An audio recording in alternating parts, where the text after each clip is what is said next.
Hey guys. This is part 4 of What If Naruto Was the Mouse of Konoha. Hit like and subscribe if you like this one, and also please check the author in the description. Let's start.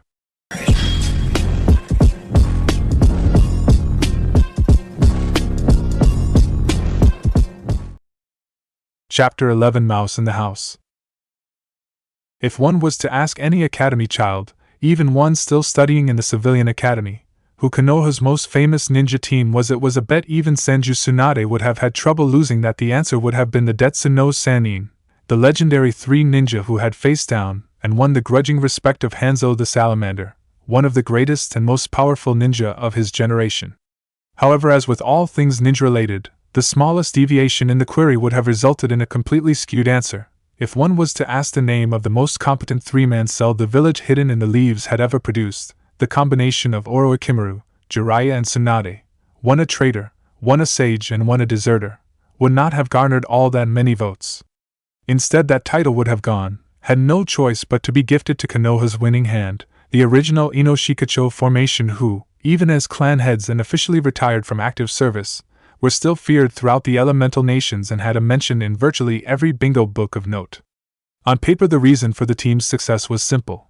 Quite aside from being good friends who would lay down their lives for each other, the trio of shinobi had skills that complemented each other and made a whole much greater than the sum of its parts.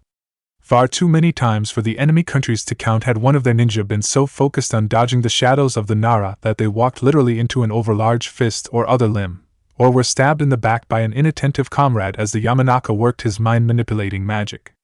The real truth behind their team-working genius and high success rate, however, as with all things relating to ninja as a whole and the shinobi world in general, was that Inoshikacho were virtually peerless in a field that all ninja knew of but very few indeed, took the time to master, under the guidance of their former sensei, a man who freely admitted each of the trio had surpassed him by the time they reached Chunin. Akimichi Chuza, Yamanaka Inoichi and Naro Shikaku had buried both themselves and their true abilities in layer upon layer of carefully crafted deception. Even their reputation, usually something quite detrimental to a ninja as it may provide enemies with clues as to how they fought, had been honed into just another weapon in their arsenal. The enemy knew they were the winning hand, knew that of course the Akimichi was the most skilled in hand-to-hand combat, and the Yamanaka was weakest against it. So if they could only attack the blonde shinobi, all would be well and they would be heroes in their own land. The few that actually survived long enough to even get that far in their plan without getting snared by Shikaku's shadow or crushed by Chuza's fists were therefore very unpleasantly, and quite often fatally, surprised to learn the hard way that contrary to their opinions Inoichi was far from an effeminate fop and was in fact viciously proficient in the martial arts. Especially when he attacked with his mind at the same time as his fists to keep knocking his opponents off balance. The same worked true in reverse, of course. More than one fortress who had warning of their coming had sealed down all walls and windows, lit every room so that not even a trace of darkness remained, and had sentries on hand with orders to kill any animal within a country mile of their stronghold, fearing it might be a harbinger of a Yamanaka's mind. They did all this, too so many precautions, and then completely ignored the fact that the last merchant they allowed to hurry in through their sealed gates was a little on the portly side. Only when the emergency was long over and all had been restored to calm normality did they realize something was missing. They had been trumped by the winning hand and, worst of all, had been left with no idea as to how the dreaded threesome had pulled the trick off. It was such a simple routine that it worked even in their home village. Everyone knew the stereotypical Akimichi was large, slow, and had about as much hope of sneaking in somewhere quietly as Mado Guy did in winning a fashion parade. So when a few of Konoha's citizens noticed Akimichi Chuza entering one particular apartment block in the downtown area of Konoha, they immediately assumed that he had business with one of the patrons, or he was merely running some kind of errand that required him to visit such an irrelevant building. Because he was an Akimichi and therefore a frontline fighter who protected the brains of his team, the idea that he might be going in there to do a little snooping simply never occurred to them. Fingers, even Chuza's chubby fingers, were still trained as all ninja hands were and therefore were able to pick the simple lock with little more than a minute's effort. A few well-applied and twisted metal rods and a dash of the universal lubricant, mild profanity, granting him access. Pushing open the door of the Jinchuriki's apartment, Chuza looked around before letting himself in, making sure Naruto wasn't paranoid enough to set minor traps such as hiding cereal flaked under the door mat that would get him caught. No, not yet at least. As the door swung shut behind him, the Akimichi thought about putting a word in the youngster's ear next time their paths crossed, but, overall, shook his head and thought better of it. And perhaps that's for the best. He needs some semblance of normality in his life rather than living like a ninja the whole time. Now then, let's see what else this mouse has got stashed in this little hole of his. Though he knew he was technically breaking the law, he didn't think there would be a jury in Konoha that would convict him. After all, Naruto had broken into his home. It was only right he repaid the favor, and he wouldn't be stealing anything while he was at it either. Pacing through the small place with a deceptively light tread for such a big man, the Akimichi clan head ducked around to see not just how Naruto was living, but also if there was anything he could potentially offer the Jinchuriki for the services he was offering. Chusa was a long way from stupid, but then again, being on a team with Naro Shikaku could make anyone look a dunce. The way he saw it, his clan, perhaps more than any other, were vulnerable from an external attack such as the one the mouse had demonstrated for two reasons. Not only did they have no way of actively picking up such a potential infiltration such as the Inuzuka's Ninken or the Baikujin, but also as they imported and exported a lot more food and the products needed to create such visceral finery, they had a lot more potential loopholes, or mouse holes, as the case may be, for a crafty ninja to run through and strike at the clan. To get these particular holes closed off as soon as possible, the Akimichi needed a top-rate service, and to get that, he needed to pay a top rate to the scurrying Jinchuriki, to make sure he could offer Naruto something he truly wanted and therefore come first in the Uzumaki's little list. Chusa felt his little bending of the rules was well justified to keep his family and clan safe. To that end he was here on a hunt of his own, and, as his well-seasoned nose led him to the most important room of the apartment, he found himself entering the kitchen of the apartment, and gazing around him with a veteran's eye for what should and should not be present. In all honesty, he was slightly surprised. He knew, as all the clans did, that Konoha's Jinchuriki lived alone and was a boy only 7 years of age. Far from the pigsty, he was therefore expecting the room. In fact, the whole apartment was relatively clean. Though today's breakfast implements were still soaking in the sink and there were a few crumbs on the countertops, nothing was too messy, and his connoisseur's eyebrow rose in appreciation. The foodstuffs in the cupboards were stocked and the items neatly arranged, easy for even a child of Naruto's height to grab with the aid of a chair. You can tell a lot about a man from his kitchen. It was an old Akimichi proverb that Chusa had taken to heart, and it hadn't led him astray yet. And from this, opening the cupboards and, after looking past the stacked ramen cups, took in the varied and, in some cases, rather exotic ingredients held within them, he made his first assessment. I would say that Naruto-san enjoys good cuisine. I wonder why, and how, would his stipend cover this much? Maybe this. The small red-bound book he located in one of the kitchen drawers under a roll of cling film had such a distinctive aroma around it he didn't even have to open it to know what it was. Will shed a little light on the situation. With that, Akimichi Chusa flipped open the first page of the fledgling cookbook Uzumaki Naruto was drafting under the experienced eye of Ichiraku Tuchi and gathered an idea of what his newest informal employee already knew about his clan's most sacred art. It was an interesting little flick-through if he was honest with himself, though once or twice the Akimichi head chef had to steel himself away from adding a few suggestions for certain dishes into the margin of the book as he read it. From what he could see, Naruto was learning to cook, a big plus in his book, and had obviously been pointed in the right direction by an as yet unknown figure. The Jinchuriki wasn't being stupid and diving in at the deep end trying to create something amazing from scratch. An idea that he knew from bitter experience had a remote possibility of working, but more often than no led to nothing but a foul-tasting mess and tears of frustration for the soot-blackened cook. Instead, it looked like the orange-clad would-be shinobi had been given a few relatively simple but flexible recipes and was adding his own twists to them as he went along. The first dish in his collection, for example, something as simple as boiled rice, was a meal about as easy to make as possible but could easily be peppered up by some of the ingredients and suggestions scribbled in at the bottom of the recipe. Replacing the handwritten ledger exactly as he'd found it, and a little happier in himself now that he had a chip he could use for bartering with the new infiltrator, the Big Bone clan head made to leave only for a second flash of color from the kitchen table to catch his eye and, ducking to make sure he couldn't be seen out the window by any curious passers-by. He found himself a second later glancing at a similar book to the one he just put down, though the title gave him pause for a moment. The Book of Faces? What does he mean by that?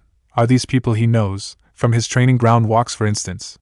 Curiosity piqued, the Akimichi opened to the first page and read the entry. Name Buraku Arahashi face, shoulder-length light brown hair, small, V, dark brown eyes, looks like a mole when he squints. Occupation: Senior Civilian Academy student, 11 just going on 12 in November. Synopsis: just failed ninja selection and feels bad for letting his parents down. Wants to surprise them by learning to play an instrument, something his mother was interested in but, due to young marriage and family, never had a chance to really go for. Mostly happy-go-lucky but determined when he starts trying to learn, sometimes tries too hard. Job: Kodo lessons at Bells and Whistles Music Store, WED PM 17 to 1830. Cost 120 real per session.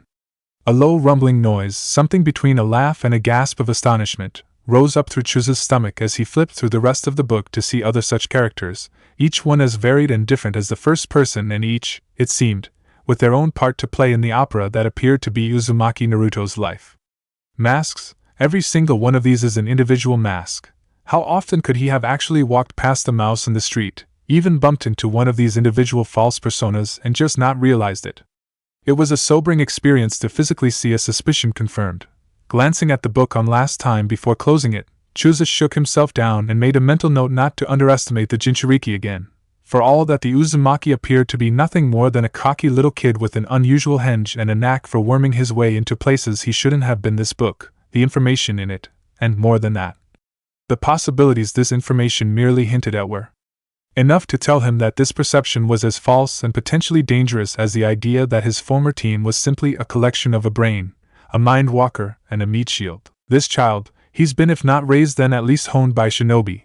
I knew he called Anko-san a sensei, and this looks like her work. Unlike Inoichi, who had worked with her in the past, Chuza knew of the snake mistress only by reputation, but this looked like it had her fingerprints all over it, for however long he'd been her student. Naruto had picked up at least the basics of deception, and looked to be applying them to the village as a whole. Through these false faces people didn't see him, didn't know it was the hated foxbrat they were speaking to, and therefore simply treated him like one of their own, providing him with services they'd have rather cut their own arms off than give to the Jinchuriki, as long as he could pay for them. The cunning little bugger. Despite himself, Chuza was somewhat impressed, even in the teeth of the village's scorn, which as far as I can see he doesn't deserve. He's learning and growing. Playing the kodo, With another gruff chortle the large ninja once more left all as he'd found it, and made to depart. Well, that might be something else we've got to put on the table. If Chimeheim could find her old handbells again and Naruto doesn't open his mouth like he did with Sumchan. Actually, he had been about to leave, but the memory of what had happened some 3 nights previously, a sight in his mind that still made him laugh and blush slightly even now, as there was no denying Inuzuka-tsum was an attractive woman in her own rough and tumble way, made him pause and, with a slow smile seeping across his face, retrace his steps towards the one room in the house he hadn't had a peek into yet. Just a glance into the Jinchuriki's bedroom, the lair of the mouse as it were, was enough to let the Akimichi know in no uncertain terms exactly how he'd managed to trip the much older but woefully underprepared clan head some 3 days ago. Lines sharp as kunai, wicked wit and saucy contemplations, the ultimate shinobi joke book, a KO punchline to go with every KO punch. Well, this explains a lot. Even from where he was stood in the doorway, Chuza could see all the joke books, as well as something that looked like a picture novel of human anatomy, appeared relatively new but had been already well thumbed. Having been on the receiving end of the Uzumaki's wit himself, though thankfully not to the same extent as Inoichi, Hayashi and especially Tsum had been skewered, the sight of so many potential one-liners and jokes that Naruto had doubtless memorized made Chuza shiver and make a mental note to once more pre-warn his wife prior to the Uzumaki showing up unexpectedly as he had at Inoichi's place earlier in the week. Not that Chimeheim didn't have a sense of humor, of course, but from what he'd heard, the Yamanaka was still trying in vain to grease his way back into his wife's good books following the second recent scare Naruto had given him, and, more importantly, someone close to him. And better than anyone else. Phantom pains tingling in various parts of his well-proportioned anatomy. Chuza realized he'd seen enough and left the apartment as soundlessly as he'd arrived, not leaving a single trace of him ever having been there as he ducked back into the street and went back about his business. I know how much a blade as sharp as Chimeheim's to the vulnerable bits can hurt. What was officially the worst week of Yamanaka Inoichi's life had begun following the exposure of several experimental interrogation tools that had been stored in his bedroom to all his friends, leaving to them drawing their own completely erroneous but hilarious, for them, conclusions. Luckily, damage control had been run, and fortunately, it had become an unspoken law between the clan heads that what had happened in the Nara kitchen would stay in the Nara kitchen. Everyone had hidden what the mouse had stolen and solemnly resolved never to speak of what they had seen again, meaning that there was very little chance of his Kinisakoi finding out about his supposed perversions. Just as well, though the woman he had taken as his wife was a civilian rather than a kunoichi, there was no doubt whose temper their Inoheim had inherited. If she'd caught a hint of what the guys were insinuating we got up to, Ibiki would have been getting those tools of his back covered in blood if I'd been lucky. Now then, having finally shifted the last few bags of compost around in the back of his clan's flower shop, the blonde patriarch stood up tall and pulled off the bandana he'd been wearing to keep the hair and sweat out of his face as he worked. That should be it. Just ring up the cash register and check the totals tally before Kanisa-chan gets home and we're all. At that point a piercing scream echoed throughout the entire clan house and Inoichi felt his blood congeal to ice, draining from his face as he recognized without a shadow of a doubt where that noise had originated from. No more than a microsecond after that Inoichi had sprinted away, tearing through his house with a kunai in his hand and anger, pure murderous rage coursing through his veins as he pelted pell-mell towards his daughter's room. Inoichi knew that like all men he had flaws, but the flaw he was picked up on and teased most relentlessly by the other clan heads for was actually one he had inherited from his wife. Despite her outward appearance and calm demeanor, Yamanaka Kanisa was an absolute lioness when it came to the subject of her daughter in any way, shape, or form. Mostly due to a family background that even most of Inoichi's own clan were in the dark about. Because of this fierce maternal drive to ensure her precious princess never had to want for anything, Inoichi would, if pressed, be forced to hold his hands up and admit that maybe his little Ino-chan was a mite spoiled at times.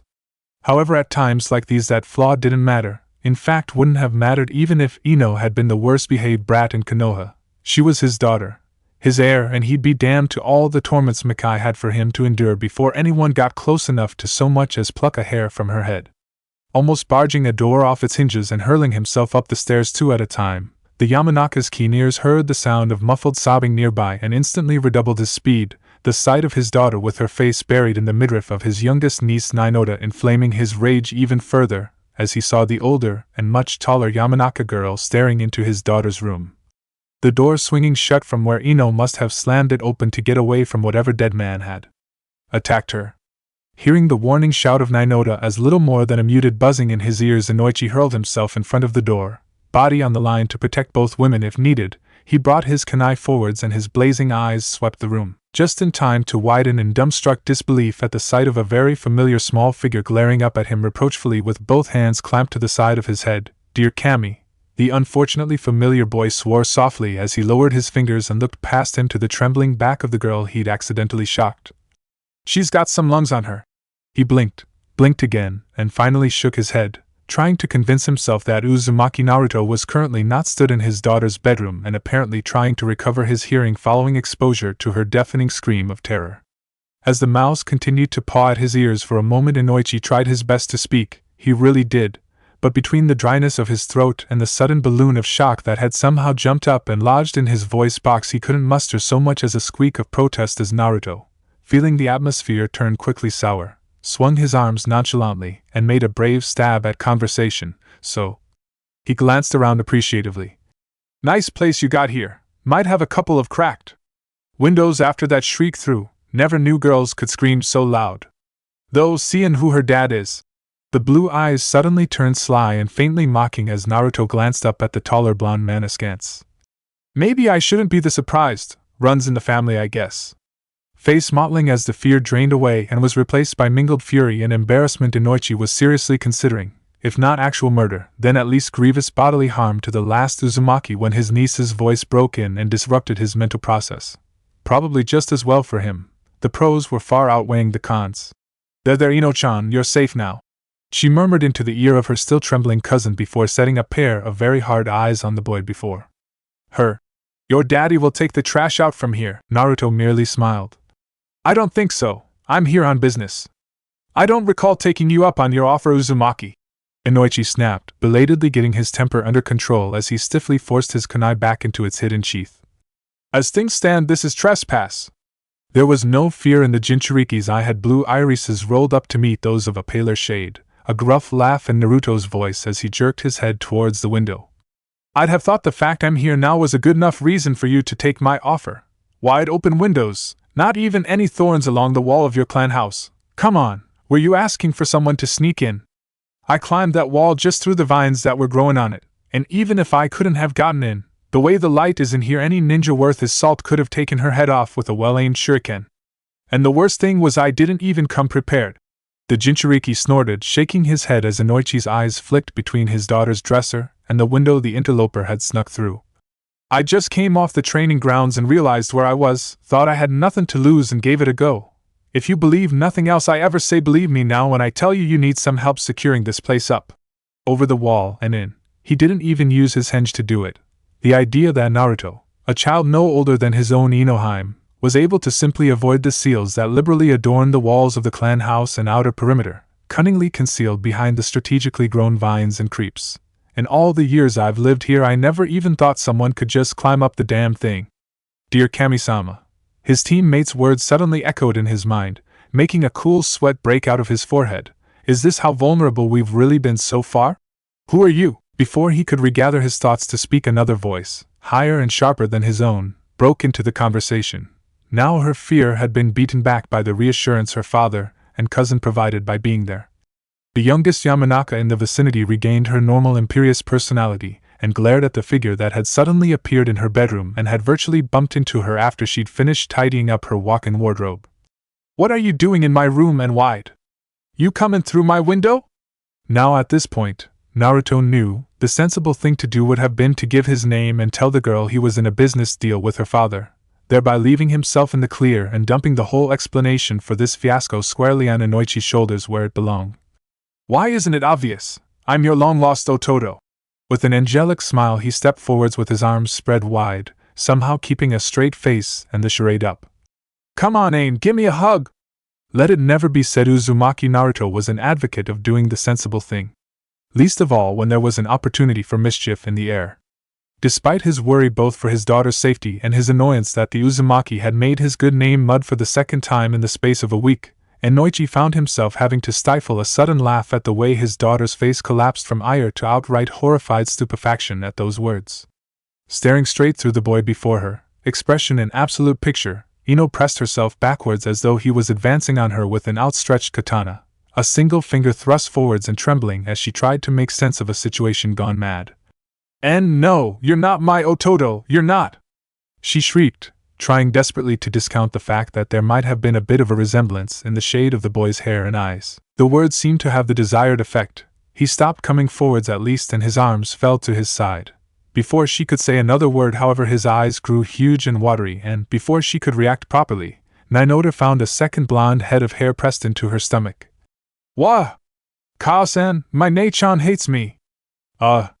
Completely bamboozled by this, the younger Mindwalker looked to the clan head for guidance, and recognizing he had to seize the reins before the mouse got too carried away and sent this whole thing completely off the rails, Inoichi came to the fore by clearing his throat and scragging the back of the Jinchuriki's orange jacket, gently prizing him out of Nainota's midriff. Naruto, enough! The boy looked ready to argue for a minute, but, seeing the look on Inoichi's face, seemed to decide better of it, and merely stood quiescent as he, the taller man, let go and stood up, looking back to the other two clan members and inwardly grateful that no one else was around. One of the bonuses of having a smaller clan. If this had been the Hyuga, I doubt Hayashi would ever live it down. Right, now we've all calmed down. Two things. Firstly, that is my niece, not my wife Naruto. I thought so, she's too young and pretty for you. The boy broke in, looking Nainota up and down with an appraising eye and a finger on his chin as Nainota for her part tried not to look too flattered. Unless you had a thing for lilicons on stilts, of course, which going by what we all saw last week. Thank you, that was a can of worms Inoichi wasn't going to pop open with a 10-foot pole, least of all with his daughter around, and luckily his words, backed up with a soft cuff to the side of the head, was enough to forestall Naruto expanding on the point any further. But apart from that, Ino, this is Uzumaki Naruto, nothing to do with our clan at all, and Naruto, this is my daughter Yamanaka Ino. Ino? Deep blue eyes flickered between father and daughter. You're a cruel parent, she looks nothing like a pig. Temper flaring at the hated reminder and only spurred on as she heard her cousin start to snigger in the background, Ino stormed forwards and shoved her fist in the now-named Naruto's face, shaking it threateningly as Inoichi stepped back, interested to see how this one was going to play out. I don't think any of us really put the ball in his court that night. Well then, Naruto.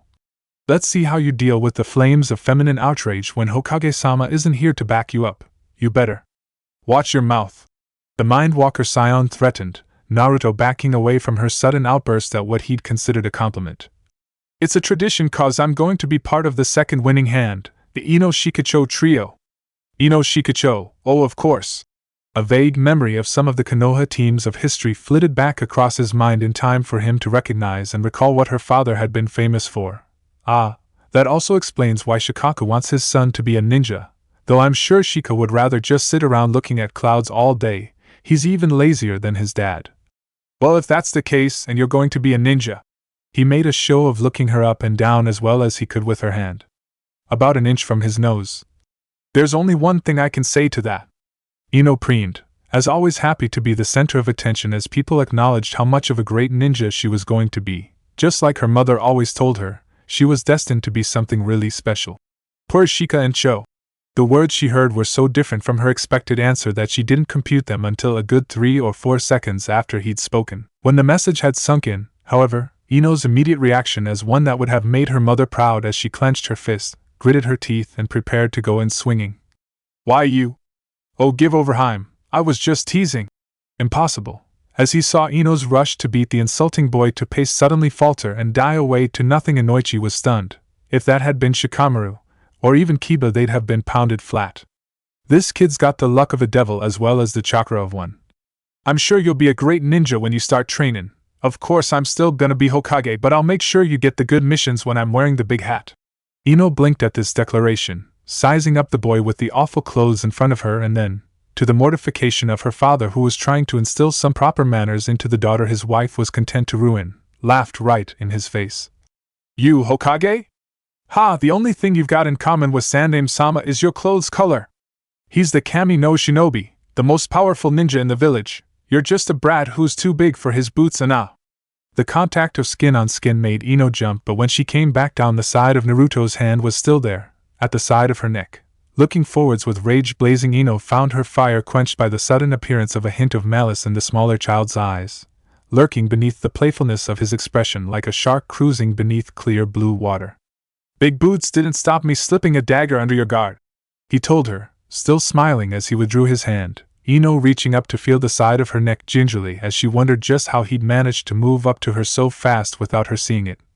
And they didn't trip me up when I got into your room in the first place. I scared you into screaming. If I'd been an enemy ninja, I'd have killed or, worse, kidnapped you before you made a sound. You've got to keep your windows shut when you can or people might come in.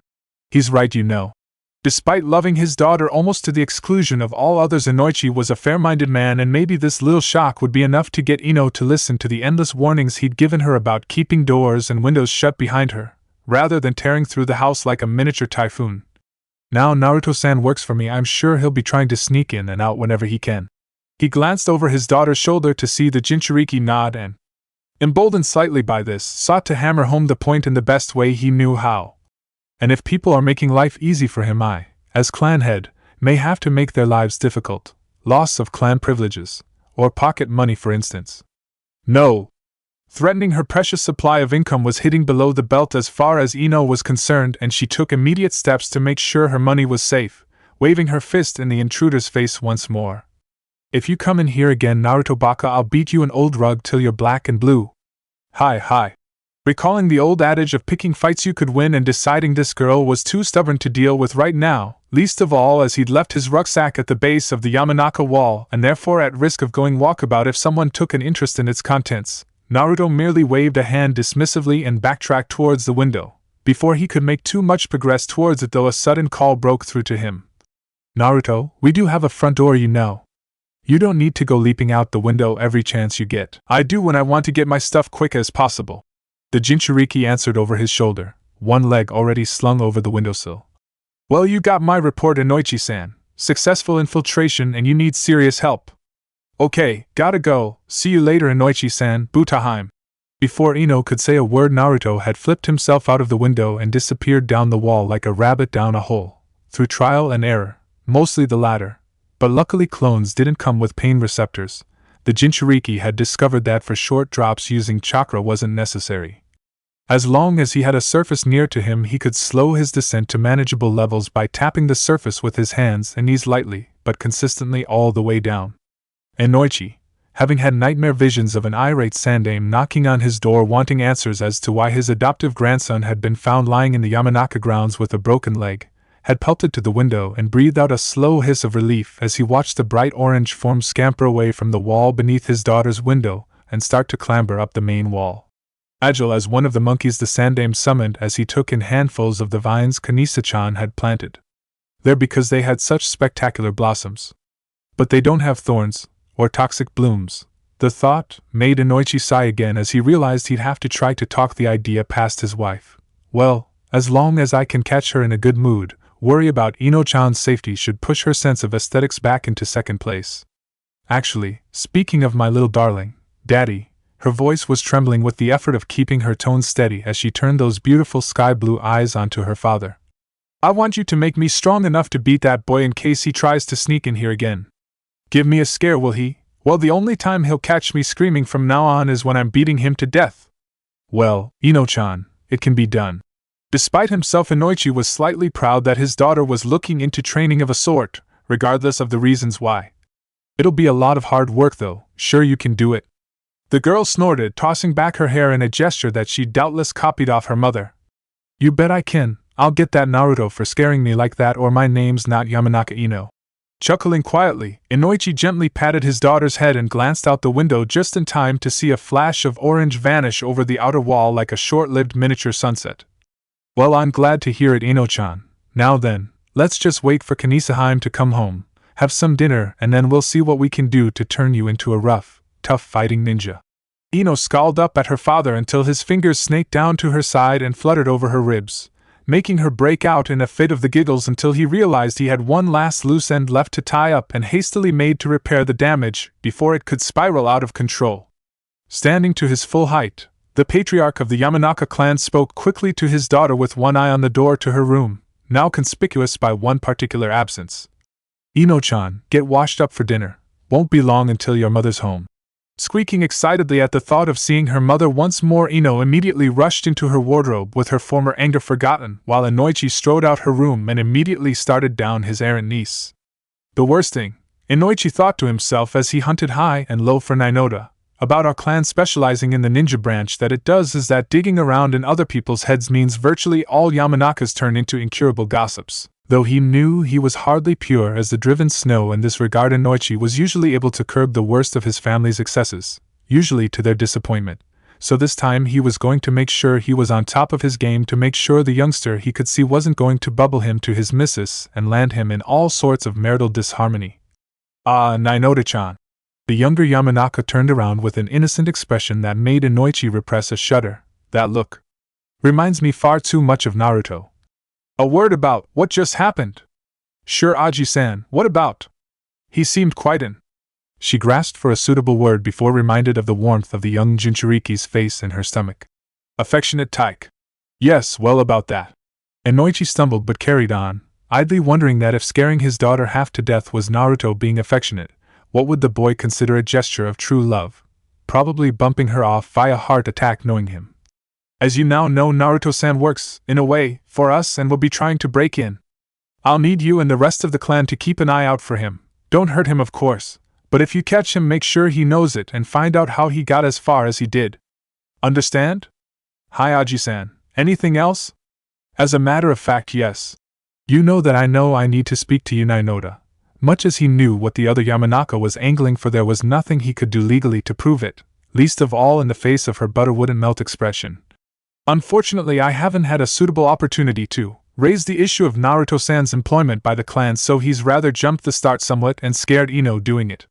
Would you mind keeping his actions on the lowdown until I've had a chance to clear up any confusion with SWMBO? You can rely on me, Aji-san. Nainoda assured him, recognizing the abbreviation as one the Yamanaka had adopted from his Nara teammate, short for she who must be obeyed. I definitely won't tell Kaniso Bacon about Ino's little shock earlier. You know what they say, life's no fun without getting hair-whiteningly scared once in a while. The admission was enough to make the elder Mindwalker let out a virtually silent sigh of relief, the feeling coursing through him sweet as the honey the Aburaim clan produced and that he was quite partial to. Thanks, Nainoda-chan, that might have pulled my fat right out the thigh. It was at that point that he tuned into his relatively rusty ninja senses and belatedly heard them clanging away like temple bells at daybreak. Feeling the air around him chill as though winter had come early, Inoichi swallowed, shot his niece a look that he hoped promised all kinds of agony and double shifts in the clan flower shop in the near future, and, as she smirked and made to turn away, turned around slowly to face his fate. Yamanaka Kanisa was not and had never been a kunoichi, but like all women, had somehow developed the ability to project something similar to killing intent that only affected her husband. Therefore, as she advanced down the hallway, Inoichi, Jounin of Konoha and arguably the most efficient mindwalker in Konoha's history, shrank backwards, forced down a sudden urge to dive into the deepest, darkest hole he could find, and managed a wobbly kind of grin. Hello Koi, have a good day? Until now. Her voice was a monotone, cold as a razor and twice as sharp as she continued her merciless advance. What's this about our Inoheim?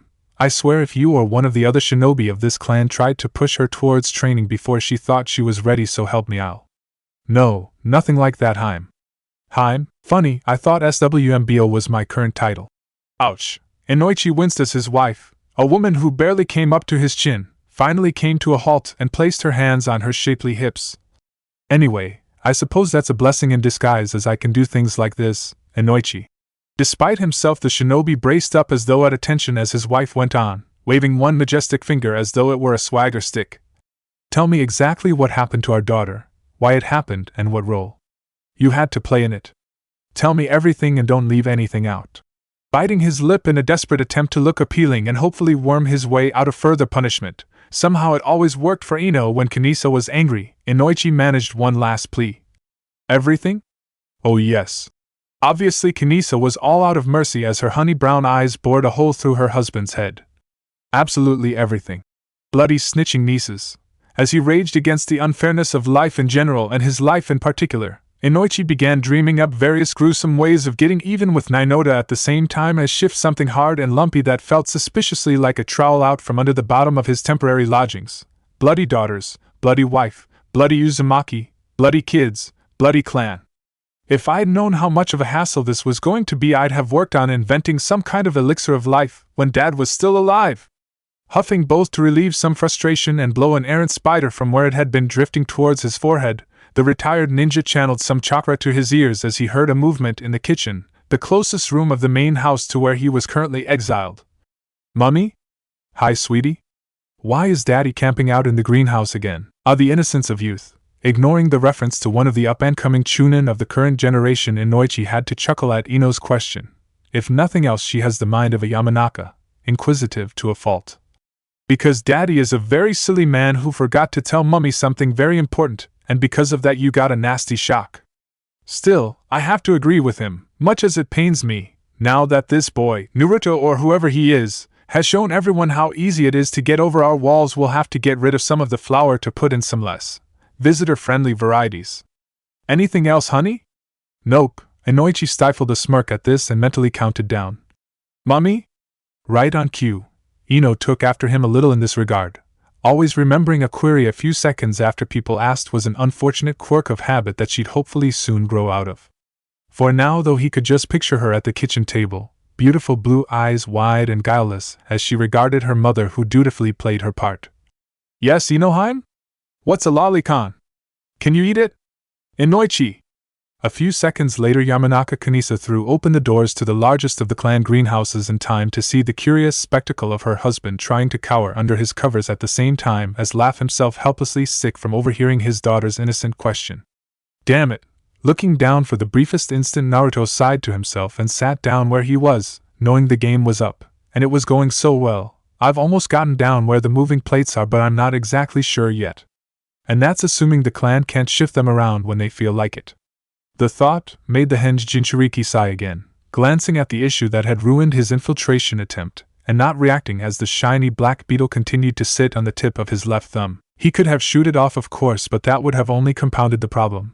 One of the issues that made the Abirame such a devil of a clan to try and infiltrate was that once one of them knew you were here, pretty soon they all did. Even squashing the offending insect wouldn't do much more than take off the Kakachu's human symbiote, something not even the mouse was brave enough to try as he sat down on the carved wooden structure he had climbed up and waited for the pickup, blowing on his fingers as the cold wind bit through his gloves. He managed to get a bit higher than last time, and there was something in that, probably due to the cold making the patrolling Kikaichu sluggish, but he had yet to find a way of truly avoiding the small, roving insects the Aburame now had roaming freely over the roof of their clan home in the light of his first and only successful infiltration of the place. Naruto knew now that the Kikaichu were attracted to chakra after one on the insect-using clan had let him in on the secret. It was, after all, what they fed on, and one of the reasons the Aburame had a reputation for being experts in taking enemy alive, making the best of them dangerous hunter-nin. To a henge form of Naruto this shouldn't have been a problem, as he had nothing to tempt them in. The Kikaichu sensed chakra like he could smell a Chiraku ramen at 50 paces, and his henge locked even his formidable reserves up to the point where the insects couldn't detect it.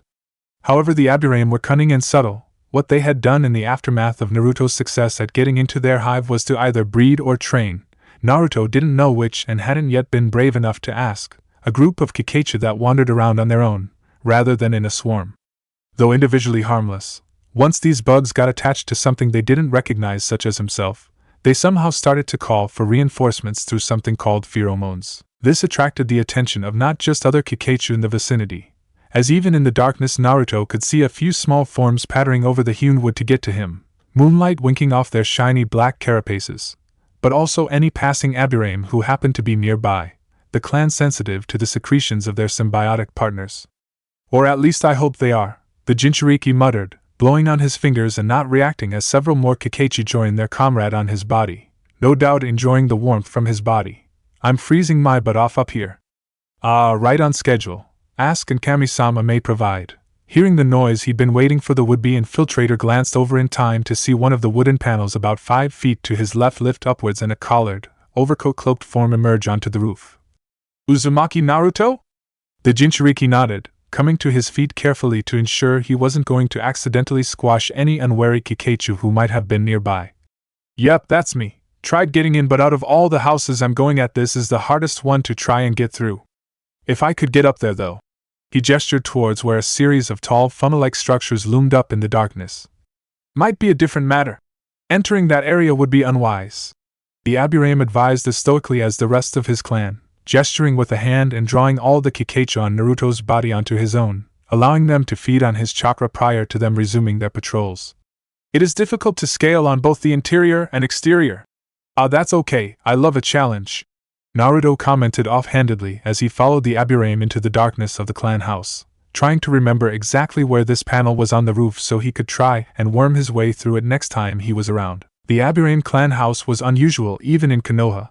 However, as Naruto now knew, unusual for a shinobi meant dangerous, and the odd layout of the place was certainly that if you were an enemy.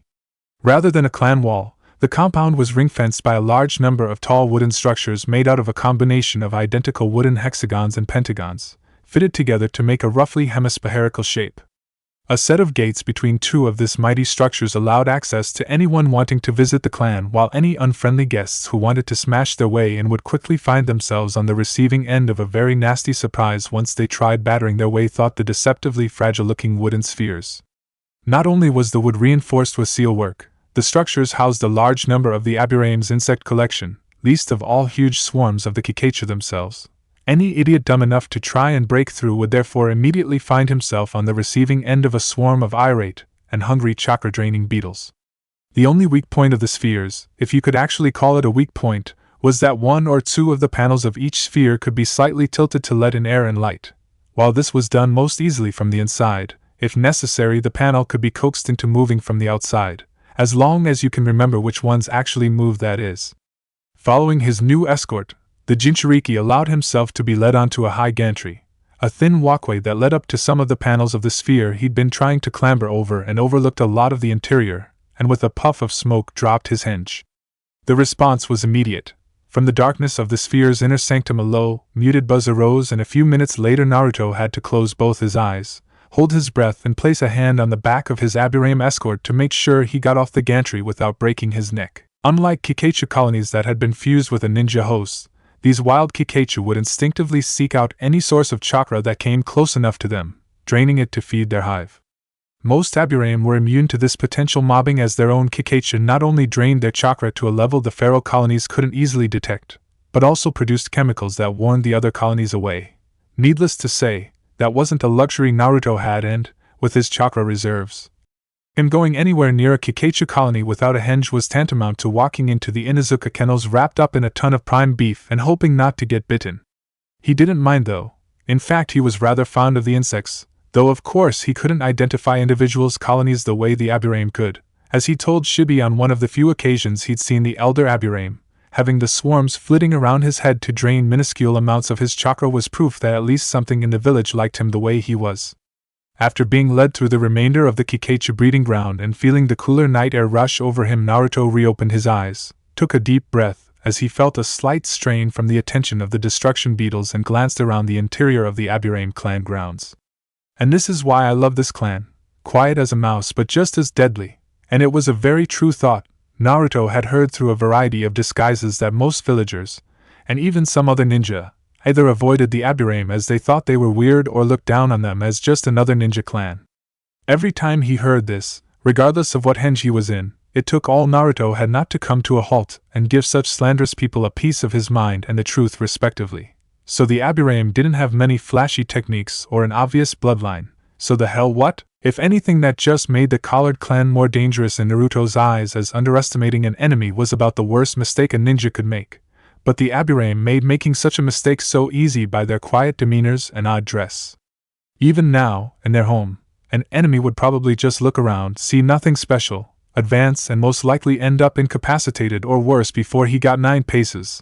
In fact, Naruto himself had almost done the same and was still in possession of both his feet only by the charity of one of the clan informing him that the insect he was about to stand on, a tiny little beetle about the size of his pinky fingernail, was a rare breed from Kusa that tended to explode, for want of a better word, rather violently when upset by predators or, in his case, an unwary shoe descending from on high. For that reason Naruto followed the footsteps of his guide perfectly, both wanting to be polite and to make sure he wasn't going to blunder onto anything dangerous. Though the short, neatly kept lawn, multiple bushes and several well-pruned trees looked eerily lifeless and swaying the gentle night breeze, Naruto knew that they were actually alive with life. A multitude of insects feeding off the plants and each other, watched over by their Aburame wardens. While surprisingly few of the insects were actually poisonous to humans directly, they had other characteristics that the arthropod breeding clan hoped to integrate into their Kikaichu.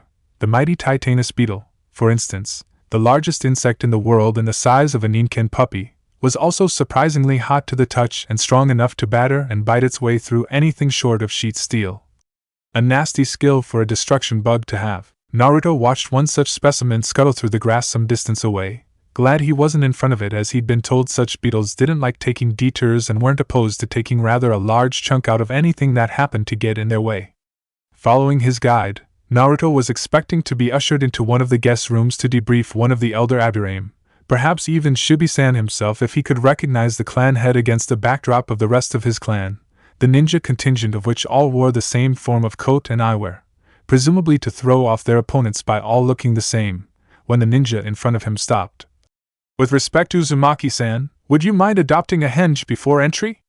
Sure. If he was fazed by the odd request, he did his best not to show it, instead making the seals for his transformation and looking up at his host through now green eyes. Any reason?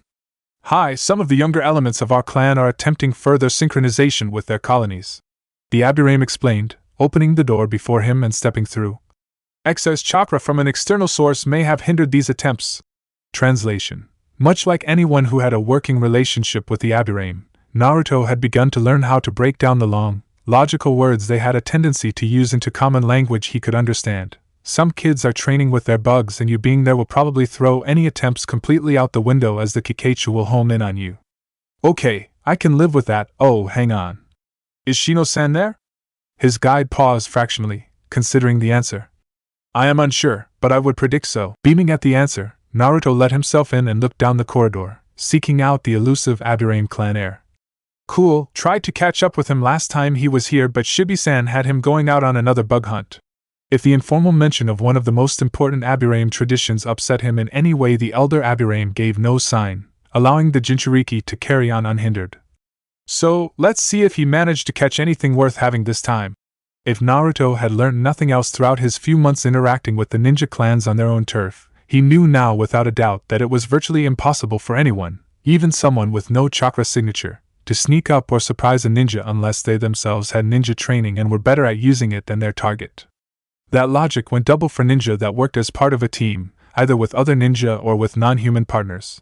Therefore, though the figure in the room had his back to the henge Jinchuriki, Naruto was under no illusion that Shino knew he was there as he poked his head around the door and whispered softly, "Hey Shino! Uzumaki-san." The reply came back a second later, causing the disguised ninja trainee to roll his eyes.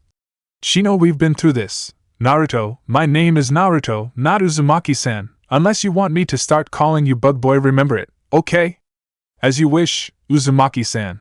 Humor, sarcasm, or seriousness. With these guys you just can't tell. As always, Naruto decided to give Shino the benefit of the doubt and gloss over the introductions, instead walking over to peer around the taller boy. "What you doing?" "Utilizing my colony to create ice from water," the Aburame scion informed him, concentration never wavering as he directed small, precise amounts of his chakra into the vessel before him, feeling the temperature drop as the beetles of his colony roved over the vessel and removed the chakra he forced into it. As the Kikaichi feed, they removed chakra and, by extension, excess heat from the liquid, lowering the vessel temperature and freezing its contents. This can then be sold for profit to the clan, fine-tunes my chakra control and, as an additional bonus, increases the resistance of the Kikaichi to colder environments. Cool. As always, Shino was mildly intrigued by the Uzumaki's ability to reduce such a complex technique and its applications to such simple, if honest, language. Sounds like a chakra technique even I could manage. The more chakra, the easier the ice is made, right? Shino nodded, feeling the slight strain as his reserves reached their limit, but perceiving for the moment, determined to have at least semi-clear ice in the vessel when he was finished.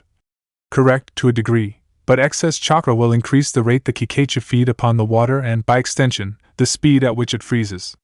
This excess freezing rate has a negative impact on the quality of the ice produced by this technique. Quality of ice? Naruto parroted, scratching his head as he mulled the words over in his mind. But ice is just ice, isn't it? It's frozen water. You can't get much simpler than that, can you?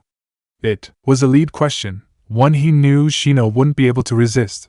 Though they appeared and indeed did their best to remain emotionless, Naruto knew that if you got an Aburame talking on a subject close to his heart, it was as hard as dragging Enko-sensei out of a dango shack to shut him up again. Chemically, no. However, the method and time taken during the formation of ice will give the resultant solid different characteristics and aesthetic appeal. The Aburame continued, monotone still, unwavering as he breathed slightly heavier.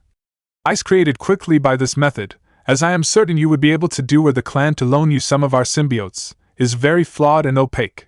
It is known as crushed ice and has low value unless sold in bulk.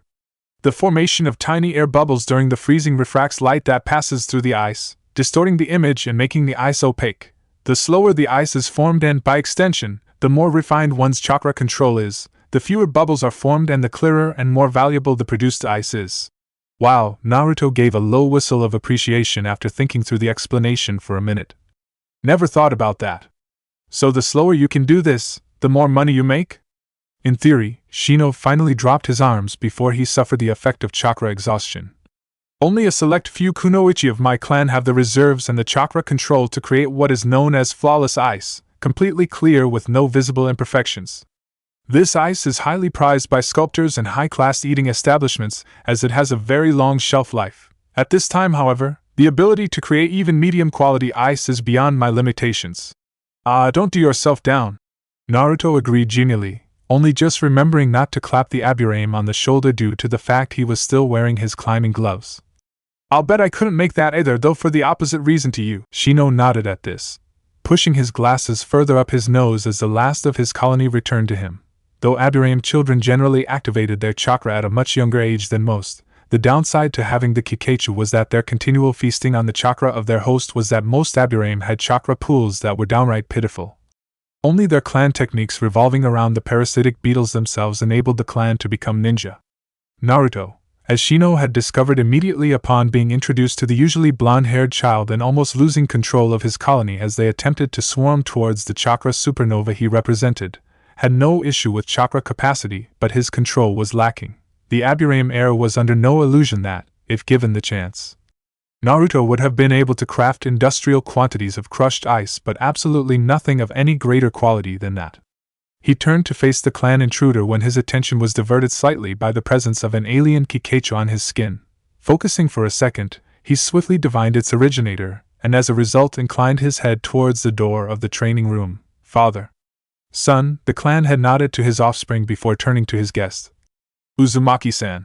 Having all but given up on trying to correct Shibi and only crossing his fingers he could knock Shino off the rails of absolutely correct decorum before it was too late, Naruto's hinged form nodded, and enlightened, Shibi continued. You were found atop one of the breeding chambers? Yep, can't get through them yet. I told the one that found me. It was always best to use gender-neutral words when describing an aburame, just in case. This was the hardest clan house of all to get into, and I wasn't lying.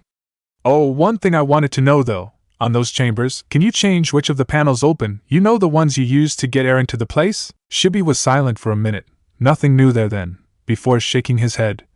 Not to my knowledge. Well, I think you might want to look into that. It's not likely, I'll admit, but I could eventually learn where the moving panels are and get through them. If you can move them, so different panels are open over all the spheres at different times, no way anyone's getting through there without some serious brute force and a lot of angry bugs going after them. I doubt Kakashi feel emotion in the same manner humans do. The clan head commented dryly. Proof at last that these guys do have a sense of humor, just that it's drier than Suna in a heat wave. However, a personal request to Uzumaki-san. I noticed the gloves you are wearing, were they purchased or constructed? Oh, these? Naruto held up his hands, Shino just behind him raising an eyebrow slightly at the sight of so many short, sharp bits of metal poked haphazardly through the leather palm. That is logical, the traction of the nails, and is that a fishing hook? Regardless, the traction would facilitate the scaling of vertical surfaces. Yeah, I made them. 2 pairs of leather gloves, one on top of the other. Glue the nails and what have you onto the bottom pair and poke them through the top one. Why, you want a set? That is unnecessary. Shibi informed him, leaning over slightly as though to impart a secret truth. I am merely grateful that you have increased our clan's income through their use. Income? Naruto looked down at his hands and then back up at Shibi, changed face screwed up in confusion. How the heck do these things help your clan? The forceful application of those gloves to surfaces such as wood creates distinct patterns not unlike those formed by several species of wood-boring insect. It was as close as Naruto had ever come to seeing the aburame smirk.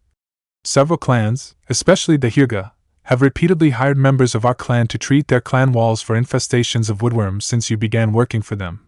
I have not had the heart to inform them that such markings are the work of mice rather than insects. It was a general rule that members of the aburame as a whole never laughed, but at the mental image of several ninja cut from the same cloth as Hayashi tut-tutting at the sight of small holes in their clan fence and muttering that they needed those bug users to clear the problem, Naruto definitely did enough for both himself, Shino and Shibi over the following few minutes. It was coming, it was going to happen, and nothing short of an intervention of the kami was going to stop it. Achoo. Looking over her shoulder at where her friend was doubled or with an attack of the sneezes, Tenten smirked under the bandana she'd pulled down over her nose to keep the dust out. Bless you, but you should have asked Mum to loan you one of these. Her eyes crinkled to show a smile the sloth covered.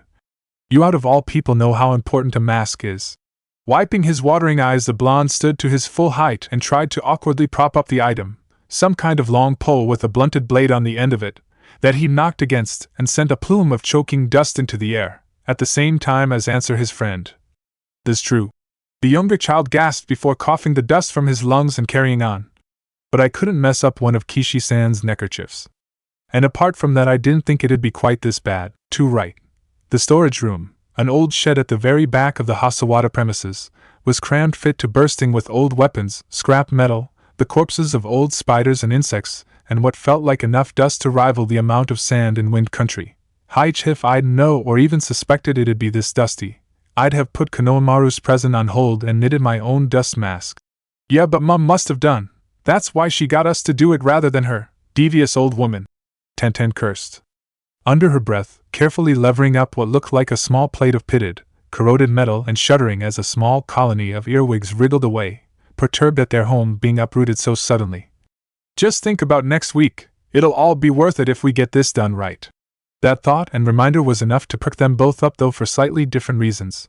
As far as Tenten knew, a visit to one of the biannual visits of one of Fire Country's great carnivals was something both her parents enjoyed, and, since her introduction into the family, she too had come to look forwards to eagerly.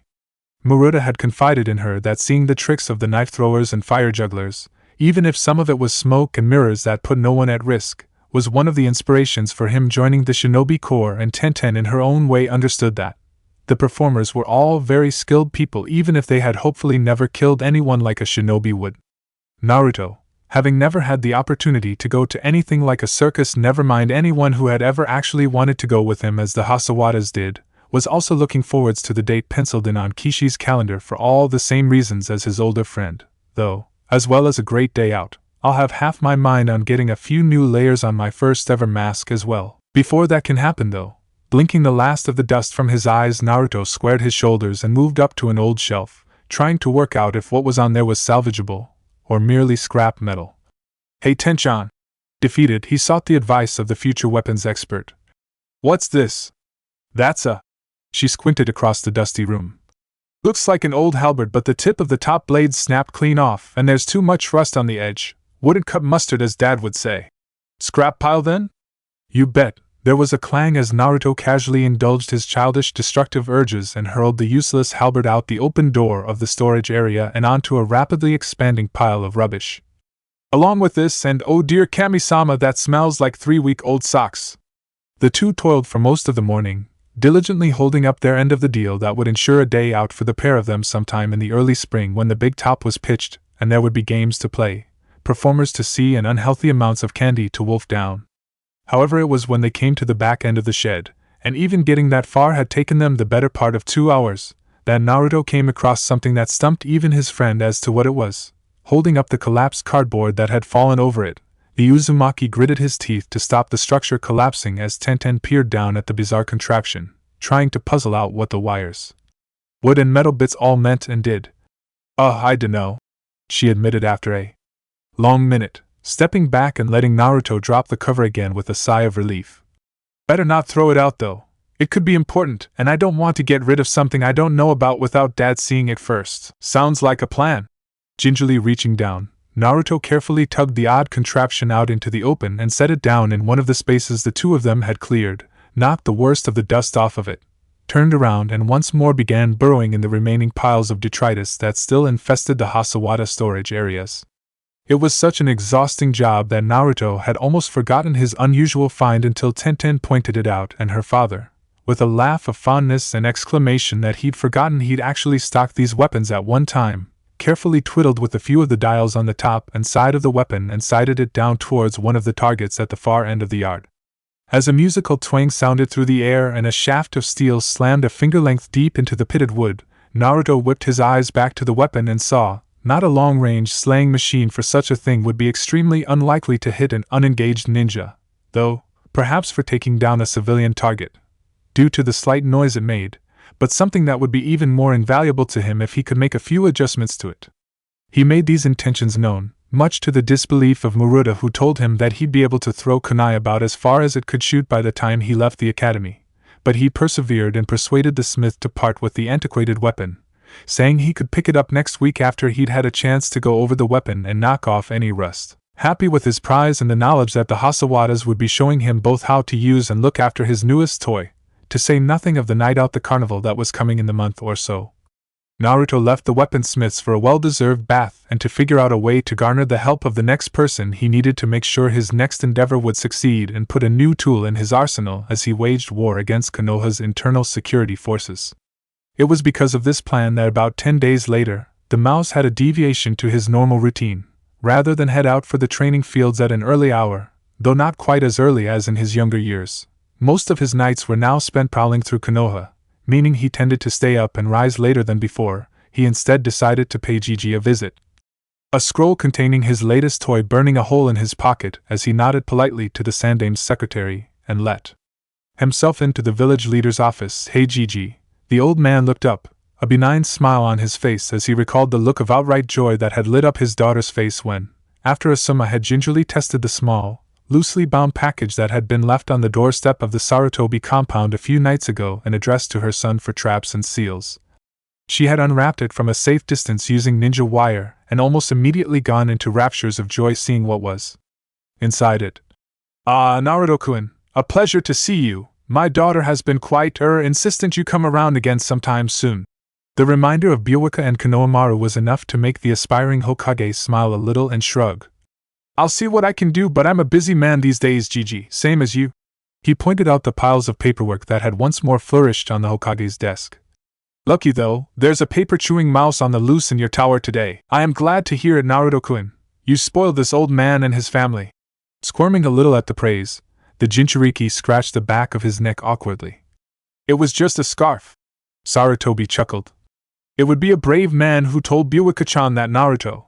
As far as she's concerned, a strand of hair from Kami-sama's own head would pale in comparison to your just a scarf. Yoshino-chan has worked wonders with your knitting skills, it seems. A shame she never considered the career of an academy instructor. As visions of the whip-cracking Nara matriarch who was, Naruto recalled, a reservist Chunin, standing like an Akuma over a class of cowed and broken academy students loomed large in his mind, the mouse shivered. Probably just as well for the academy dropout rate, Gigi. Yoshino-san might be a nice person in a good mood, but when she's trying to get something done, she's a slave driver. I still don't know how she and Shikaku-san either got together or are still together. Every time I see them, I keep thinking one of them's going to strangle the other in their sleep one of these days. Not that it'd be difficult for seeing how Shikaku-san's snoring most of the time. Love works in mysterious ways, Naruto-kun, a lesson you'll learn when you're older. The elder man counseled sagely before stamping yet another form that had appeared on his desk. For now, though, would you mind just running these piles to their relevant departments and seeing if there's anything else to pick up? Snapping to attention with a jaunty salute, Naruto nodded, grabbed the nearest stack of paper, quickly skimmed over the top of it to see where in the tower it needed to be delivered to, and followed his mental map of the tower to his new destination. Some 2 hours or so later, the Sandaime sat back in his sumptuous seat and had to fight down the childish urge to kick his feet onto the suddenly clear desktop, instead fumbling for his pipe and lighting it with a click of his fingers. Ah, that's so much better. I must make a note to try and get a replacement for Naruto when he's not around. Even if it's just to use the denied stamp, it saves so much time overall. Oh, speak of the little devil and he is bound to appear. Once more you have my thanks, Naruto-kun. Blushing slightly at the old man's praise and taking in the scent of burning tobacco from the doorway, the blonde took a step into the Hokage's room and unzipped the top pocket of his jumpsuit. No problem, Gigi. Not much going on in the training grounds at the minute, though I think they'll be field testing the Jounin candidates soon. Plenty of scrap around then. He rubbed his hands together for a minute before seemingly remembering why he was there and pulling a small scroll from the pocket. But apart from that, I was wondering if you could help me with something. You know about Funinjutsu, right? If by that you mean Fuinjutsu, the sealing arts, then yes, I have some knowledge in the area, though my own student Jiraiya has far surpassed my own skills in the subject. Okay, but since you're the only one here, you'll have to do. I need you to have a look at this. With that, he unrolled the scroll on the cleared desk and channeled his chakra into it. A brief second later, having seen the weapon now resting in front of him, Sarutobi felt compelled to ask a few pertinent questions regarding his adoptive grandson's new toy. Much as I admire your resolve in ensuring available weapons, Naruto-kun, why exactly are you carrying around this old crossbow? And where did you get it from? Found it in Morita-sane old storage area. He said I could keep it once he showed me how to use and look after it. The bolts will cost extra though when I learn to shoot. The child explained, patting the stock of the ballistic weapon with fondness as he recalled the first time he tried to fire it, and how long it had taken the bruise in his shoulder to fade. The kick was quite unbelievable for the unprepared. I was thinking of using it for my deal with the clans. I doubt very much. The Sandaime broke in, slightly alarmed but hiding it well. That the nature of your business with the clans could stretch to cover attempted murder, Naruto-kun. Even if any ninja worth his salt should be able to duck out the way of a shot from this bow. I know that, Gigi. I'm not going to actually shoot this at anyone. The Jinchuriki explained, pointing at the various moving parts of the crossbow's bolt assembly and winch. What I need is a way to make sure it's silent when it fires. That way I can fire it into a wall or building with a rope attached, and use it to climb higher than I can reach normally. Most of the clans are learning I tend to come in from the ground because I can't get all the way up a tree yet, so they'll get a real shock when I suddenly start tapping on the windows rather than the doors. Can Fuinjutsu do that? Climbing up. Well, normally a ninja would use a grapple, or a kunai in a pinch. The veteran shinobi mulled things over in his mind, glancing between bow and back wall in succession as he contemplated this new idea. But Naruto-kun can't throw very high yet, not with any degree of accuracy at any rate. Yes, this would work as a stopgap until he grows old enough, I suppose. If Maruta-san could fashion grapple-like bolts instead of straight steel ones. Mind made up, the professor half stood and scooped the weapon into his hands. It was a little lighter than he remembered, the mechanism slightly stiff, but repeated use and oiling would hopefully ease off the last of the rust and ensure the smooth working of the contraption. Well, Naruto-kun, to answer your question, yes, a basic privacy seal would suffice to make your idea work. However, I'm afraid I'll be unable to place such seals until tomorrow at the earliest. Naruto's formerly beaming face fell a little at this. Huh? Why's that, Gigi? Because I need all the chakra I can to survive the rest of the day, and the rest of me will, I'm sure, be exhausted by the time I've seen Asuma-kun off to the country capital. Impetuous brat, challenge his old man to a spar, would he? Well, he might have improved a lot, but there's still no hope of him walking away from the battlefield without a few new dents in that thick skull of his. If anything, this explanation made Naruto even more confused. What, but you're here? How can you be with Asuma-san as well? Oh, come now, Naruto-kun. The venerable Kage chuckled, reaching for his ornamental robe as he glanced out of the window and saw it was time to go for his mid-morning stroll. You surely didn't think you were the only one who knew the Kage Bunshin no Jutsu, did you? It took a few seconds for this to sink in, a few seconds that Sarutobi would always remember with fondness, as the rampant confusion written on his surrogate grandson's face was far too cute to be recalled any other way, before the Jinchuriki's eyes widened and he shot an accusing finger at the Hokage. You're a clone! Indeed I am. But you're the Hokage. You have to be in the office, looking after the village, and I am Naruto-kun. But with this jutsu I can also be in the private Hokage training area putting my son through his paces before he rejoins the 12 Guardians of Fire, though hopefully his term of service will be at an end in the next 2 years or so. And he can come home for good, the kami be willing, Sarutobi added privately before refocusing the conversation back on the Jinchuriki, who was still gaping at this masterful piece of skullduggery. Though if it's any consolation, I'm usually here about 90% of the time, just in case of any emergency cropping up. Naruto gaped for a long moment, enough for the Kage to rise to his feet and stretch off a little before glancing over as he heard the child suddenly give a breathy, raucous laugh. Gigi, you're a sneaky old. He would have used another word Enko-sensei had taught him without meaning to before his cautious side, much developed since his forays into enemy territory had begun, chimed in and pointed out that for someone who wanted to be a ninja but who wasn't even wearing his headband yet, to call the god of shinobi, that was probably a very bad career move. Goat. Of course I am. They didn't give me this hat for my looks, you know. Sarutobi's doppelganger chortled as he placed his headdress on and made for the door of his office, the Jinchuriki trailing in his wake and shaking his head at the deviousness of his would-be grandfather. Deception is the lifeblood of a ninja, Naruto-kun, and the older the ninja, the chances are the better they are at it. Always assume your enemy is thinking 2 moves ahead, that way you get used to thinking 3 steps ahead of him and, as a consequence, winning the battle. Old advice maybe, but I've found it's a truth that doesn't change no matter how old you get. It was a strange day indeed that a member of the clans he was now working for heard Naruto before they caught sight of him, but, as he appeared in the doorway half dragging the person who'd let him into the large clan building, he stood up to his full height in front of the entire clan gathering for the 2nd month in a row and pointed up at the taller figure by the side of him. Right, please someone tell me if this is true. His finger didn't quiver, even if the woman by the side of him was obviously shaking with laughter and doing her best not to snort out loud as her miniature interrogator asked the killer question. Is this a Kimichi-chan, and if so, does she have a younger sister I can get in contact with? The palpable disbelief that had erupted around the table was promptly earthed at the question, Chusa most of all chuckling away merrily as he beckoned his wife to come and join them, realizing there was only Hayashi left to arrive and having prior knowledge that the Hyuga would be unable to attend this meeting due to clan business. Either that, or he had a hunch someone might turn up and embarrass him again. Actually, speaking of which.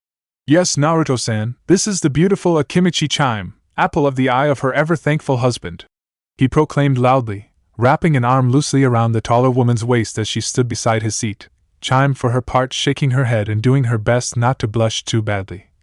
And for the second part, yes, she does have a sister, but last I heard she was happily married and a little too far away for you to bother with easily.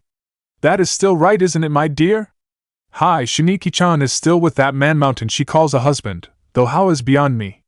The guest bedroom of their home is in a separate wing to theirs and his snoring was still keeping me awake. How she puts up with it I have no idea. Good quality earplugs would be my guess. Chusa commented sagely as Naruto, seeing he was under the radar for the time being, sidled up to the table and surreptitiously slid into a seat, noticing as he did so that the empty one he'd gone for was between Tsum and Shikaku. That's not too bad, it could have been worse. I think Inoichi-san still got it in for me after I ended up scaring Ino. But I did say I was sorry, he reminded himself mentally, noticing out the corner of his eye that the Yamanaka was still fixing him with the evil eye as he sat down. So what are you doing here, pup? Get caught breaking in? Nah, not like that. Naruto shook his head. Shikaku-san told me where the next meet was going to be held earlier this week and I showed up. Well, he made to defend himself as the Inuzuka opened her mouth to argue. Can you say I'm not the Uzumaki clan head yet? Just as Chusa had the previous month, Tsum found her argument choked off before it could begin. Gritting her pointed teeth, the leader of the House of Dogs instead shook her head, ignoring the snicker from the Ninken by the side of her as Kuramaru reminded himself of a question his partner had failed to ask the venerable monkey leader during one of the meetings of Konoha. Not yet, but give it time, she assured him before looking over at their host for the evening and tuteing, Chusa with Chime on his knee and hugging her tightly. How that old bear survived for a month with her gone I'll never know.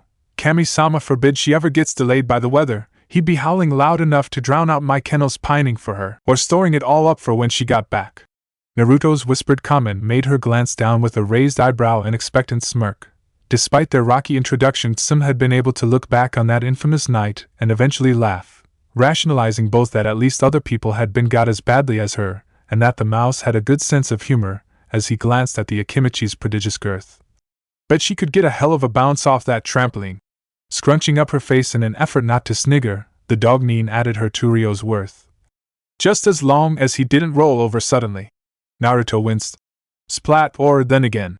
He rolled an eye up towards her, a curious half-smile on his face as he cocked his head slightly. That could be the precursor to the longest pair of splits she'll ever do. Tsum had no hope at that one, though she was quickly able to disguise her outright snort of laughter into a hastily stifled attack of the sneezes before anyone became too suspicious. Koho Berg. She gave a sniff before settling back in her seat, glancing around the table apologetically. Sorry about that. However, just before we get started, someone please tell me they worked out a way we can legally throw this little brat out on his ear. Oh, come on. As everyone else around the table swapped uneasy glances with each other, Tsum didn't dare look around. She could almost taste the smugness blossoming on the Jinchuriki's face. At least one of you must have thought to read the rulebook. Well, hi, she might have, but he's not here. Shikaku pointed out reasonably, helping himself to another handful of the nibbles scattered liberally around the table. The Akimichi were always the most generous of hosts. Innocent until proven guilty, I'm afraid, Tsum-chan. Innocent, ha? She muttered, favoring the victorious Chibi with a filthy expression before taking a handful of treats herself. I'm pretty sure they had a pair of handcuffs and an anbu waiting for him as he was coming out his mother's womb. Even then, she went on, remembering belatedly that Naruto was an orphan and not wanting to tear the head of that scar by bringing it up. I'm sure he'd have given them the slip. I'd have tried, and Gigi would have probably got me off on a technicality. The Uzumaki sighed, fighting down the pang in his heart as he was reminded of his non-existent family. Though knowing my luck, he'd have used the insanity defense and ended up getting me accidentally sectioned doing it. Nothing accidental about it, Naruto. All ninja are at least a little crazy, you're just getting a head start. Shikaku chipped in, stretching off as his teammate finally released his wife and stood up, casting some of the table into shadow as he fixed the unexpected player with a beady eye. So then, once more we are all here, plus one, save one exception. With that declaration, the big man scooped up a nearby saucer of sake and raised it aloft, the gesture echoed by everyone else save Naruto, who, bamboozled a bit by this, stayed quiet in his seat and merely observed the proceedings as Chusa went on. To absent friends. Absent friends, the echo went around the table as all 5 clan heads threw back the fiery brew, grimacing at the aftertaste before. With a shake of his head, Inoichi dragged the conversation back to brighter ground. So then, that's the depressing stuff out the way. Keep the seat warm for me, Chimeheim. I'll be back in a moment. The table as a whole chuckled quietly as the Yamanaka clan head excused himself, Naruto especially shaking his head as memories of the first time he'd come literally face to face with the leader of the mind-walking clan came back to the forefront of his mind, before he became aware of a presence to his side. Looking around and up, he found Chime looking down at him, scrutinizing his short frame through her thick, black lashes and steel-gray eyes. So then, now you know who I am, I'm going to assume you are the Uzumaki Naruto Chusakun's told me so much about. Hi, that's me. The Jinchuriki stayed proudly, nodding in his seat. I'm glad Chuza-san mentioned me. Funny thing was he didn't seem to mention you much. A thin eyebrow rose as a curious smile quirked the corner of Chime's lips. Really? He usually talks about me quite a lot, much to my embarrassment usually. Oh, he said about you, but never said you were, well, you, he exclaimed, looking her up and down and taking in her tall stature, ramrod straight black hair and fair complexion. You're not quite what I was expecting. Chime rolled her eyes. Let me guess, you were expecting a fat, frumpy, apple-cheeked woman in an apron. Despite himself, Naruto nodded and immediately regretted it, rubbing his sore ear as Chime's hand moved almost too fast to see in a lightning-fast cuff. Well, let that be a lesson to you. Never assume anything about someone you don't know. I am a Kimichi Chime, but before that I was Kurosawa Chime, proud member of one of the most prestigious samurai clans of the Land of Iron and, as my husband will duly attest. Chuza nodded sagely as she met Naruto's eye and gave a wide, slightly sinister smile before finishing. My skills with a blade haven't dulled through marriage or motherhood. The idea that one of the heads of the noble Konoha clans had a samurai bride took a while to percolate Naruto's mind. As far as he knew, samurai were warriors-like but at the same time completely different to ninja. While ninja prowled in the darkness and fought for victory at all costs in the name of the Hokage, samurai answered to the daimyo and lived by a strict code of personal honor and ethics, though they were formidable swordsmen, and women, apparently, and not someone a ninja would want to come up against in a straight fight. Naruto wisely stayed quiet for a moment as he tot up the sum of what he knew and, finding himself shortchanged in a few areas, sought to get a few extra snippets of information. So, you're a samurai? Chime held up a finger. No, the correct term for a battle-trained woman from a samurai clan is Anabu geisha, she explained, fixing him with the stern but not unkind eyes. Might only be a little difference but an important one, especially in the Land of Iron. Okay, sorry for any offense, but what I don't get is if you're from the Land of Iron, how did you meet Chuza-san? I'm not that great at geography, but even I know it's a long way to walk to Iron from here. And you'd be right, Naruto-san. Chuza answered with a fond smile on his face as he recalled his younger days. Luckily though, it was in the aftermath of the Third War that I was invited by my father, the former clan head, to accompany him to Iron for trading talks. I met Chimeheim there at these talks as my clan were planning to excavate and sift for metal ore in some of their clan lands using our Doton jutsus, and from her I learnt the importance of several samurai lessons, including.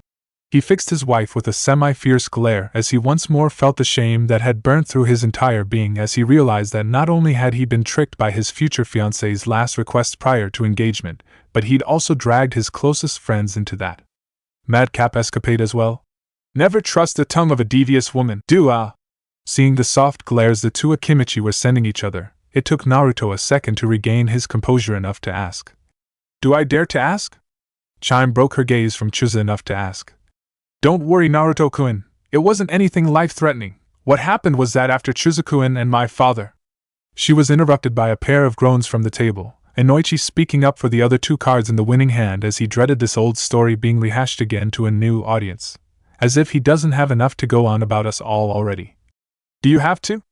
It's embarrassing. Oh hush, Chime shot his fledgling protest down before it could truly get off the ground. I'm sure you'll be regaling him with stories of how you wooed Kanisa-chan first chance you get when she's about. Pay no attention to him, Naruto. He's just sore because he was made to look a bit of a fool. Not for the first time, hey. Naruto held up his hand in defense as the paler blonde glared death at him. Not my fault. I might have shocked you, but the screen was entirely your idea.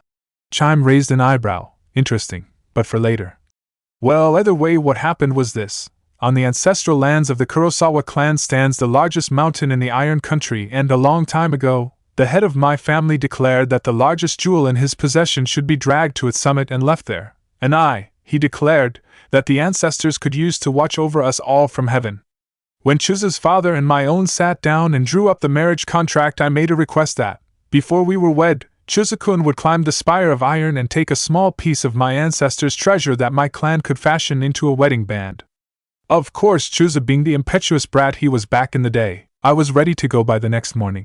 The tall man took over the story, trying to contain his flushing cheeks as his pride was stung by this story once more. And to my eternal shame, I dragged my team headlong into this mess. Your team? But what were they?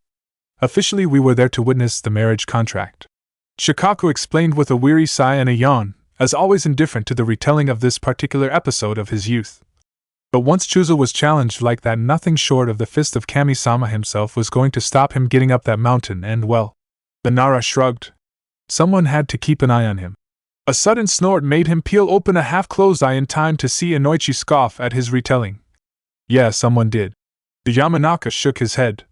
And that someone would have been me on my lonesome had Chuzo not threatened to lash you to the back of his luggage by your ankle and drag you the whole way there. Too right. We were still a team at that stage, Shika, so if the two of us were going to be suffering with cold, damp and frozen solid trail rations, I was going to make damn sure you were as well. The Great Bear himself glowered before shaking his head and shooting a nasty glance at his wife. Still, off we go, us three intrepid mountaineers, and let me tell you this, Naruto-kun, never ever assume that you can ever conquer a mountain easily, no matter how good you are with Doton Jutsus. If it wasn't the cold, it was the wind, and if it wasn't that, it would be dropping something not secured to our packs and having to go down and get the damned thing. 5 nights we were up there, 5 of the coldest and most miserable nights of my life, and believe me, that's saying something. But in the end we all made it, more or less. We heaved ourselves to the top of that mountain and saw the prize. Chimheim didn't lie, the largest crystal any of us had ever seen, big as a horse-drawn cart, clear as the finest Aburame ice. The thought of such riches made Naruto's eyes bulge. How much ramen would that buy? Before the Akimichi's finishing words made his jaw drop. And worth less than the 200 ryo I had in my pocket. But Naruto managed to stutter after a moment of ensuring in his own mind he had heard the large man right. But how's that possible? You said it was huge, how could it be so cheap? Because of what it was made of, Naruto. It was a massive salt crystal. Inoichi sighed, once more feeling the sting to his pride, not unlike a small part of the aforementioned crystal being ground into his wounds. There was a small plaque in front of it, written by the head of the Kurosawa clan, saying how the journey to riches was always worth more than the riches itself, or something like that. I can't really remember. So there we were, 3 Wallies who'd walked up a mountain and been left hanging out on a limb because some crazy old samurai had played a massive hoax on the world in general. What could we do? We all carved our names in the crystal. There was a small list on one side from other people who'd made the trek before us. Someone had written a nice poem there, if I remember rightly, though what it was escapes me. Threw a pinch each over our shoulders for luck. That great lummox picked up the small pebbles worth he needed, and we all set off back down again. Akimichi chimed. The Yamanaka's voice was half curse, half grudging commendation. About the only person in history to trump Konoha's winning hand. More good men have been lost to the wiles of women than to war, famine, disease and disaster. Remember that, Naruto. It might save your life someday. I'll pass those comments on to Kanisa-san then, shall I? Inoichi spluttered at the sudden thought and shook his head wildly, glancing almost frenetically at his third teammate as Shikaka gave a sardonic smirk. Apart from some very exceptional exemptions, though, I have to agree with him, Naruto. Girls in general are usually too troublesome to bother with. There was a sudden, very audible, very theatrical sniff as some looked away hurriedly, feigning wounded pride. And there I was thinking we had something special, Shika. The Inuzuka mourned tearfully, wiping her eyes on her sleeve. How could you be so cruel, stringing me along like that after all I've given you? From my recollections, the only things you have ever given Nara-san are bruises and FL. Tsume's arm whipped down, exposing her bared fangs and flared nostrils as she stared death across the table at Shibi, silently daring him to finish that sentence. Flying lessons, usually as a result of utilizing him as a practice dummy for your clan jutsus. Satisfied that the Aburame had done a decent enough job of dodging the kunai, Tsume merely shook her head and chuckled. What can I say? I needed a new chew toy and he was just lying there, so I thought, why not? And my pain and suffering didn't even enter your mind at all? Tsume rolled her eyes at the Nara. That coming from the man who was dating Yoshino-chan at the time, I'm not sure if that complaint's tragic or funny. She deadpanned before giving a wicked grin. Besides, I don't remember you complaining when she saw what had happened in that sparring session and the two of you got to play medanine together. Well, medanine and training dummy at least. Chuza's deep voice chipped in, smiling over at his friend as Shikaka's face struggled to keep its neutral expression. Call him a lazy ass, a dreamer, and all the other names under the sun, and he wouldn't bat an eyelid, but there were only so many insults to his clan and especially his other half that he would take. Knowing Shika, it would be too troublesome to raise his arms so Yoshino-chan could put the bandages on. Knowing Shika, everything beyond breathing's too troublesome to be bothered with. Tsume agreed with a toothy smile at her shadow-wielding counterpart. The Nara clan, put on this earth by Kami-sama as a legal alternative for necrophiliacs. As expected, there was a general recoil from this line, Some grinning secretly to herself as Inoichi, first to overcome the gag reflex, shot a hand up and waved it away. No, Tsum. He traced his finger across the tabletop before reaching over it and tapping the wood further away, explaining as he repeated the motion. You line, bad puppy-chan, that was uncalled for. Tsum merely beamed all the more brightly before the butt of her joke spoke up, immediately putting her hackles up as she realized he had no reason whatsoever to put a good word in on her behalf. Very true, but at the same time there are worse urges to have. He didn't even have time to roll his eye down to where Kuramaru was prone on the floor before the Inuzuka mistress's growl reached his ears. And if you look over here saying that, I'll black your eyes for you, she promised threateningly. Contrary to popular belief, the Inuzuka clan aren't werewolves. With those legs. A voice from between the quarreling shinobi piped up, both having made the fatal mistake of ignoring the jinchuriki between them and some bearing the brunt of the punishment for such a failing. Could have fooled me. And what's wrong with my legs, brat? If you're not carefully, you'll be on the end of one of them in a minute. Naruto winced. Nothing wrong with them, in fact they're perfect ninja tools. He commented, not daring to look as he knew that while Tsum would be the last kunoichi in the leaf to play the pervert card, she'd instead find some other way of punishing him for a blatant peek. That stubble could probably count as a weapon in its own right. Getting hit by those shins be like being belted in the face with a cheese grater. Despite the sniggers around her, the Inuzuka kept a tight grip on her temper, knowing that blowing her top now would only come around and bite her on the rear at some stage in the future. Instead, she glared down at the Uzumaki and bared her pointed teeth in a chilling smile. And what would you know about feminine fashions and beauty routines, brat? Been using that henge of yours to sneak into other young ladies' bedrooms and get a good eyeful, have you? For shame. Naruto shook his head slowly, grasping for a comeback and stalling before luckily his quick mind seized upon a line in one of the joke books he now owned and twisted it enough to suit his purpose. Nah, the shock I got in yours was enough to kill off any inner peeping Tom I had. He gave a theatrical shudder as Chime raised an eyebrow at this, looking across at her husband and nodding as he silently assured her he'd let her know the full story later. As soon as I crawled out of there, I swore to myself I'd never make a nuke out of any woman who could grow a better mustache than me. Bad news for you then, Blondie.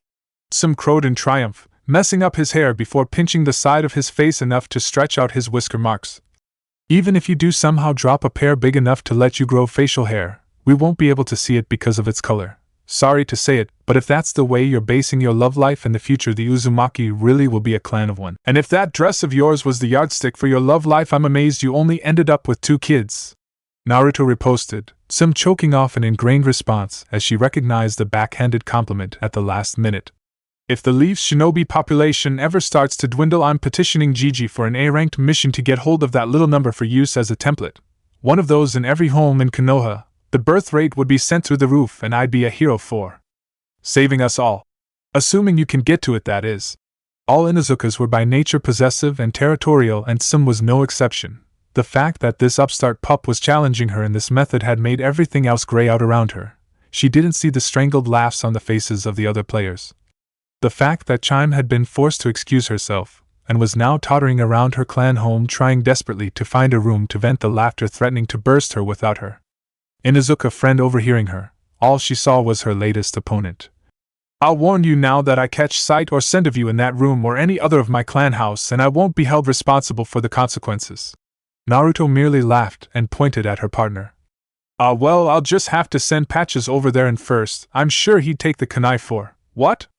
Belatedly realizing the rumbling growl reverberating from the floor was meant for him, Naruto looked down again and explained himself to the irked Ninken.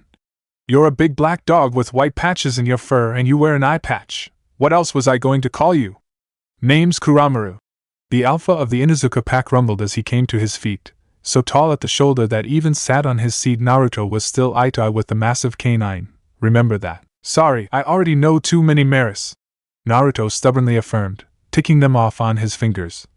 Shikamaru, Haimaru, Konohamaru, nope, sorry, no room for any more.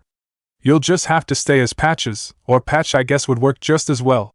I'll remind you of that next time the pack goes hunting you, Nezumi. Naruto scowled at that. It's mouse, not rat. Mice are cuter and don't live in sewers. Oh yeah, is that as fact? Well, reminder for you, Patch. You need to have both eyes open to have a chance of catching me. The Ninken smiled as much as he was able to. I'll manage with just the one. Really? Okay then, Naruto seemed to mull something over for a minute before coming to a decision. Tomorrow night, my sneaking skills against your nose and eyes, am I? No mousehenge from me, none of the rest of the pack from you. You catch me, you win, and I'll call you by your name. I get to one of the clan houses, you don't, and you stay as Patches, deal? You've got nuts, kid. Having come back into the room just in time to hear the youngster make such a bold statement to Kuramaru, a ninken she knew was a match for most ninja on his own without some backing him up, was enough to convince Chime that at least some of the stories Chusa had told her about this child before her must have been true. Oddly enough, she and the ninja in the rooms didn't step in when the massive dog brought a paw that covered half the Uzumaki's thigh down on the Jinchuriki's closest leg to seal the bet, his fangs displayed in a canine smirk as his rough, rumbling voice issued forth again. You have courage, Nezumi. No brain but courage. Say that to my face after you catch me, Patches. The boy retorted, heaving at the massive foot that was starting to cut off the circulation in his leg and give him pins and needles. Come on now, off. Kuramaru reluctantly relented, settling back down on his belly and sending one last comment up towards the table before planning for the hunt he had to deal with tomorrow. I'll do just that, Nezumi, Kuramaru assured him, already recalling the best routes around a territory that had been his from his birth to the present day. Right after I dragged you before the pack by your tail and forced you to call me Alpha. You keep dreaming. For now I will, the dog agreed, closing his eyes as he heard the game above him start. But tomorrow, my dream will come true and your nightmare will begin. The eye had been closed in slumber the night before was now alight with triumph as the body it was connected to bounded over low scrub and around thick tree trunks, scanning the dark boughs above with a frightening zeal as predator instinct sang through Kuramaru's veins. That side of him, the feral, animal side that he had been born with, and that had kept him alive and mostly intact through the bloodiest war of the shinobi era, was roaring in his ears, pounding in time with his heartbeat. He had the scent of his prey and would follow it, and the Uzumaki would know the folly of challenging a ninken on his home territory. The other half, on the other hand, the one that had been born following his introduction to the small human pup who would one day become the Inuzuka clan head and had been molded and developing since then, had a slightly different viewpoint. Only by luck and the fact the half-full moon had drawn his eye to the thin, vine-like shape that had almost bisected it in his monovision had he been warned of where to look, and the fact his prey was now above him rather than on the ground. How Naruto had been able to throw a rope so high and so far when even Sam's youngest pup wasn't able to hurl a kunai so it would hit a stationary target with any degree of accuracy was beyond him. But at that point it hadn't mattered. All that had mattered was that because of the dangling rope he knew where the mouse had entered the clan grounds and, having caught his scent from the thick twine, was following it relentlessly. Though the trailer was slightly fainter than he'd been expecting. Still, despite his quarry's ingenuity with hiding in the trees, it appeared he had done nothing about the scent that followed him like a blaring noise, the trail that Kuramaru was following like an arrow, getting closer to his quarry all the time. The trail thickened in his nose, curdled and his great head came up, a breath of still, crisp night air reached his remaining ear and brought with it the sound of scrabbling, leaves being disturbed. There, and sweet vindication rushed around the ninken's frame as he saw the prey for the first time, Nezumi. Due to his vocal cords not being properly attuned to speak the human tongue, Kuramaru couldn't shout, but in such a quiet environment that didn't really count for much, even with his limited knowledge of human movements and reactions that could tell from the way the boy suddenly froze against the tree trunk he just moved towards that Naruto had heard him come down. With great reluctance the Jinchuriki did so, though as he slowly inched his way down the trunk of the tree Kuramaru had to look twice to check it really was the same pup who had so unwisely challenged him the previous evening. Without his trademark orange, Naruto really didn't look like Naruto. Instead, dressed as he was in dark and dull gray ninja slacks and vest, to say nothing of the black dye that had been used to obscure his eye-catching hair, he really did look like a potentially dangerous intruder. Even his birthmarks had been smeared with thick mud, probably from just outside the Inuzuka clan grounds if the smell was any indication, the clay-like substance breaking up the outline of his face and making him harder to see, though thankfully not harder to smell. Oof. Dropping the last few feet, Naruto tottered for a minute before righting himself and looking back up the tree. That was higher than it looked. I'd have made it if I was a bit closer to the floor and able to jump from tree to tree without being afraid of breaking my neck. Sour grapes never taste nice, Nezumi, Kuramaru quoted with a gruff chuckle before thrusting his nose into the smaller figure's chest gently. But you were caught. I have won. He could see the child trying to argue his way out of the snare he'd stuck his foot in. It was actually quite funny to see how many expressions a human could make in so short a time, but, as he'd known the child must, Eventually Naruto folded his arms and gave a sigh. Well, you got it half right, Kuramura-san. Progress at least. I feel it may take several nips before he remembers the lesson fully though. You well caught me. I can't go anywhere without having a lot of angry dog landing on me. That is assuming you're not planning on letting me off the hook? Didn't think so. He shrugged as Kuramura shook his head slowly from side to side. It was worth a try though. True now. The Ninken swung away, brushing his prey's shoulder with a thick tail. Come, the pack will see you. They will know not to rend you if they catch you in our lands once they have your scent. Ah yeah, about that. The Jinchuriki cringed for a minute, Kuramura looking over his shoulder as the boy no doubt realized the fate that might have awaited him had he been hunted by less human-friendly members of the Inuzuka family, two-legged as well as four. Any chance you could hand over my scent second-hand? I need to get going in a minute. Those words did make Kuramura spin around, a touch of his temper rising as he made to cut through the mouse's delaying tactics. As an offshoot of pack loyalty, honor to a word ran through an Inuzuka's veins and Naruto was coming perilously close to breaking the bargain he made less than a day ago. You will not! The scarred dog growled, glaring at the impudence of the child through his sole remaining eye. You will follow me or you will be cast forever from the pack grounds. The Inuzuka will hold no sympathy for a liar. But Kuramura-san, I'm not lying. I said you got it half right earlier and that was the truth. Even as he replayed the conversation back through his head, the Ninken found it explained to him. You have caught me, dead to rights. I'm your prisoner, your scent marker, anything else you want me to be, but I'm also something else as well. What? The grin that could simultaneously light up a room and strike fear into the heart of a war veteran flashed through the clearing as Naruto brought his hands together. I'm a decoy. A split second later Naruto found himself pausing in his descent from the boughs of a different tree, smirking at the memory of the dumbstruck expression that had clouded the Ninken pack leader's scarred muzzle, before shivering and making better speed to his destination as a frustrated howl issued moonward from somewhere far too close for his liking. Oh, that's not good. Naruto was far from fluent in the canine tongue, but he was certain that howl was not meant as a compliment to his skullduggery skills. Patches is going to be pissed after chasing those clones up a tree. Better get moving. With that, the housebreaker hopped down to the floor, ignored the stab of pain up from his heel as he half stumbled over an old tree root, and bolted full pelt towards the outside of the wall he could see. Even though it only lasted 5 or 6 seconds, it was a tense run. All around him phantoms of the irked pack leader raced alongside with hot breath pouring from their throats and single, crimson eyes ablaze with vengeance for the sake of their wounded pride. The feeling of solid, hardened wood against his shoulder was euphoria itself. It was over, he had won. By hook and by crook, as using a jutsu that not even most chunin should have been able to do probably counted as cheating in any civilian's book. So it's just as well I'm a ninja and can't cheat. And besides, he knew I could do that jutsu. He should have been expecting more than one of me. No such thing as a single mouse after all. But he was here, at his objective, and, as he ducked down and fished in his pocket for something, with a hopefully easy way in if the kami favored him.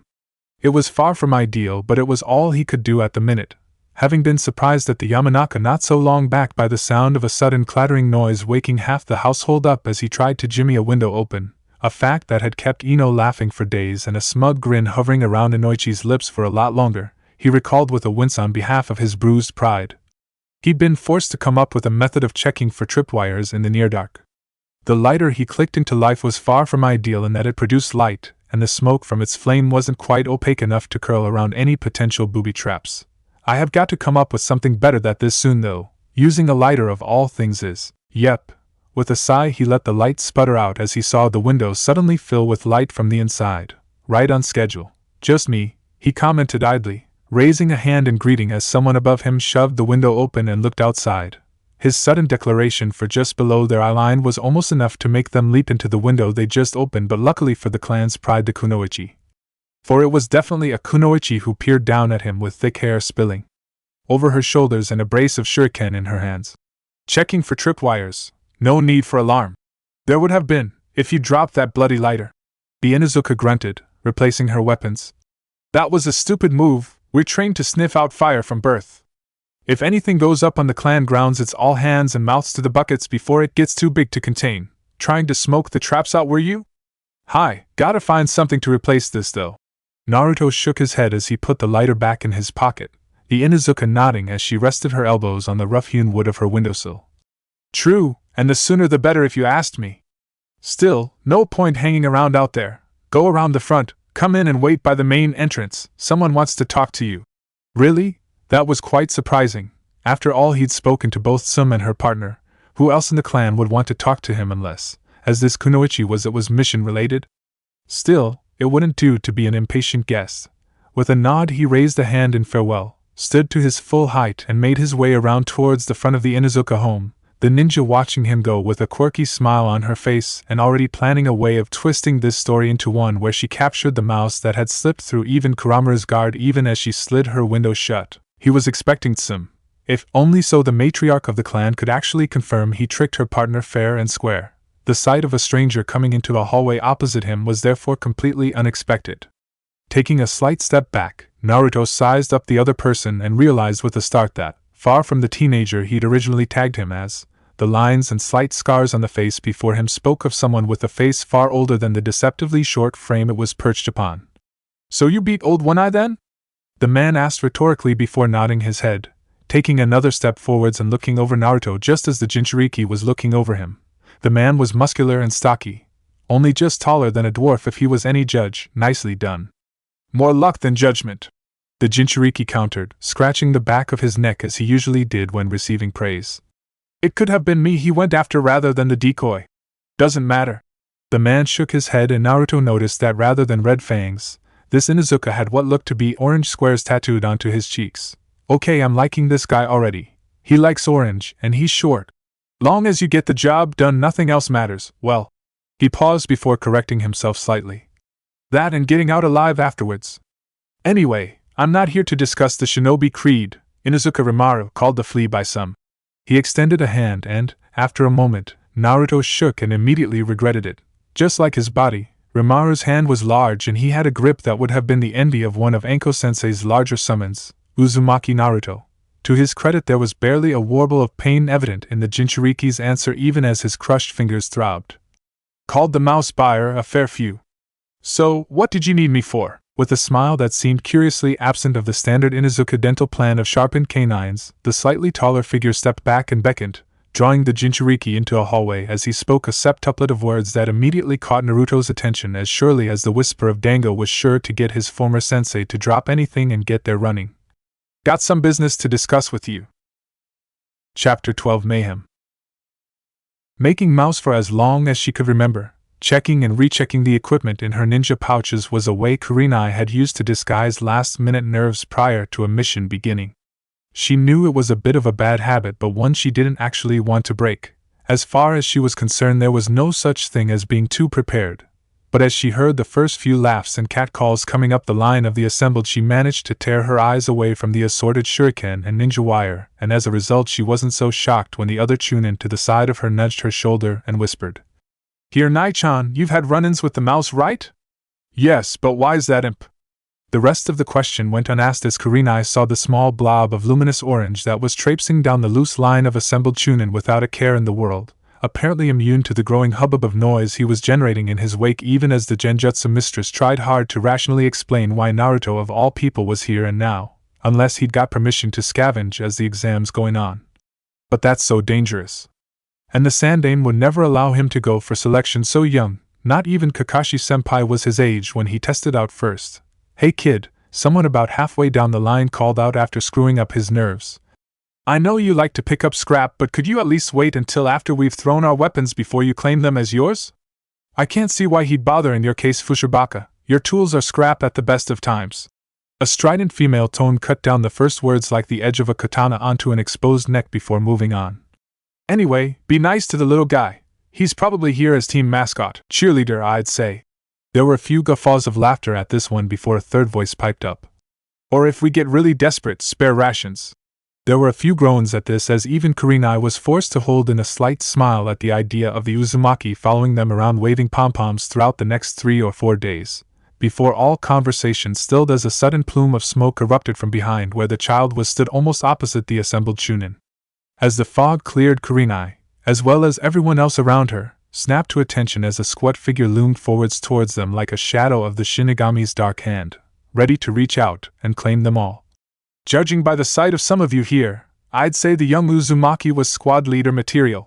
Oddly enough, no one laughed at this as the Inuzuka prowled forwards, his gimlet eyes tracking down the line of students, and though judging them all, Kurenai for her part stood up straight. And didn't flinch as those chips of colored glass met her own face, and lingered for a second before moving on. Still, ignore him for the moment and listen to me.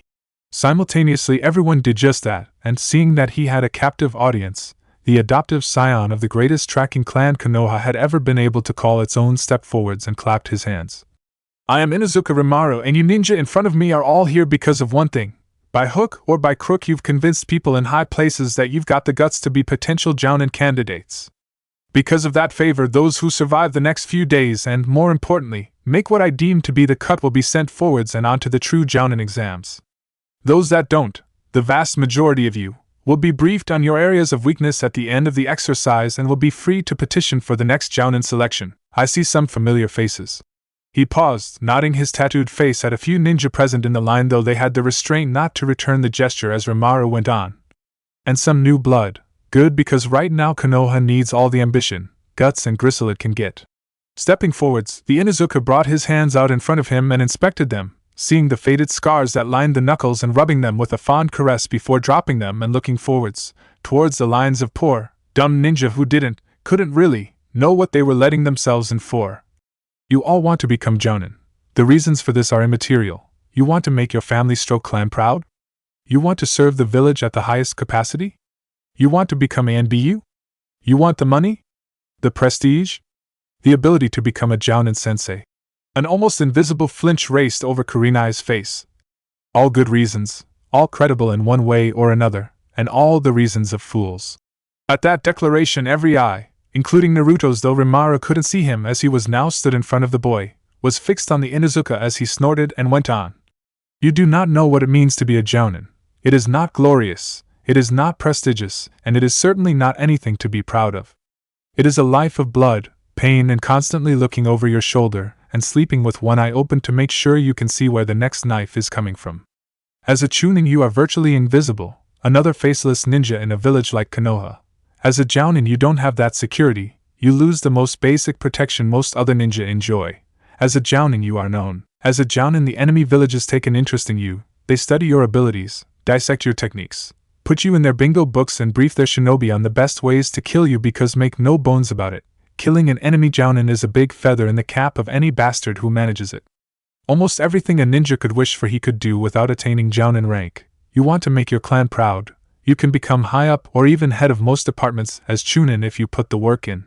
There's a large proportion, in fact almost a majority of anbu who are still chunin or special jounin. In that organization you don't have a rank, you are simply anbu. Almost anyone can earn enough to raise a family as a chunin, and if you're still swallowing the crap about proving your clan superior to all others at this stage of the game, well. He gave a brief, unpleasant laugh as he picked out one or two clan ninja from the crowd before him, his flinty stare hard and deliberately challenging as he went on.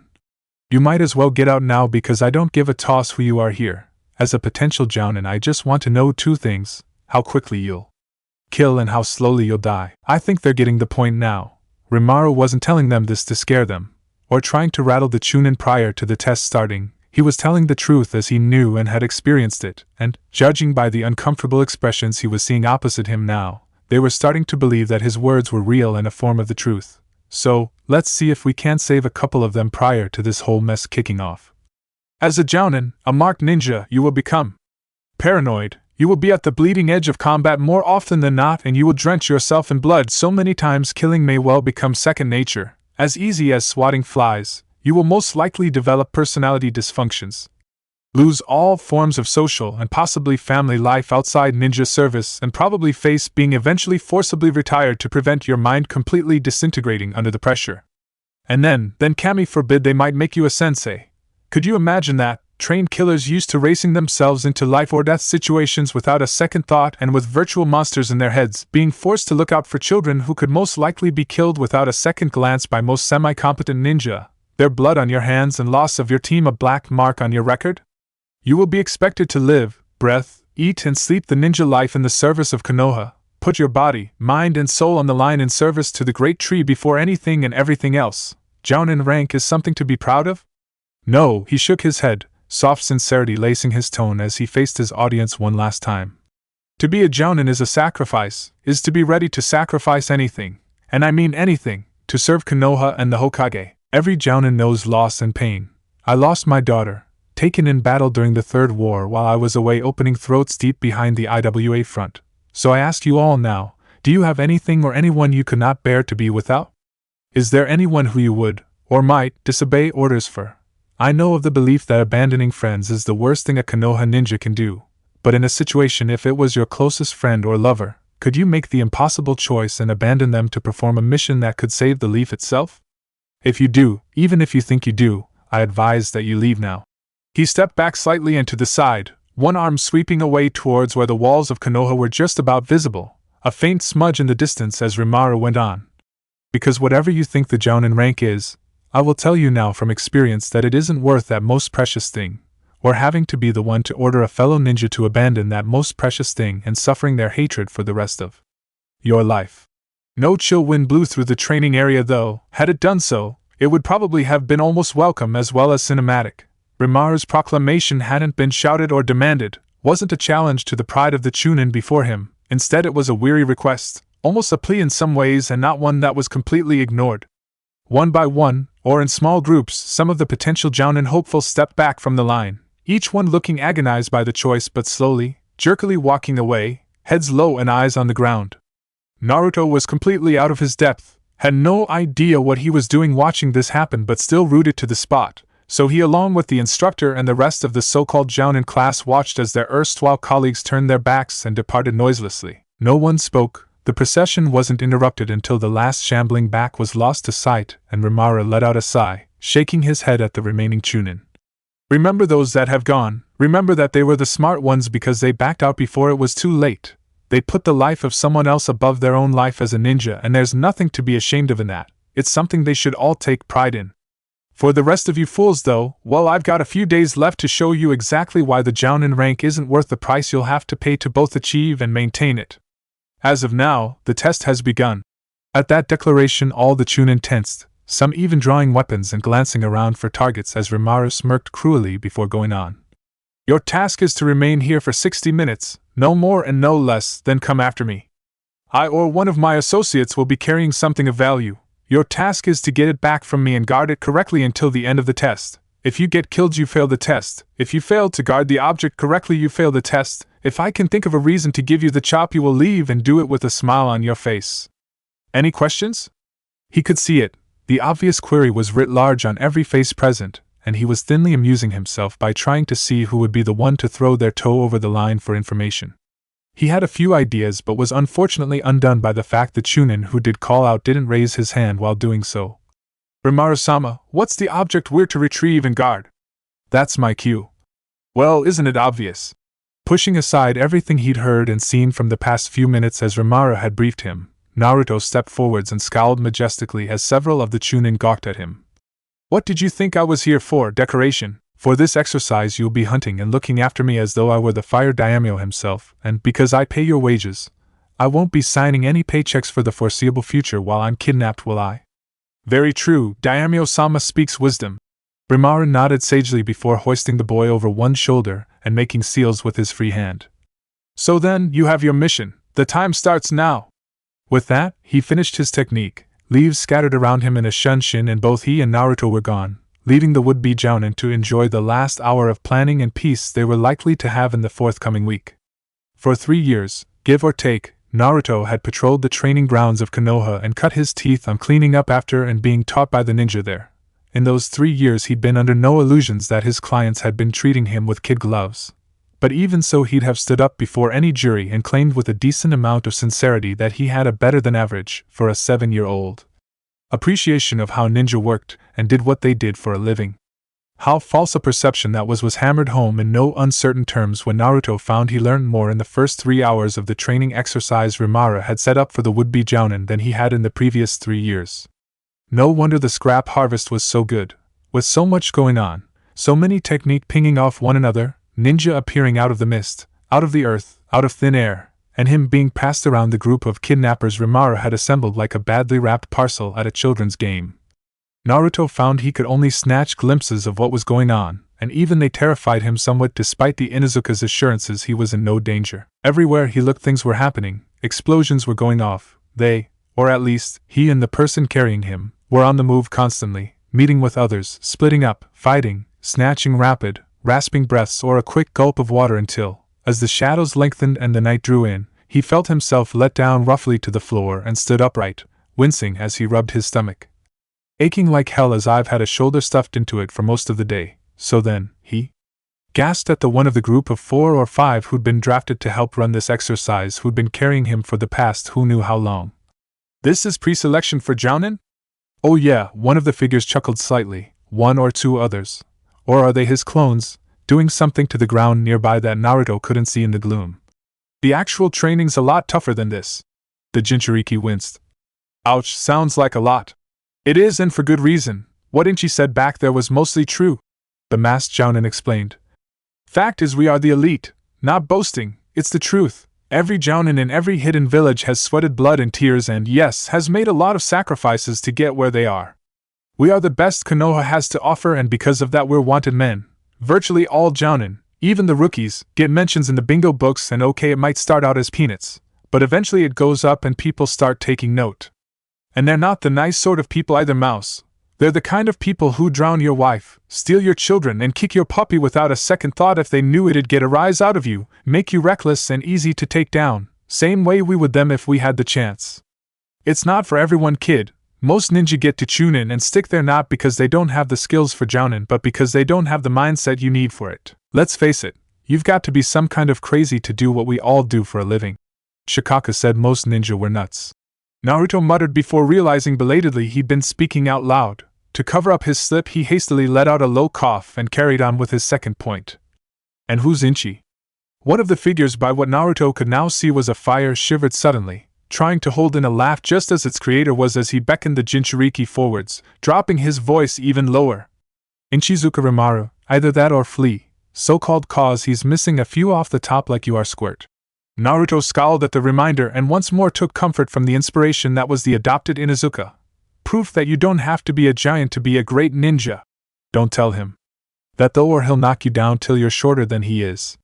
Mean son of a bitch that guy is, one of the best hunter nins Konoha's ever seen. Really? Oh yeah, he's retired from the front line, but he's still a vicious bastard when he has to be. The Jounin told him, not concerned about his language as much as he'd heard the kid was supposed to be in tight with the Inuzuka and he knew how filthy their language could be. Damn good instructor too, but for the love of heaven, if you ever get on his bad side, hit the dirt and grovel like a worm until he tells you to stop. He said he lost his little girl right in the briefing. Remembering the speech the squat former hunter had made prior to kicking off the day's activities, Naruto nodded, causing the Jounin to nod in tandem and carry on.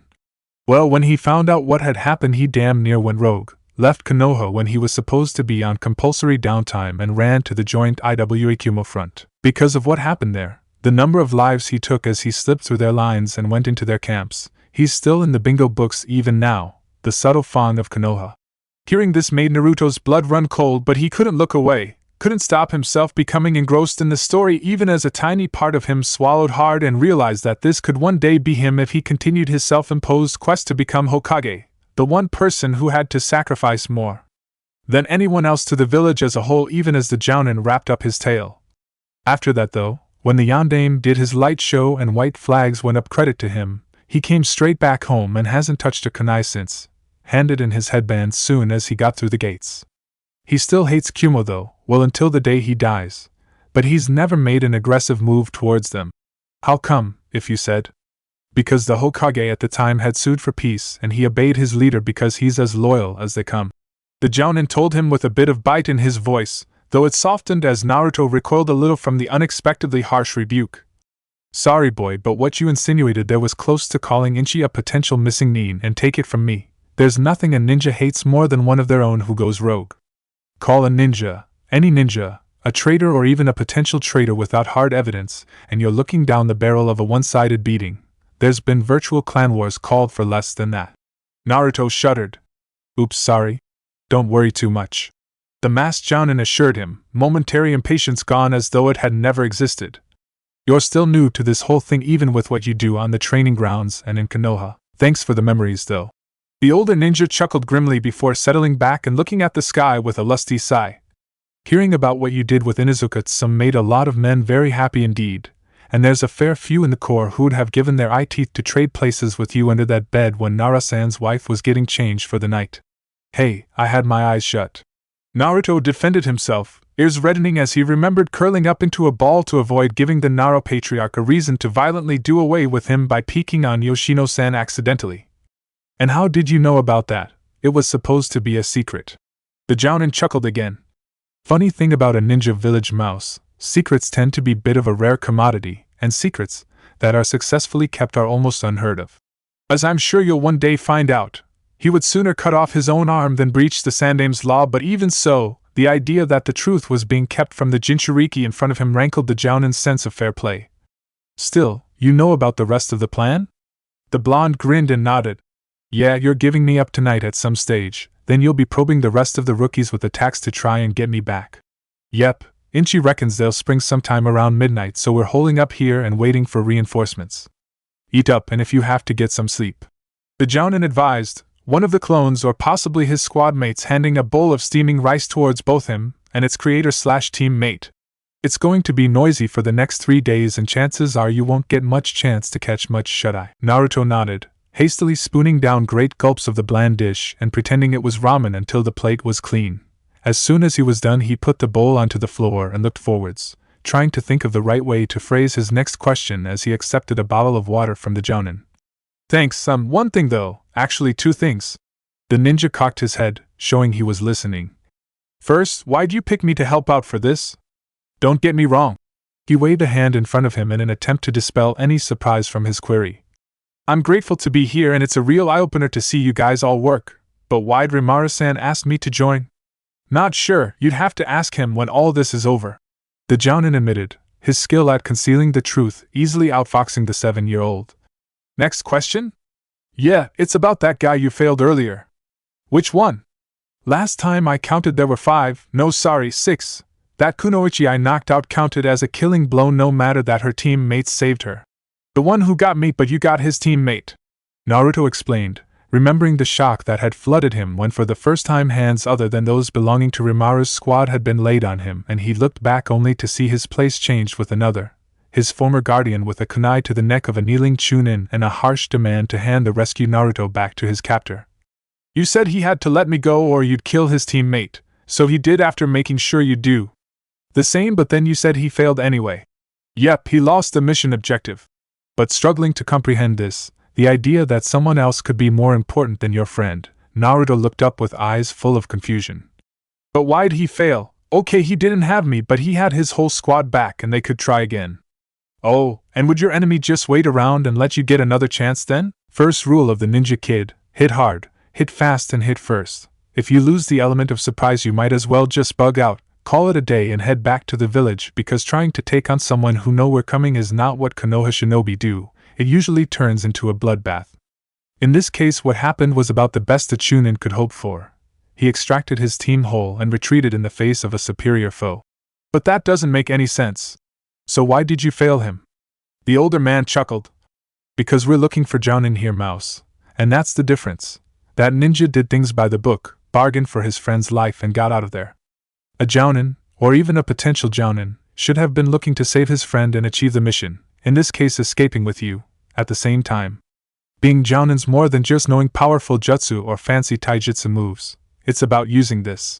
The ninja tapped his forehead, indicating his brain. To trick, trap or simply think ahead of your enemies to make sure everyone gets home safe and the mission gets done. You can't always do it. Hell, I can't count the number of times one of my plans has been shot down by the captain, or something's gone wrong that meant I had to make some last-minute changes or just plain wing it. But a Jounin will always be looking ahead, planning 3 moves in advance as well as focusing on the here and now. It's hard to explain. No, not really. Is that so? A little surprised at being cut off like that, the examiner simply sat back and took a careful chew of his own meal as Naruto rested his cheek on a fist, thinking hard. Someone told me once that a good ninja beats his enemy, but a great ninja outthinks him so much he never has to beat him. That's what you want the Chunin to do, or try to do at least. Very nice, very elegant way of putting it. Whoever told you that is a person I want to find out about. Masking his thoughts as well as his curiosity, the ninja carried on. It's a skill that takes a long time to learn and a lifetime to even come close to mastering, but we're trying to see if the potential is there in these candidates. Most of them don't have it yet. Hell, I can count on both hands the number of Chunin who passed this exam first time around, and I can count the number of ninja who pass full Jounin selection first time on one hand with fingers and a thumb to spare. But it'll come in some of them. It'll come. Now, he clapped his hands softly, all business, and Naruto had to fight the urge to spring to attention. Go to sleep. Chances are you'll be up very late tonight. Recognizing this as an order and wanting to make a good impression, Naruto immediately curled up on the blanket he was sitting on and pulled it over him, grateful that the winter gripping the village was relatively benign this year, as he slipped his eyes shut and allowed himself to drift away. As always out like a light when darkness fell, as his regular excursions and early mornings usually combined to tire him out enough to make sure he could nod off easily. His slumber was not so deep, however, that he didn't jolt awake as he felt sudden hands upon him and lashed out instinctively, forcing his captors to cover his mouth with a sweaty hand to ensure a scream didn't break the silence. Finally controlling his racing heartbeat as he remembered where he was and why, the Jinchuriki slowly allowed himself to go limp as the would-be Jounin carried him away, as the first of many explosions and voices were raised to call out techniques and jutsus to cover their comrades' retreat from the danger zone. The familiar sensations of being jostled around over someone's shoulder could have lasted for minutes or hours, but when he was finally set down again, he found himself asleep again almost without realizing it. It was a pattern of rude awakenings followed by the short, intense bursts of motion, movement, and all-around bowel-loosening terror, rather than the more famous misadventure he was to partake in during the following year, that Naruto was always considered his true induction into the real life of a shinobi. Though he was too young to understand it at the time, it was to be another step along the winding, narrow track that led to his dream of surpassing the only man in the village he truly considered family. Staggering forwards as though the bags under his eyes were weighing him down like sacks of potatoes, the Jinchuriki turned his bleary vision upon the rough-looking trestle table that had been set up on the edge of the training area some 4 days later. The squat from sat on the side of it, glancing up and smirking as it beheld the listless form of the child approaching him. "So you want to be Hokage then, do you, kid?" Rimara chuckled genially, glancing around as the rest of his squad dispersed around the training area to start repairing the damage the exercise had done. "Well, first rule about being a ninja. Doesn't matter if you've not slept in a week, you've got half your lifeblood pooling around your feet, and your wife's at home giving birth. You don't move from the big man's office until the debrief's done." Stifling a yawn as he looked up at the small pile of hated paperwork, Naruto let an eyebrow rise before glancing over and smiling tiredly. "Which big man? When you're my height, everyone's a giant," the Uzumaki groused before glancing up at the amused Inuzuka. "Something I hear you've had in the past." Orange squares on his cheeks creasing in a grin, Rimaru snorted with laughter before nodding. "True enough, though just remember that people might laugh at you when they see your heads level with their chest. But when you point out that means your fists are level with their groin, they soon change their tune. Usually to soprano." He chuckled again, remembering some memorable times when this had proven to be true. "Yes, the Sharingan was your ultimate bloodline with no flaws, wasn't it, Hashina? Hard to see anything through a veil of tears though, wasn't it? Hard to think we ended up as drinking buddies after that second sparring session." Hastily tearing his mind away from the past, the Inuzuka shook his head and carried on. "Still, enough of that. You've done your part, Naruto. Go back to your home and rest up for a few days. You remember where I said to meet for your payment?" "Hi, 6 days from now, I remember." "Good," Rimaru said shortly, a clear sign of dismissal as he turned back to his paperwork. Naruto, however, didn't move, instead plucking up his courage to speak as he watched the head of the training exercise pick the first sheaf of paper off his little stack. Rimaru-san?" The retired ninja looked over the top of the paper, clearly expecting the boy to have cleared off by now. "Hi. One of the Chunin who tested, her name's Kurenai something. Did she make it through?" Keeping his crossed fingers discreetly out of view, Naruto said nothing more as Rimaru steepled his hands in front of his chin, glancing up as he tried to recall one of the many who'd come to this test. He considered for a minute before quickly leafing through the papers by the side of him before alighting on a particular name after muttering under his breath about the need to get a decent filing system sorted out in his head. "Yuhi Kurenai?" he questioned as he came upon a likely name. As Naruto nodded quickly, he sighed and shook his head. "She was knocked out on the morning of the 3rd day, fractured wrist," he informed the young Chunin's small admirer, a slight flicker of admiration in his mind as he saw the kid's face fall. "If nothing else, he's got his bar set high. Especially if from what I heard she's still attached to a Bay-sized kid.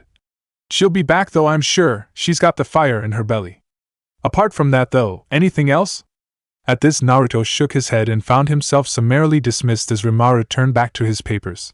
As he walked back towards the village, though, he recalled some of the desperate snatches of ninja fighting he'd seen earlier in the exercise and rationalized that, for a new Chunin on their first go, lasting 2 days outright, was a pretty impressive milestone for his former teacher to make. Though I'm gonna have to do much better than that if I want to be Hokage. It's gonna be really tough to do, but I can make it, and Rimaru-san will help me later on this week. That's something to look forwards to, right after I get a get-well card for Kurenai-sensei and find out where Ebisu was when his girlfriend was taking this exam. Naruto's sleepiness lasted a little less than 2 days. By the time he was leaning on a corner of the Inuzuka compound outer wall, it had been extinguished so much that he was able to hear the door opening and position himself to play a trick on his soon-to-be sensei.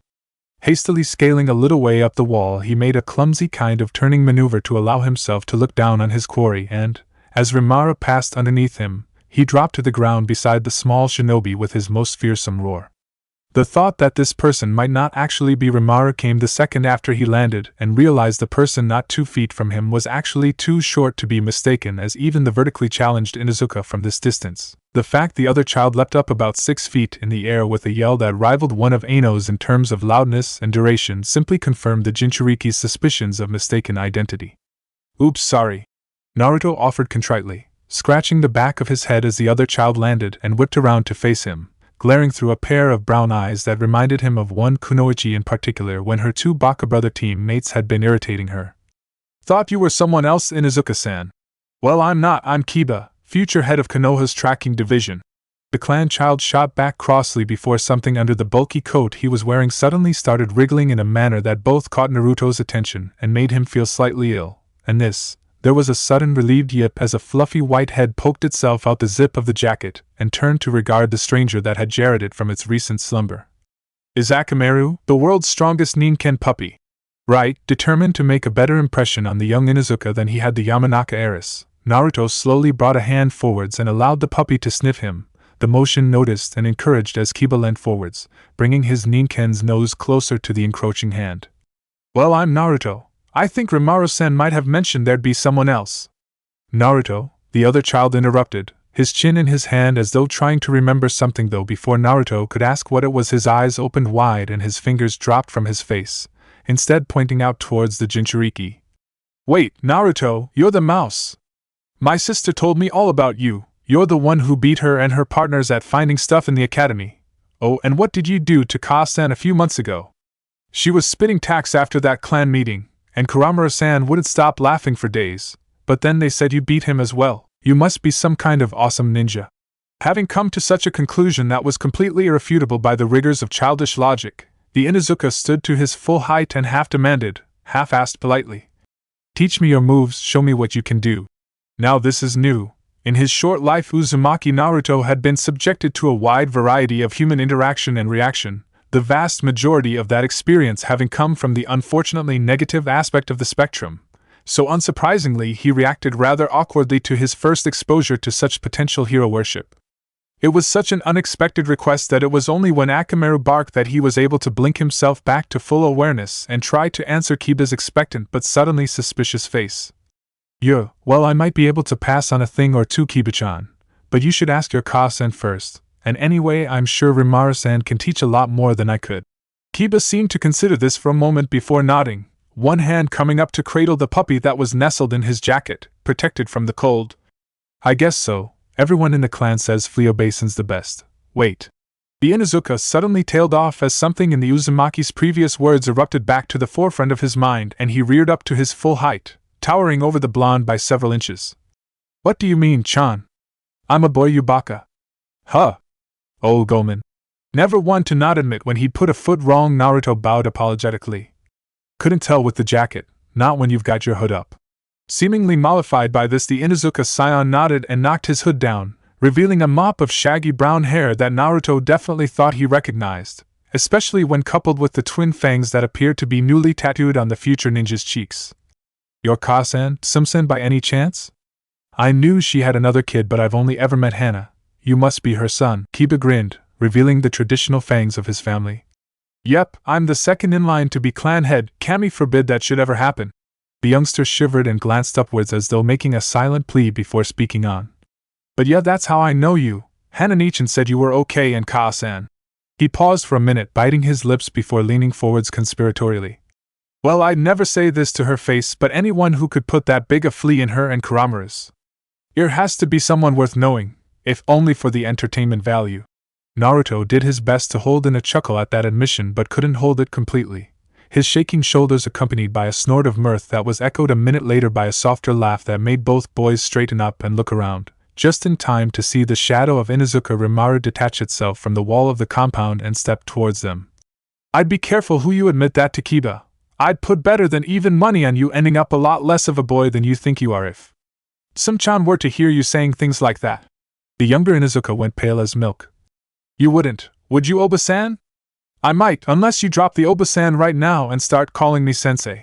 Rimaru warned him before walking past to stand in front of the two boys. While I'm teaching you two how to survive out there for the next few days, you'll address me as sensei, understood? Good, he nodded to himself briefly as both Kiba and Naruto nodded. Now, if there are no other questions, go on. Lowering his hand, Naruto grinned sheepishly and pawed at the back of his neck. Heh, sorry, but this just came up and I really have to know. He spun around to regard the boy beside him, eyes fixed on the small head peeking out of the thick jacket. AKA Maru? Yeah, well. Kiba shrugged, a wheedling tone in his voice as he sought to explain. Shiro was already taken, and Nei-chan's got the Haimaru, so Akamaru was the best name we could find for him. And anyway. The larger child rubbed his dog's head affectionately, causing the puppy to whine and nuzzle the warm skin. He wouldn't answer to anything else now even if I wanted to change it. Fair enough, now then. Curiosity assuaged, the unassuming Jinchuriki looked back towards his teacher, the older man waiting for the childish questions to die down rather more patiently than might be expected of an Inuzuka. Let's get going, got a lot of ground to cover. Rimaru merely chuckled, turning to lead the two boys away. Very true, ground to cover. Beds to dig, streams to wade through and trests to climb as well. It's going to be a rough 3 days. I hope you came prepared. For the first time, but certainly not the last, the marked cheeks of both Inuzuka Kiba and Uzumaki Naruto creased into a pair of wide, challenging smiles.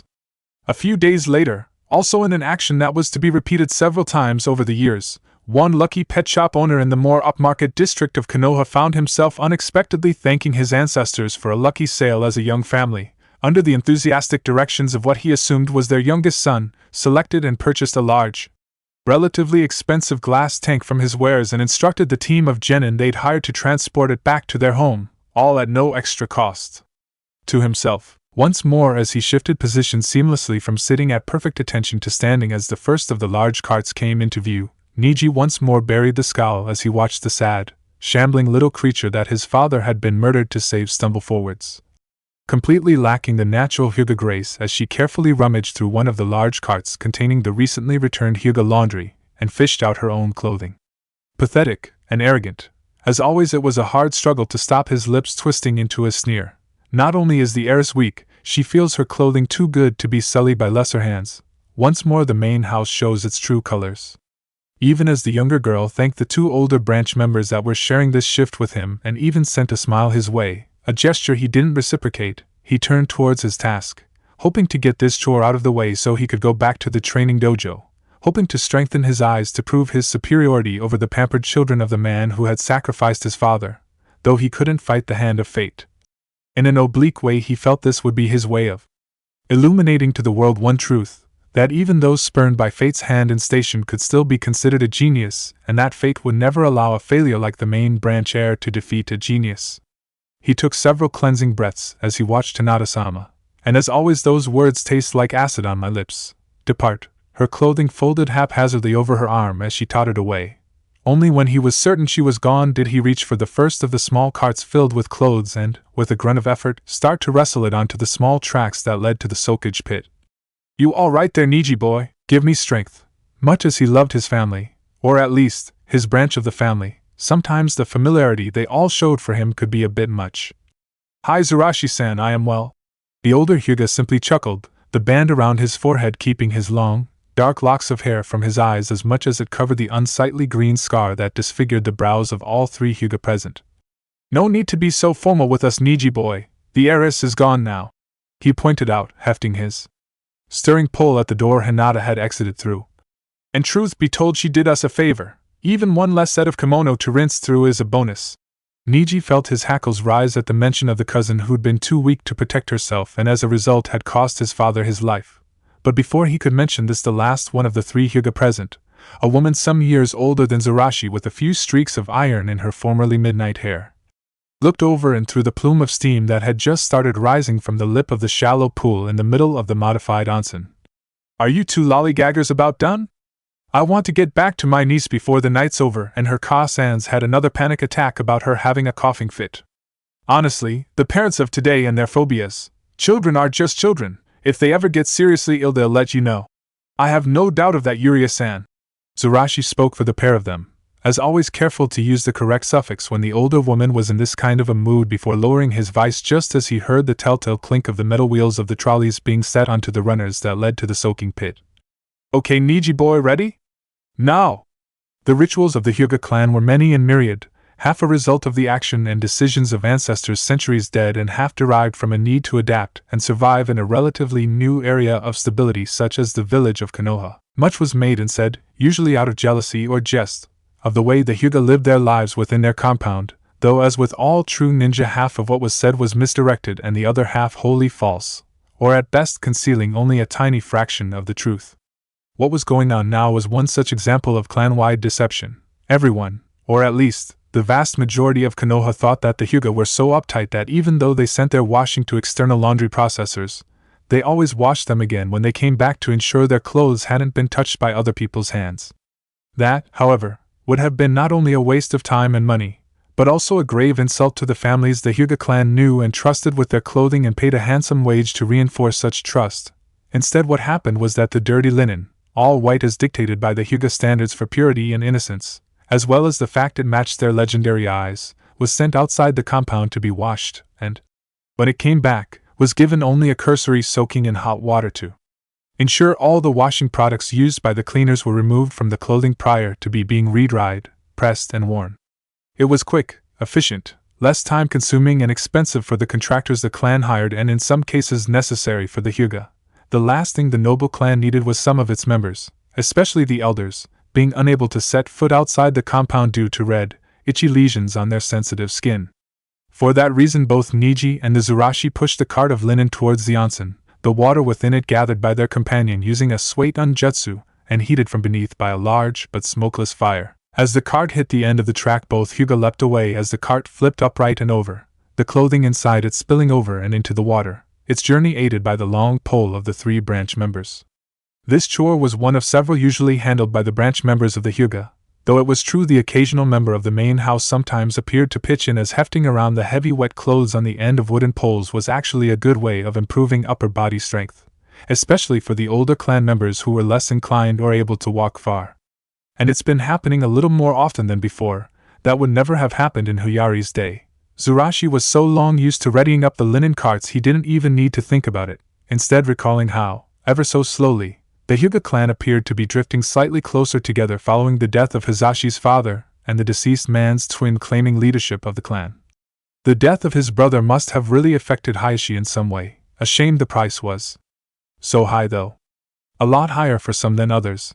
He rolled his pupilless eyes to the shorter figure who was straining by the side of him, Niji with his face as blank as ever as he helped push the third-to-last cart towards the onsen, and bit back a sigh. Such a shame he never let go, though seeing his father die like that must have been a terrible burden on one so young. Perhaps even one as great as little Hinata-chan bears. Like most branch members, Zurashi thought words he would never say, and, also like most of the branded Hyuga, he had a bit of a soft spot for the stuttering little child who'd been forced by happenstance of birth to wear a heavy cross about her neck. Leadership of such a cold clan as the Hyuga was never going to be easy for a soul as gentle as Hinata's. Putting it from his mind, he gave a last heave and hopped back as the cart toppled, one hand already around the steering pole as Niji flipped the cart back onto the track and gave it a gentle shove to push it back towards where the other empties lay, pole already thrust forwards into the damp morass of cotton. Soon be done, Niji-kun, Zurashi commented idly, rolling one arm forwards before he lowered his own blunt lance, not noticing the sudden thrashing from just under the surface of the water. Maybe I can help you with your jukin after we're done here? That would be agreeable, the child answered in the voice of an older man, one who had known loss far too early, before his brow suddenly creased and he looked forwards. What's? It was a question he never had the chance to ask, as the tight bundle his steering pole had hit suddenly seemed to develop a life of its own. Before the Hyuga knew what was going on, something had seized the wooden rod in a tight grip and given a hard yank forwards. Off balance, and too shocked to even think about letting go, Niji was jerked forwards, had a second to admire the effect of the bright sunlight dazzling on the surface of the water beneath him. Then he completely shattered the beautiful scene with a picture-perfect face-plant. Gasping as the lukewarm liquid drenched his clothing, Niji floundered for a second before getting his feet underneath him and looking up, just in time to see a second figure arise from the depths, whip forwards a single arm and throw off the kimono that had covered its head. "You know," it said semi-conversationally, fixing the stupefied Hyuga in front of it with a baleful glare, rubbing some of the water off its face. "A quick whap on the head would have worked just as well." Niji gawked, stared, and then gawked some more as he came eye to eye with the stranger who had, by some miracle of dark magic, somehow appeared in the Hyuga clan onsen while he was helping rinse through the clan laundry. The shock was so intense, and the glare of the other child so disconcerting, that the spell was only broken when a thin brown something snaked into Niji's eyeline and caught the other figure on the shoulder. "Oh!" The stranger looked over to his right and glared venomously. "Crazy geisha lady, I'm awake already." "Ouch! What do you mean, geisha?" Yuria demanded as she raised the pole away from the other boy's attempt to catch it. "Get out of there, your dye's starting to run and you'll ruin the clothes." "Huh!" Ah, nuts! Finally seeing the spots of darker water running down from his hair as he touched his face, Naruto quickly made to wade towards the edge of the pool, shoving past Niji as he did so in an effort to get out before he lost too much of his disguise. Though mostly waterproof, hot water was more effective than cold at rinsing it out. And the residue of cleaning liquid the Hyuga had wrung from previous clothing bundles wasn't helping matters. The contact seemed to jar the sopping Hyuga out of his funk, as well as Niji blinked before following in the Jinchuriki's wake. Both children quickly dragged clear of the water and brushed off of any clothes they might have inadvertently dragged out with them, Naruto receiving this treatment with a little more haste and indecency than Niji did. When he was finally free of the slapping and brushing hands, the sneak thief in training simply looked around and noticed where he was with a casual shrug. "Not too bad, I was hoping to get a bit further in, but..." He tailed off, a sheepish sort of smile on his lips as he realized exactly where he'd gone wrong this time. "Nah, not too bad." Ingenious, Yuria was the first of the Hyuga to react, looking up and down at the bedraggled specimen before her as Niji stood up with his bloodline, already well advanced for his age, blazing in full, terrible glory as he stared at the commoner who dared invade his home and personally embarrass him. "You are who we've all been warned about, I assume?" "I assume so, if you've been warned about a small rodent that had a tendency to go squeak," the boy answered obliquely. "So then, where's the big cheese of yours? Have to let him know." "You'll do no such thing." Tsurushi cut him off, a hand on Niji's shoulder, as he gave an expression that showed the youngster he'd explain everything later. "Hayashi-sama would forbid you an audience and flay us alive if you appeared before him in such a state, and besides you've ruined all those clothes." He pointed behind him as where some of the linen was obviously stained with the remnants of Naruto's disguise. "So you're not leaving until they're as white as they were before you crawled in?" "Underneath them." "Beneath them?" Niji parroted, not moving to look at his fellow branch member as he took in the older man's words before, unable to make sense of them, he turned to the one who had caused all the confusion and, at the same time, landed him in a soaking just for good measure. "Who are you and why are you in the clan grounds of the Hyuga?" "That's a question we'll answer later, Niji-kun." Yuria spoke quietly before raising her voice and dismissing his look of frustrated curiosity. "Go and get changed, then inform Hayashi-sama of our inquisitive guest. That should be enough to let him know what has happened. You, on the other hand?" Standing to her full height, the eldest Hyuga present fixed her matriarchal eyes on the disguised Uzumaki and had to hide a grin as he flinched. "Still got it. You will wait right here and help Tsurushi-kun and I clean up all the clothes you've befouled. You will not leave this place until every spot of that dye is gone. Are we clear on that?" For a long moment it appeared Naruto was ready to argue, but, perhaps seeing a slight resemblance between this woman and the imposing visage of one particular woman of the Nara clan, thought better of it, merely standing where he was and hiding a guilty smirk as he watched Niji turn on his heel and, with as much dignity as he could muster while completely sodden and in a state of considerable disgruntlement, squish his way across the grounds towards the main compound. After the juvenile Hyuga was gone, Naruto turned around again, fully expecting to feel a bucket of soap powder thrust into his hands with some clipped directions as to how to use them. The sight of the two bloodline wielders having to wrestle down smirks and holding themselves upright via use of the poles they'd been prodding the clothes down with was therefore a sight that had him scratching his head in confusion. Mastering herself slightly before Zurashi could pull himself together, Yuria looked down at the interloper and, to his amazement, smiled. "I stand by what I said earlier, ingenious," she stated simply, nodding towards the now empty cart that had been filled with linen. "How long have you been planning this?" "A few weeks. Figured it out when I tailed one of you clan with a suspiciously large scroll to one of the outfitters you use." As always when he adopted his sneaking persona, the mouse was very direct and to the point.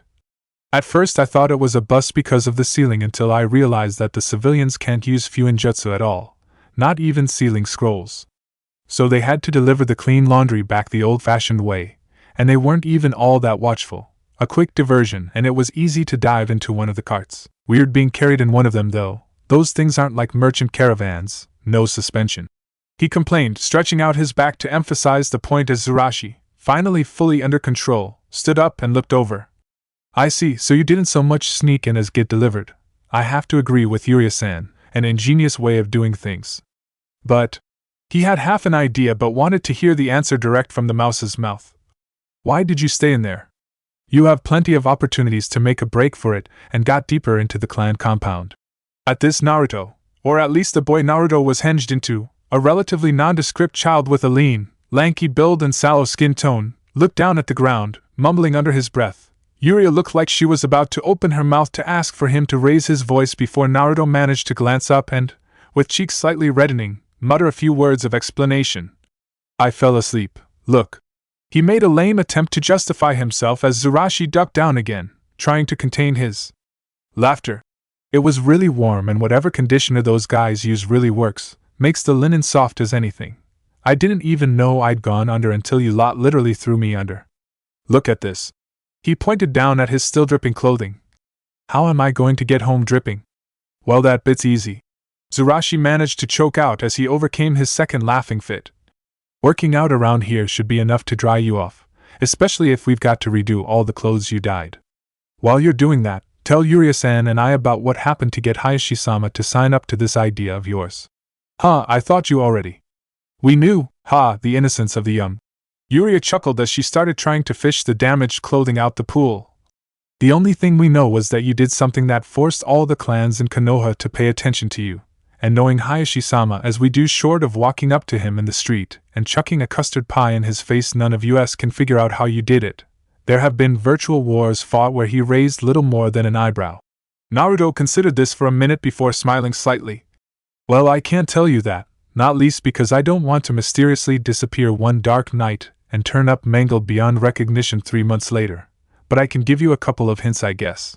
Naruto wheedled, trying to work out if there was a way he could somehow walk this tight tightrope without slipping and risking his most essential assets at the hands of Hayashi's wounded pride. "Just for the love of Kami, don't tell anyone how you know, or the next time you see me, the mouse is going to be squeaking in a much higher voice than before." Blood pounding in his ears, Sarutobi raced up the stairs of the apartment block at a speed what would have been the envy of a ninja a third of his age. Vaulting up to the landing and taking a hard right, the venerable Hokage comforted himself that at least this time he hadn't been able to smell any smoke and the potential fire therefore wasn't as serious as he'd first feared. Just as well. Or Buwika-chan and I'd be starting a few blazes of her own to try and catch whoever may have tried to burn my older grandson alive. Having been able to take the luxury of a slightly longer lunch than usual by happy coincidence of a council meeting going completely smoothly and with no interruptions, the Sandaime had decided to have a leisurely walk through the village that was his responsibility, and, as a side bonus, have a chance to drop in and, if he was lucky, catch up with Naruto or, if he wasn't, at least see that the boy was living well. It was a crisp day, not particularly cold but not particularly warm either, though as he hurtled up to the floor where Naruto's apartment lay, Sarutobi could feel cold sweat running in rivulets under his robes, terrified that something had caught light in the young child's apartment.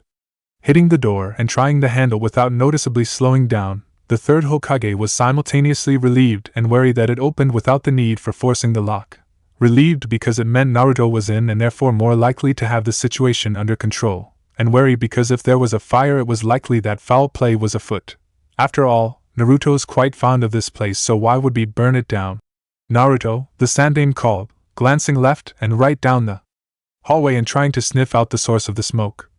Naru, answer me. Jiji, praise the ancestors. Not for the first time when dealing with the blonde maelstrom, the Hokage had reason to give a sigh of relief as he heard the answering voice. Oh, sorry, I'm in the lounge. Hold on a sec.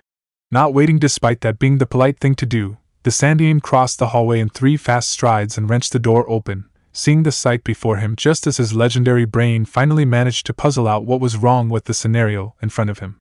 The smoke looked real from a distance, but this close, it had absolutely no smell. It was also too light and gray for it to be wood smoke and far too light to have come from a charcoal-based fuel, so that left only a single explanation that came easily to mind. Barring genjutsu, which Sarutobi knew Naruto was likely never going to have any aptitude in due to his tenant. Placing his hands on his hips as he controlled his formerly spiraling heartbeat, the god of shinobi looked around and wafted the air in front of him as the last lingering wisps of chakra smoke vanished into nothingness to leave their creator and a clone sitting in the floor in front of him, beaming brilliantly. Hi Gigi, what brings you here? Apart from the fact I was under the illusion that one of the residential blocks of my village was about to go up in flames. Naruto looked quizzical at this before, having followed his grandfather's eyes to the window and worked out what must have ruffled the old man's feather, promptly slapped his own forehead. Oops, sorry. He apologized, standing up and trying to ignore the smug told you so look his clone was giving him. Should have pulled the curtain shut. Indeed, but what exactly were you doing, Naruto-kun? Well, it's something to help me when I'm trying to be sneaky. The Uzumaki explained, realizing the best way to let his grandfather know what he'd been up to this time was to start at the beginning and work his way up from there. I've been trying to smoke out traps, you know, like people putting tripwires on windows. Put smoke under them and you'll see it curl around the wire? Problem was, when I was using a lighter it was really obvious because it smelt as well as looked bright, so I was trying to think of how else I could do it when I realized something. I've always got smoke handy if I need it. Because we tend to go pop a lot. The clone butted in, rolling up a scroll dotted with what the Hokage realized were small storage seals. Chakra smoke was perfect, nice and light, doesn't smell and disappears easily. Problem was how could I get it to the clan grounds to use it? The boss can't pop out a clone very time he needs to check a window after all, so he started sealing the smoke from us expired clones into these seals and cutting them up, just enough to use when he needs to. Until I got this jutsu down right. The original Naruto took back over, Sarutobi just about familiar with the Jinchuriki's habit, mostly unnoticed by Naruto himself, to chop and change who was speaking in his conversations with a convenient clone if one was corporeal at the time. I can blow smoke now, but I keep making too much, like you just saw Gigi. So until I can finalize it I'm just breathing on the scroll while Muggin's over there. The clone stuck his tongue out but said nothing as Naruto wrapped up the explanation. Seals in a few seconds worth of smoke. Interesting. Even since his own genin days, one of the few things guaranteed to garner Sarutobi's full and undivided attention was a novel jutsu, not so much the practical demonstration of the technique, but more the theory behind it and how the jutsu actually worked. Even now he continually spent a lot of his free time, what little there was of it, perusing old scrolls and tweaking the techniques recorded on them. More than a few hundred of the fabled 1,000 techniques he knew weren't so much his own inventions, but more a subtle improvement on an original template. What Naruto was suggesting was something new, at least to him, a jutsu that did nothing but simply create chakra smoke, something most ninja regarded as simply a waste of chakra and the sign of a shoddy technique. Though, as always, to the mind of a child nothing can be wasted. I see Naruto-kun. Leaning against a nearby wall the Hokage cast a critical eye over his younger charge, feeling the warm sensation flowing through his old bones as he realized that he was again to see something new even after a lifetime of ninja service. Would you mind showing me this technique, both as Hokage and Yaraji-san? Sure thing, Gigi. Okay, it goes like this. Standing up as the clone scooted off to one side with the scroll of filled seals, Naruto spoke as he carefully molded his chakra through the painstaking hand seals. Ram, or sheep I guess other people would use, to get chakra, then hold for a second to focus it, then Sara for transformation, deep breath and... Naruto exhaled and a rush of chakra smoke erupted into the room, looking like a katan technique but with a stream of gray smoke instead of the traditional flickering fire as Naruto choked off his technique and gasped down another deep breath, coughing slightly as he recovered from the technique. Wafting the worst of the smoke away, Sarutobi blinked as he looked around as the rest of the smoke dissipated after a moment or two and digested what he'd seen. So far it all seemed to make sense to him. As usual due to his reserves and tenant, he's powering a lot of chakra into the jutsu. It gives results, but in this case, he noticed the last few lingering wisps of the smoke flitting in the light, making the room appear opaque, rather defeating the object. He's trying to determine if traps are present in a room, not smoke out the occupants. Well, looking at the technique, I can see nothing wrong. However, I would recommend adding a bird seal, probably into the middle of the sequence. This may reduce the quantity of smoke produced to more manageable levels, but apart from that, the only advice I can offer is practice. He gave a resigned sort of shrug as the boy grimaced, the thought of yet more work in his future making him sigh. However, when it's down to a more focused jutsu that you're happy with, come and see me again and we'll see about having it properly documented and work out the payment you're due. Payment? What for? Naruto's confusion melted away suddenly as the Hokage raised an eyebrow towards him, and he recalled some of the work he'd done to help keep the Sandame's desk clear of the paperwork that infested it. I just made a jutsu. This is mine now, isn't it, Gigi? No one else has ever created a smoke jutsu, have they? Not that works in the same manner at this one. As far as I can tell, it's unique in that regard, and certainly novel even to me, the Hokage admitted freely, watching unamused as his Jinchuriki charged capered around madly in excitement. Calm down, you little kappa, you're making me feel dizzy. Sorry, Gigi, Naruto managed, coming to a screeching halt. Just got a bit head over heels there. It's to be expected. The old man pointed out affably, standing to the side and indicating the door as Naruto fell into step with him. Not many children your age come up with jutsus on their own, Naruto. Most are barely even learning any clan techniques they might have. However, as I'm now well aware, you're not most children, Naruto-kun, so how about some ramen to celebrate? Sarutobi didn't have to offer twice, and the next time he smelled smoke, it was at the bar of the Ichiraku ramen stand, mixed in with the scent of salty noodles and the tang of other ingredients, and half drowned by the chatter of Naruto and the Ikarakus informing him animatedly of his recent cookery lessons and the dishes that had resulted of such endeavors. Eating his own order as he listened, the Sandaime couldn't help but feel slightly pleased with himself as he saw, as well as future Hokage, a happy young child smiling at him from the stool adjacent to his own. Minato, you might recoil at what the village has done to your son, but even your heart would swell with pride if you could see what he's made of himself despite that. About a week later, Naruto's face was once more wreathed in a fog of his own creation, though this time rather than cough and splutter he inhaled deeply, letting a sigh of contentment pass his lips as he turned to his instructor. Smells good. It does indeed, half the battle won. The Akimichi agreed, having leant over to catch a whiff himself. The majority of a person's appetite is governed by scent, most of the rest by sight, so the aim of a chef is to create a meal that both smells and looks appealing to the target audience. Taste is actually only a very small part, though an important one, of food, and even then the major tasting organ is the nose, not the tongue. Get away, Naruto snorted, knocking the over-door shut with his elbow as his mitt-covered hands slowly lowered the cooling bread to the heat-resistant surface of the worktop. It has to be the tongue, that's what the food lands on when you chew. True, but you've only got 4 different taste buds, one of which tastes bitter foods. The Jinchuriki's compatriot from the Chubby clan continued, warming to his theme. Those ones are there to detect natural poisons, most of which have a bitter aftertaste, such a deadly nightshade. The tongue only gives a very rough idea of the actual taste of a food. What fine-tunes this picture is the action of the nose. As you swallow, air from the mouth is dragged up into the sinuses and hits the nasal receptors, which transmit the smell as taste to the brain. It's the same reason your mouth starts watering when you smell something delicious. Your brain is anticipating a good meal. Blown away by succinct explanation by someone whose knowledge of the subject utterly eclipsed his own, Naruto merely blinked before nodding his head deferentially. Wow, Chuji, you really know your stuff. With a gruff chuckle, the heir to the house of the Akimichi nodded and looked over the bread loaf Naruto had baked under his watchful eye. Of course, when Dad feels the time's right, it's going to be up to me to make sure the honor of the Akimichi clan is kept spotless. No man who enters these hallowed halls will ever leave behind an unclean platter while I'm in charge of these kitchens. That promise, as well as the pose the rotund would-be ninja took as he held his spreading knife aloft and adopted a serious look, was enough to drive Naruto into helpless splutters of laughter, though there was no malice or mischief in it, instead an honest belief that Chuji would be able to do exactly that should he be given the opportunity. Much as the Akimichi as a whole were the epitome of gentle giants unless provoked, once in the kitchen they all morphed into stern taskmasters who overlooked every action any would-be chef took in their domain with a hard, critical eye. As far as Naruto could tell, cooking in the eyes of the Akimichi was something like a cross between an art form, a hobby and a competition that they were the undisputed masters at. Since he'd begun his unofficial studentship in this most sacred art under the guidance of none other than the clan head's son himself, Naruto had been taking tiny, shuffling little baby steps towards becoming, in Chuza's words, almost semi-competent in the kitchen.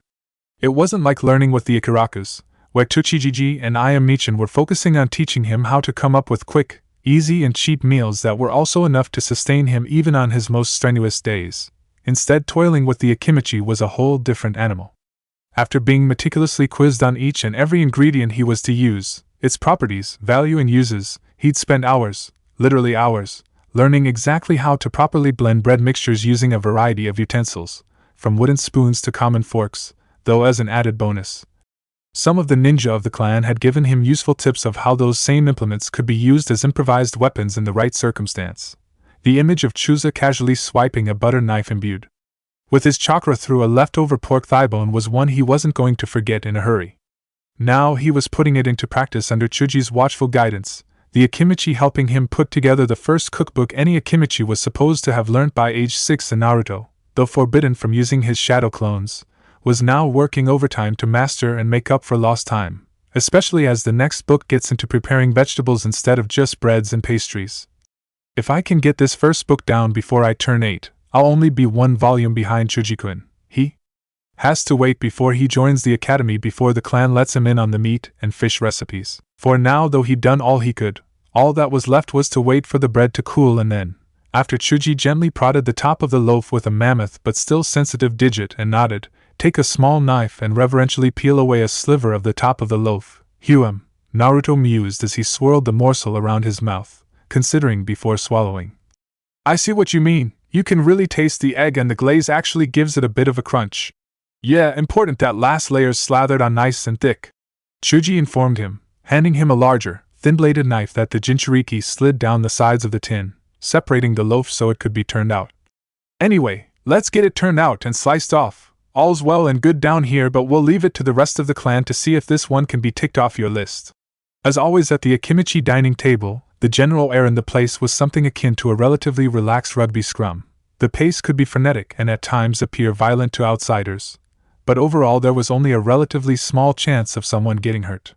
Ducking out the training kitchen and into the hubbub of noise, Chuji avoided a few seats as they came backwards to allow their occupants to stand up before beckoning Naruto, the mouse following with careful steps and a watchful eye, ready to spring aside should anyone stand up suddenly and place both him and the new bread he carried at risk. It was slow, stately progress towards the top of the table where Chuza himself held court, the Akimichi patriarch ruler of all. He surveyed from the top of the main table and smiling benignly as he looked out over his clan and the guests of the day, though he wasn't so caught in his musings that he didn't glance down at the touch to his elbow. Ah, Chuji-kun. The great man's face creased into a smile. You've finished for the day in there? And Naruto-kun too, he added, belatedly recognizing the small orange figure trailing in his son's wake. Hi Two-san, we've cleaned up as well, Chuji assured him, as always never wanting to be accused of the cardinal sin of leaving an untidy kitchen in his wake. Still, Naruto-kun needs to know if his latest work is up to scratch or if it needs a bit of extra polish before we can add it to his resume. Is that so? The elder Akimichi glanced over and Naruto stepped forwards, lifting the covered tray onto the table at Chuza's right hand. As the leader and, by default, head chef of the Akimichi, it was ultimately up to him to decide if any recipe had passed or failed his own personal inspection. Well then, let's dig into this loaf and see. Egg bread, am I right? As always, Chuza-san. Naruto nodded, realizing the Akimichi's nose would be potent enough to determine the dish even with the cloth covering it. Hopefully baked for long enough, and with enough slices to mop up even the biggest of dog bowls. That comment made both Chuza and his son chuckle a little, though a little archaic now. That saying had never truly gone out of fashion for the calorie-consuming clan. Naruto had been told the story while sitting in through his lectures on the correct way to sift ingredients together. Apparently during the formation of Konoha, it had been decided by mutual agreement that, though each of the clans would have separate living accommodation, the Uchiha, due to the terms of their joining the village and equal status to the founding Senju, slightly more separate than most. But the clan grounds themselves would be relatively close together to allow for mutual protection between the different ninja and the civilians who lived between them. However, not even the Shodain was immune to the law of unintended consequences, and though by and large the whole construction of Konoha had gone off without a hitch, it became apparent fairly soon afterwards that it had been a mistake to cite the clan that had been granted a genius touch in the kitchen right next to those with the most sensitive olfactory senses in Konoha. As Chuji had said, appetite was determined mostly by scent, and in those olden times the delicious odors wafting out the Akimichi cookhouses had been a virtually irresistible lure to the Inuzuka clan, who'd been drawn in their dozens almost against their will to the Akimichi table. Then as now, the Rotund clan had a reputation for generosity with their meals and easily cooked enough to keep both clans fed, though the situation was far from ideal for either clan. The Inuzuka because it was dulling their hunting instincts at the same time as making their clan grounds a virtual no-go area for any Inuzuka who was feeling even remotely peckish, while the Akimichi, though they never admit to such a thing, were eventually becoming slightly resentful of having to feed a second clan, a practice that would lead to the Akimichi constantly oversizing the food portions they produced just in case unexpected guests turned up and became known as filling the dog bowl. In the end, by mutual consent and a great deal of equal parts laughter and apologizing on either side, the Inuzuka swapped positions with the Nara clan at the opposite end of the village, both clans having relatively similar requirements in terms of space but crucially, the Nara laziness preventing the deer-breeding clan from consistently migrating towards the Akimichi clan house every time the dinner bell rang. Since that movement, the situation of having to feed so many people had never quite gotten as bad as before, though it was tradition for the Akimichi to constantly produce extra rations, both to help their ninja fuel their clan jutsus and, as was more often the case than not, in case unexpected guests showed up. Chuza's great-great-grandfather himself had coined the phrase that none who enter my house with empty hands shall leave my house without a full belly, and it was a saying his descendants adhered to religiously. Anyone from the Leaf, be they ninja or civilian, was welcomed at the Akimichi table, and many did attend, usually shinobi returning from mission who'd been living off field rations for a prolonged period of time and were desperate to forget the taste. The Akimichi allowed them all in and all ate without charge, though it was considered usual for the recipients of such generosity to show their appreciation by, as soon as they were able, leaving a generous tip at the next Akimichi-owned or rented stall they ate in. It was a system that had worked for as long as Konoha had been a going concern, and, as he watched the current head of the clan cut off a generous slice of the end of the bread loaf and, after inspecting it briefly, moved on to the acid test, speaking in between long, thoughtful chews, good consistency, Chuza began, running the masticated mixture across his tongue. Possibly a little dry but perfectly acceptable, and the top layer is nice and crispy, well made. All in all, he finished the last of the end piece and nodded his thanks towards his current guest. A deferred pass, Naruto-kun. I'd like to see another to make sure you've got it cracked, but if it's as good as that one, you can easily add it to your book. About as good as I could have hoped for. Though in earlier days Naruto may have railed at this seemingly harsh judgment, he now knew better just how seriously the Akimichi took their food, and, having tasted the difference, after Chuji had offered a comparison between his first effort at a loaf and one the heir himself had baked, was smart enough to take it on faith that Chuza knew what he was talking about. Instead he beamed proudly and bowed slightly from the waist. Thanks, Chuza-san, an honor it is to use these famous kitchens for my own stumbling efforts in your clan's domains. The Akimichi laughed, and made a shooing motion with his hand. Be away with you. You'd make me blush given too much more of that, and Chimheim would never let me live it down, he declared quietly, his wife thankfully absent at the moment due to a prior engagement with the Yamanaka clan. Enjoy the meal, Naruto-kun, but remember to come back and take the last slice for yourself. Nodding at the reminder, the Jinchuriki leapt at the chance to ask something that had been bugging him for a while. Why is that? Don't get me wrong, I can understand the chef always eating the first bite, shows the food isn't poisoned. But why the last as well? Good question. Chuza conceded before glancing over to his son. Go on, Chuji-kun, why is that? Recognizing his chance to flaunt a bit of knowledge, not something an Akimichi got to indulge in often, the clan heir prepared himself. It's a token of appreciation. It's not so easy to see what the things you've been making, but with dishes based around meat or seafood, the last bite has stewed in the juices for the longest time, giving it the most flavor. By granting this to the one who cooked it, the diners show their appreciation for a well-prepared and presented meal, while the chef only samples what he's made, important for someone who might be cooking for a long time and preparing a lot of meals, because that way he tastes them all but won't get full up on any one of them. Naruto digested this for a minute before, realizing the sense of the idea and reasoning through how it both could and would be useful, especially to a chef working in a hot kitchen. Last thing you'd want to be feeling back there is bloated.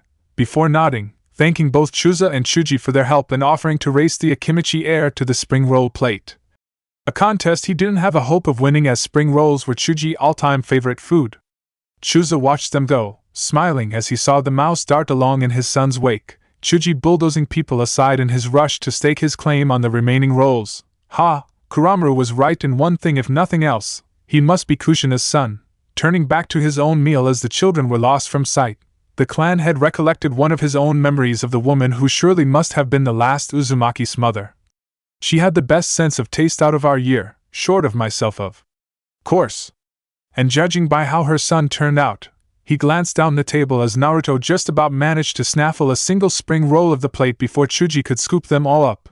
Her taste could only have got better when it came to men, whoever his father is. Had she not gone for a glass of water in the night, Ino might never have heard the whispers, and, had she not been a true Yamanaka with gossip in her blood, she would almost certainly never have followed them to the door of her parents' bedroom, listening intently before hearing something she really didn't agree with and taking action to make her point of view known. Had it not been for the prima donna in her, of course, she'd probably have done this by more subtle means than simply throwing the door open and striding inside. Enoichi and Kanisa hurled themselves apart, Enoichi with the kunai he habitually kept hidden between the mattress and the head of the bed already in his hand, before they saw who had burst in on their formerly private conversation and relaxed slightly, at least until Ino opened her mouth. "And what's wrong with me training to be a ninja, mummy?" she demanded crossly, hands on hips. "Someone's got to kick that lazybones Nara into gear, and it's the only way I'll be able to keep beating Naruto baka." "What's wrong, Ino-chan, is that, well, look at you," Kanisa demanded in a tone similar to her daughter, not quite able to meet her recently blackened eye. "There are plenty of things you could want to be apart from a ninja. I'm sure you'd be a perfect flower girl, or anything else you wanted to be, so why a ninja?" Because Ino began before stumbling to a halt, the question lodging in her mind and fouling her mental gears. "Well, I'm doing well at it at school." "You're doing well at a lot of things at school." Kanisa pressed her advantage, Enoichi by the side of her letting her say her piece for now, as he knew that if his daughter really was serious about following in his footsteps, though in truth he was proud that she had been applying herself in the lessons he'd been teaching her, this was the time she had to prove it. "Your teachers have nothing but good things to say about you when I talk to them, Haim. You passing into the Shinobi Academy is little more than a paperwork exercise, so they say. So why do you want to be a kunoichi in the first place? I admit that I've never been one and can only go off what I've heard or seen from your father, but it seems like a dangerous, ugly job, and it looks like you've got off to a nasty start with what that little beast did to you earlier." "What? Oh, you mean Mouse Baka." Ino joined the dots after a minute. "Well, that was my fault. He got me because I should have blocked him, but I got him better. He's got a pair of fat lips and a thick ear, goes with his thick head, and I made him say it as well." Flushed with her triumph and with glee shining from both her eyes, even the black one, Enoichi couldn't help but feel a little proud of Ino's progress, though he'd have preferred it somewhat if Naruto hadn't been her preferred punching bag when it came to practicing the sparring and taijutsu techniques he'd taught her. Not that the little rodent didn't deserve the occasional thrashing, mind, but the fact of the matter was that despite having no formal taijutsu training, the last Uzumaki apparently had a vicious streak as long as his arm in a fight and had absolutely no compunctions about fighting in the gutter to prove a point and pull out a win. More than once while he'd been supervising the two pre-genin sparring following the mouse being stopped in his tracks trying to break in, Ino had looked to be on the verge of a win before Naruto had pulled some trick to turn the tide. From a vicious hair pull to throwing a cloud of dirt in her eyes, there appeared to be no low the younger and smaller blonde wouldn't stoop to. Good practice. The elder Mindwalker kept his mouth shut and face neutral even as he mentally complimented his daughter's sparring partner. You learn more in a battle with a ninja who fights pulling out all the stops than you can in 100 hours of sparring. Ino-chan's not stupid, she's learning well in these fights. Naruto's last attempt to blind her didn't work, and she now knows she has to keep her eyes on his hands as well as his face in a fight to see what he's planning. Now all I have to do is nudge her into finding a few tricks of her own and she'll be well set for the future, Naruto as well, when I get time to drill him in basic stances and techniques. Realizing there appeared to be a temporary truce between mother and daughter, the clan head took a chance to clear his throat and raise his voice as the two most important ladies in his life looked over at him. "Well, Inohaim, as always it's your decision in the end." Kanisa shot him a nasty look, but ultimately, she couldn't disagree with that statement. "Until you get around to make it though, I'm giving you 2 minutes, no more than 120 seconds, to get what you need and then get back to bed. lest you face the wrath of. He paused for dramatic effect as Ino leapt 3 feet backwards. The pocket money monster! There was a squeak of fright followed by the sounds of footsteps rapidly receding away down the hallway that brought a guilty grin to Inoichi's face. Take after her mother as she might do, threaten her ability to buy that new-to-die-for dress, and Ino would fall into line as meek as you please. You're a cruel parent. Kusina's mock accusation made him chuckle as she curled up against his chest. But you're right, Koi. It will be her choice much as I wish I could make it for her. As do I Haim. If it was up to me, either she nor Naruto would need to sign up for that kind of life. Still, this is the world we live in. All we can do is try to protect them as long as we can and make sure they're as well prepared as possible for when we can't look after them anymore. Inoichi told her sagely, wrapping the closest arm around his wife's shoulder and hugging her close. And curse as we might about it, there's no denying Naruto's one of the best kids around Ino's age to teach her a few life lessons. That made Kanisa sit up, staring at her husband as Inoichi did his best not to chuckle at her expression. Yes, I know he caught her in the face, but he didn't exactly mean to. But the fact remains that he's teaching her lessons from the school of hard knocks, and there's no finer place for a ninja to learn. He's got no formal education in fighting and, okay, in the end he lost against her superior skill. But he made her work for it, and he made her work hard. And you know as well as I do, Haim. He wrapped his arm around the smaller figure of his wife, pulling her on top of him and grateful for the feeling of her warm body atop his as he breathed in her heady perfume before tasting her lips. Nothing's more satisfying than something you really have to work for to get. Kanisa did answer this, he was sure, but as to what that answer was exactly he had no idea, and, as his lips drifted further down her sensuous body, he shortly afterwards found he didn't much care either. There was something oddly endearing, Yoshino decided as she watched on. At the sight of a child who would cling to the ceiling of her house like a spider or swing from a thin rope anchored only by a bolt he'd fired from his flimsy crossbow without a care in the world, looking up at the ambling figure she'd led into the sunlight behind her, and then turning to her with an expression that expressed profound doubt that what she was suggesting was entirely sane. Are you sure this is safe? She laughed, didn't have a choice really, as she patted the tall horse by the side of her on the neck, affection in her tone as she straightened and regarded the soft brown eyes she could see with tenderness. You couldn't get safer than with this old crowbait. He's called the hangover horse for a reason. She explained, remembering the few times she'd seen her husband in the saddle after he'd been won over the 8 the previous evening, and stifling a second chuckle. Anyway, daylight's burning and I'm sure you want to give your arms a bit of a rest after today? Yeah, and get a bath as well. The Jinchuriki groused, once more wondering exactly what he'd been thinking when he'd been suckered in by the manipulative Nara's request for a little extra help for the rest of the day, and if he couldn't be a dear and keep his diary clear. Well, at least now I know why Shika was smirking his head off when I said I'd do it. Lazy-ass baka, next time I sneak in it won't just be soldier pills that get into his deer milk. How many horses do you keep in there? Only a half dozen, though sometimes we have to use the spare stables for sick deer. Wow. Looking slightly past Yoshino to the sizable dung pile, the two of them, as well as a few extra unwilling helpers from the matriarch's clan who'd sloped off as soon as they had the chance, had added to while mucking out the stable throughout the day, Naruto felt obliged to make a comment. You wouldn't think that, judging by the size of the crap mountain over there. Language, Yoshino warned him sternly before softening her tone. Anyway, I said I'd show you something special if you helped out, and, much like you in a way, I'm as good as my word, so with that in mind, welcome to the Nara riding school, Naruto-chan. It struck Naruto as slightly odd that a clan such as the Nara, who generally detested hard work with the same fervor that Hana, Kotetsu and Izumo reserved for one particular cat they told him about, would shelter animals as troublesome as horses. Even if riding meant they wouldn't have to walk anywhere, there was a lot of work involved in keeping the animals fed, watered and cleaned out, as Naruto had just found out. The questions were in his mind as he watched Yoshino disappear into the stables and emerge carrying a few pieces of heavy-looking equipment, though he held on to them for now as he darted in and helped her steady a few. Right then, first things first, she explained, throwing something over the back of the horse beside her, though animal barely flinched at the contact. This is the saddle, the bit that makes riding even someone as docile as Gashiko-in here possible. Tighten it up around his belly, Naruto, but don't do it too tight and try not to go underneath him. He won't like that. Nodding at the advice, Naruto reached underneath the tall horse and, after a bit of fumbling and ducking down to try and see what he was doing, managed to get the saddle attached. Very good, now this. She held up something else that Naruto for the life of him couldn't make head nor tail of. Is the bridle. You're a bit too short to put this on at the minute, so watch how I do it. Over his head.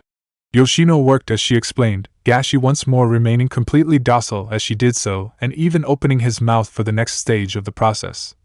This bit, which is actually called the bit, between his teeth and flip the reins up so you'll be able to hold them, okay, ready to go as soon as we've got the stirrups set up so your little legs can actually reach them. Bending down to a knee, the Nara woman cupped her hands and looked over expectantly to where Naruto was once again considering exactly how good an idea this actually was. Right, you'll need a boost to get up there, but when you do, grab the saddle horn, that bit at the front of the saddle, and swing your leg over. When you're comfortable with that, grab the reins and we'll try walking you out from there, okay?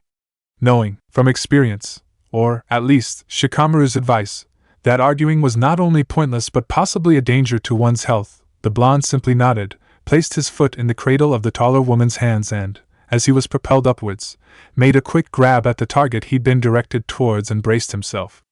Thank the kami for Anko-sensei's flexibility training, not for the first time and certainly not for the last. Naruto had cause to thank the snake mistress for her excellent, if somewhat barbaric training regimen. Sitting atop Gashi's broad back was like trying to hold a continual half-split, and the jostling motions weren't helping any as he was bounced around in the saddle. Had it not been for his heeding Yoshino's advice about sitting back in the saddle, he'd have doubtless been mourning a pair of crushed nuts as the day went on. Still, it wasn't so bad, and as he continued to he led around in a circle by the rope the Nara held, he found himself slightly more at ease with the world as Gashi clip-clopped along in his very slow, stately way. So, this is the walk, Yoshino called over, rotating slowly on the spot to keep tension on the guiding rein. Not much to it, but remember you control how fast the horse goes by your legs. Squeeze the saddle with your thighs and he'll speed up, relax and he slows down. That's why horsey people have such strong legs. Never one to miss an opportunity when it was presented to him on a platter like that, Naruto simply grinned and shot back his answer. Guess that comes in handy for kicking the rest of your lot into gear. Yoshino gave a small smile before his next words made her look up fiercely and fight down a blush. Though I'd bet Shikaka-san doesn't mind or complain about how strong your legs get, I don't think he'd dare. Not if he knew what was good for him. The wife of the clan had grumbled before raising her voice. Less of the innuendo, you cheeky gaki. You're not on the training grounds now. Fair enough, knowing better than to poke the sleeping dragon that was Nara Yoshino too often, the mouse relented and fell back quiet in his seat before asking the 100-ryo question. So, why is it the Nara actually own any horses? You clan don't look like the type. You do, but the rest of the clan doesn't. Believe it or not, they've always had them. Not many, but always a handful, Yoshino told him, casting a glance at the sky and starting to reel in her rein. After all, Gashi's getting on a bit. Not good to exercise him too much. There's a tradition of horsemanship in the clan, comes from having to round up deer in the olden times, and trust me, that's really tricky unless you can either move faster than the deer can or you know a trick or two to stop them from moving. The shadow techniques. Naruto could fill in the blanks himself. I thought there'd be some labor-saving reason behind the clan developing them. Catching deer seems like as good a one as any. I should have known my ace was developed by your clan. Who else would create a jutsu that only uses one-hand seal? It'd probably be too troublesome to have to do any more than that. Not that it helped the baka who came up with it escaping his wife. Yoshino chuckled, remembering the story as Shikaka had told her. He only invented it so he could sleep in while the clone placated his wife, but didn't realize it was completely autonomous. It bubbled where he was to his wife and she tracked him down. The men still talk about what she did to him in hushed tones. I can imagine. Never piss off a Nara woman. I learnt that lesson within about the first 10 seconds of meeting you. Naruto reminded his temporary teacher, ear throbbing in phantom pain as he remembered just how hard a pinch the woman before him had. Still, I guess it was my fault. I could have handled that better. Still, what got you involved in the equine pursuits? Yoshino laughed. I've always been involved with horses. My parents were traveling merchants until the Second War forced them to go to ground in Konoha. I grew up in the saddle until I put down roots here and found I couldn't cut them off when the storm blew over. The Nara clan pretty much adopted me when my parents and I that is, realized they were pretty much the only clan who kept horses in the village, and I've been here ever since. Eventually Shikakun woke up for long enough to pop the question, and for my sins I became part of the clan as more than just a lodger. Worst mistake of my life, saying yes to that question turned out to be. At this point Naruto felt compelled to stand up for the absent clan head's honor. Don't talk like that. You must love him. Only very sparingly. The fact you've got Shikamura kind of disproves that statement. A second later something heavy clunked off his borrowed riding helmet, and Yoshino waved a warning finger. And don't you talk about that. The love life and relationship of a woman is a very complicated and private thing, he advised before checking the sky again and wrapping another length of rope around her arm. Still, enough of that, bring him to a halt and help me get him away for the night, Naruto-kun, then we best get you away. Look on the bright side though. She smirked as she lent an arm to allow the boy to slip off the saddle without tumbling to the floor. At least you won't have any trouble getting home tonight. Take it from me, nothing works better at clearing a path through a crowd than a perfume derived from old stables. That is a rather personal question, Naruto-san. Huh, how come? His confusion must have shown on his face as the eldest of the other players set down his hand and, after having the veins on the side of his face expand for a second, speaking again. You have heard, have you not, of the distinction between the members of our clan, traditionally referred to as the main and the branch houses? Yeah, but I thought that was just a clan thing, the Jinchuriki admitted, stretching up as it appeared the game had paused while this new explanation came out into the open. I didn't know there was actually a difference between the two houses. I just thought you wore those headbands to keep your hair out your eyes while you worked. Hell, that's what I do, and my hair isn't even as long as yours. It was a fair point, since striking his clan bargain, and incidentally, becoming something of a cross between an embarrassment and an icon of almost hero worship amongst the Hyuga clan as tidbits of how he'd managed it, and simultaneously ground the pride of their leader into the dirt filtered down to the common clansman. Naruto had found his work a lot harder than in the beginning.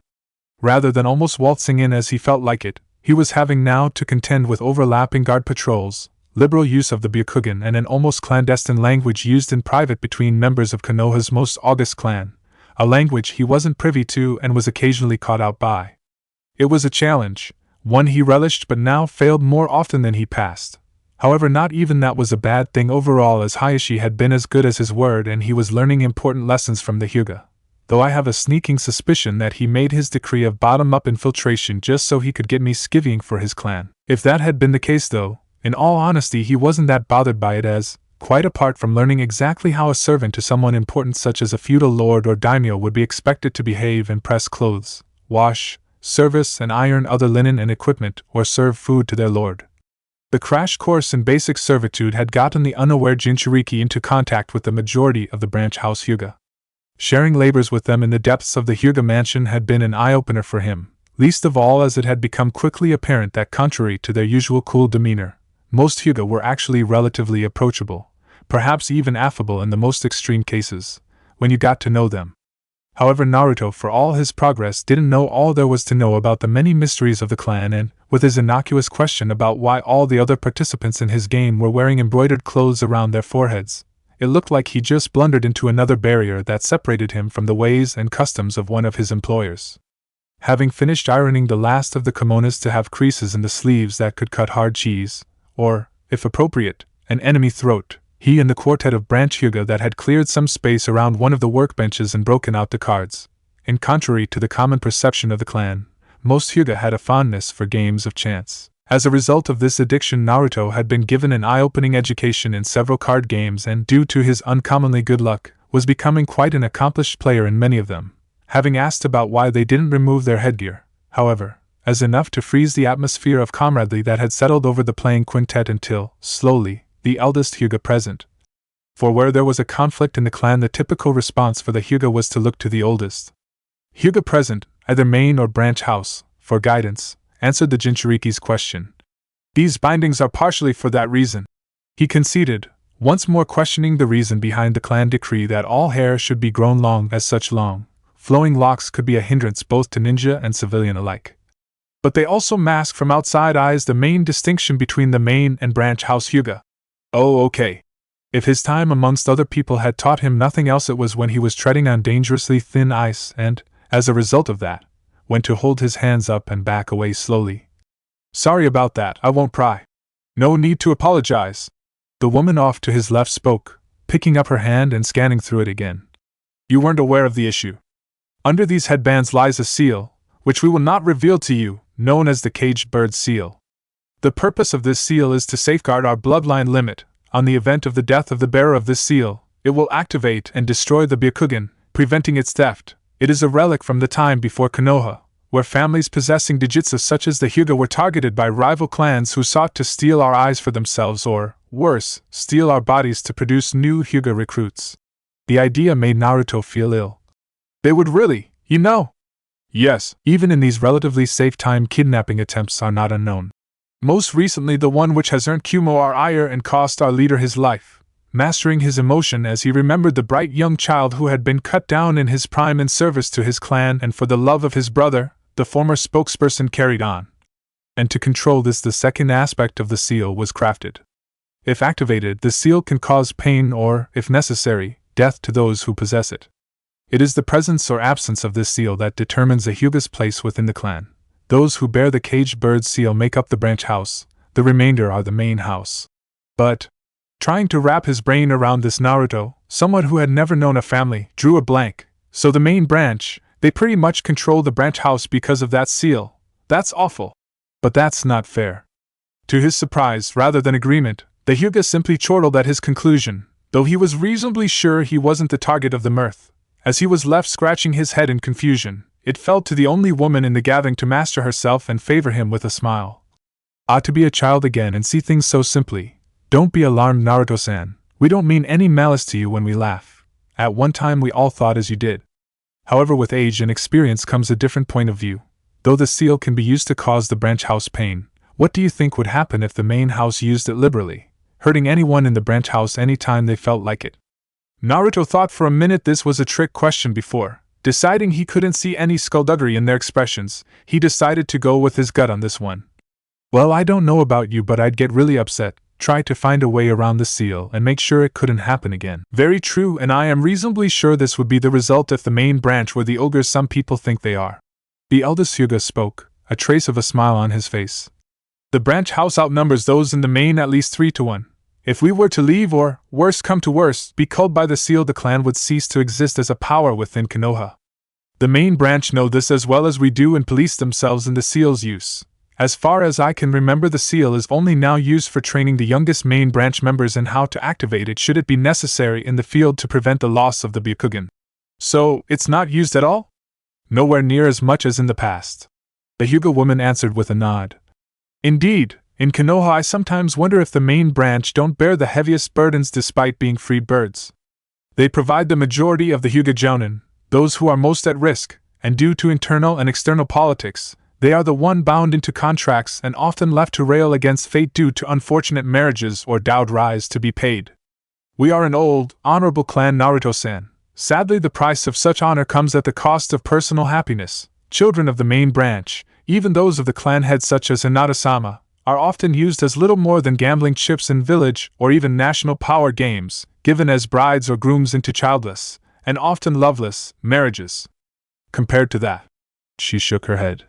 The seal seems a minor burden. Childless marriages? All of them. Is that to make sure the Byakugan never leaves the clan?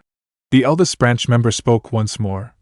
Unlike most other Digitsu, the Byakugan is a dominant trait. So most of the children born to even one Hyuga parent will be born with the all-seeing eye. It would be unseemly, and potentially a great insult, for our clan to threaten branding children of noble families with our caged bird seal following their birth. Much neater to ensure the wedded child is, for want of a better word, gelded, quite painlessly, prior to the marriage to prevent the bloodline spreading. For us though, well, who of any importance would want to marry a lesser Hyuga? Almost all branch house marriages happen for love, and strong love at that. That's certainly true, Naruto boy. Content to let the others speak up to now, Zurashi felt compelled to chip in his 2 ryo's worth at this point. I never managed it, but my sister did. Her husband walked into the union with eyes wide open, knowing any children from the union who possessed the Byakugan would be sealed, and he married her anyway because he loved and still loves her that much. I've got 2 nieces now because of that, both members of the branch house and both a bit too young to think like you do.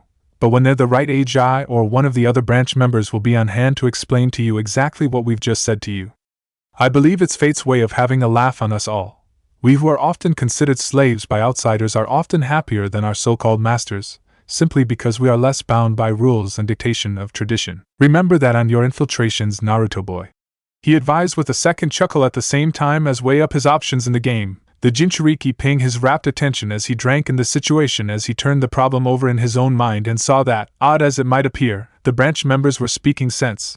Unless some force come up, I'm bowing out of this hand. Compared to the chains of the past, shackles of iron or fuinjitu can appear to be made of less than grass. A good lesson, one that I praise some, a vision of one particular branch member in particular, one whose skill at the gentle fist was advancing at such an alarming rate that even the upper echelons of the main house were starting to pay attention, sprang up in his mind as he finished his melancholy thought. Will open their ears to before they become too consumed in following a path he is certain fate has dictated for him to the exclusion of all others. If I'm right, I'm about 70 feet from the outer circle of homes, where most of the jounin are bunked. Creeping through the undergrowth, Naruto ducked behind a nearby bush and took in a slow breath, the air warm enough not to give him away by a puff of smoky breath. Missed most of the ninken so far, so I'm going okay now, just a little further, and we'll see if I can't rub it in Patch's face that his pack's got my number now. It was certainly true that throughout the warming spring and balmy summer all the clans Naruto had worked for had all improved when it came to trying to stop him, so much so that even his much-vaunted mouse henge was now having trouble bypassing the Abderrahim defenses, but there were still loopholes he could wriggle through if he were careful, and even if there weren't, he couldn't have called himself a ninja in training if he didn't at least give it a go trying to get to his objective. Hence why, after butting heads with the leader of Inuzuka Pack yet again following the last time they'd met, he was once more inching his way towards the grand prize of the Inuzuka clan homes, and yet more bragging rights over the grizzled old wolf. Having strained his ears for a minute and heard nothing, Naruto took down a last breath and cautiously crept out from behind his cover and made his way forwards, hugging the shadows and hopping around to break up any scent trail he may have been leaving. Though hopefully the mud he had smeared liberally all over his body and grass all over his jumpsuit should have blunted his natural odor to the point where juvenile ninken wouldn't be able to pick him out easily. Reviewing where he was, or at least where he thought he was, he consulted his mental map and made his way towards his target home. Okay, break up the trail. They'll probably be expecting me to go direct or even back off a bit, but I doubt they'll think I'll get closer here and then go through. Oh nuts! Cursing mentally, Naruto froze. Still as a statue as his night vision adapted eyes belatedly picked out the still form lying concealed in the bushes just before him, the ninken obvious having preempted him and lying in a wait that had definitely proven fruitful this time. Realizing there was absolutely no way he was going to outrun a ninken from this range, Naruto merely huffed and folded his arms, waiting for the dog to approach and gently nip him, symbolic capture of the mouse. After a long minute though, Naruto began to wonder if the ninken was actually asleep or something, as it hadn't yet moved, unless it actually wants me to get through. He grinned at the thought of one of his long-term strategies paying dividends, win or lose at his nightly escapades. Naruto always made a point of making a massive fuss of any Inuzuka partner he could, up to and including sneaking in tasty treats for them to snack on when the two-legged members of the clan were otherwise engaged. Purtsum and Patches, wondering why I keep dodging their patrols when it's the ninken letting me through, hoping I'll spoil them rotten later. Still though, his sense of fair play kicked in and he realized this time he had to hold his hands up and admit he was had. This time I got collared, no two ways up. That train of thought crashed into the buffers, going completely off the rails as Naruto felt his entire body freeze, a fear he had felt only once before in his life rising up in a great, smothering wave as the slight breeze shifted suddenly, and he caught a scent on the wind he would never forget or misplace. More hurriedly now the boy approached the dog, not fully believing what he was seeing was real until, with a low moan of horror, he came too close and saw too late the precise wound left in the dog's neck, the small pool of congealing blood that was feeding the forest floor. The ninken hadn't moved not because it was asleep, or that it wanted him to succeed in its mission. It hadn't moved for the simple reason it was dead. No, not dead, wrestling down his mounting panic by biting the inside of his lip, drowning the fear and pain until he could think straight again, hands moving without him really thinking about it as he activated his usual defense in case he was ever surprised during infiltration. That's a stab wound. Someone murdered this dog. Think, for Kami's sake think. This is just like with the honey bear. You have to clear your mind, think for a minute, work out what's going on and make sure people are let. A howl echoed moonward from a distance away, an angry, fearful howl that threatened nothing but death and bloody dismemberment for the target of its ire. Before answering calls broke out around the forest, Naruto heard someone far too close to him, no more than 20 feet away through a thick patch of forest, let out a frantic curse and start to move towards him. He recalled with numbing dread one of the first lessons Flea himself had taught both him and Kiba. when a ninja enters enemy territory, 99 times out of 100 the route out will be exactly the same as the way in. Whoever had committed murder on the Inuzuka grounds and infiltrated the clan for whatever purpose was now leaving in a hurry, heading right towards him with most likely a pack of hunters on his heels and a kunai in his hand. One he had already shown he was able and willing to use. Naruto didn't have a minute to think.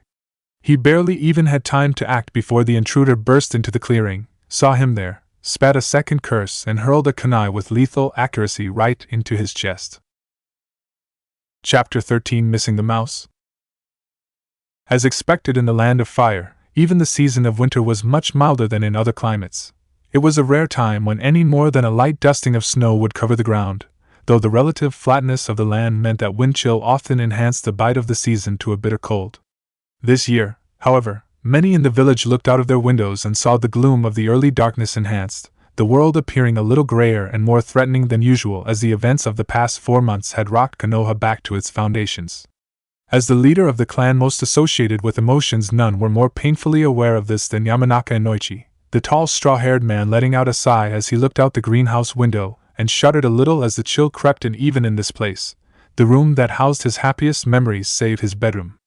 Watching with dispassionate interest as his exhalation fogged up the glass overhead, Inoichi worked on autopilot repotting a few of the bulbs of his clan ready for the spring, even as he pressed down the soft loam around the hard, knobbly nodes that would one day grow into beautiful flowers. He had to bite back a bitter laugh as the analogy jarred him into unintentional reminders of just how many people in this village of his would now never have the chance to grow and bloom as these flowers would.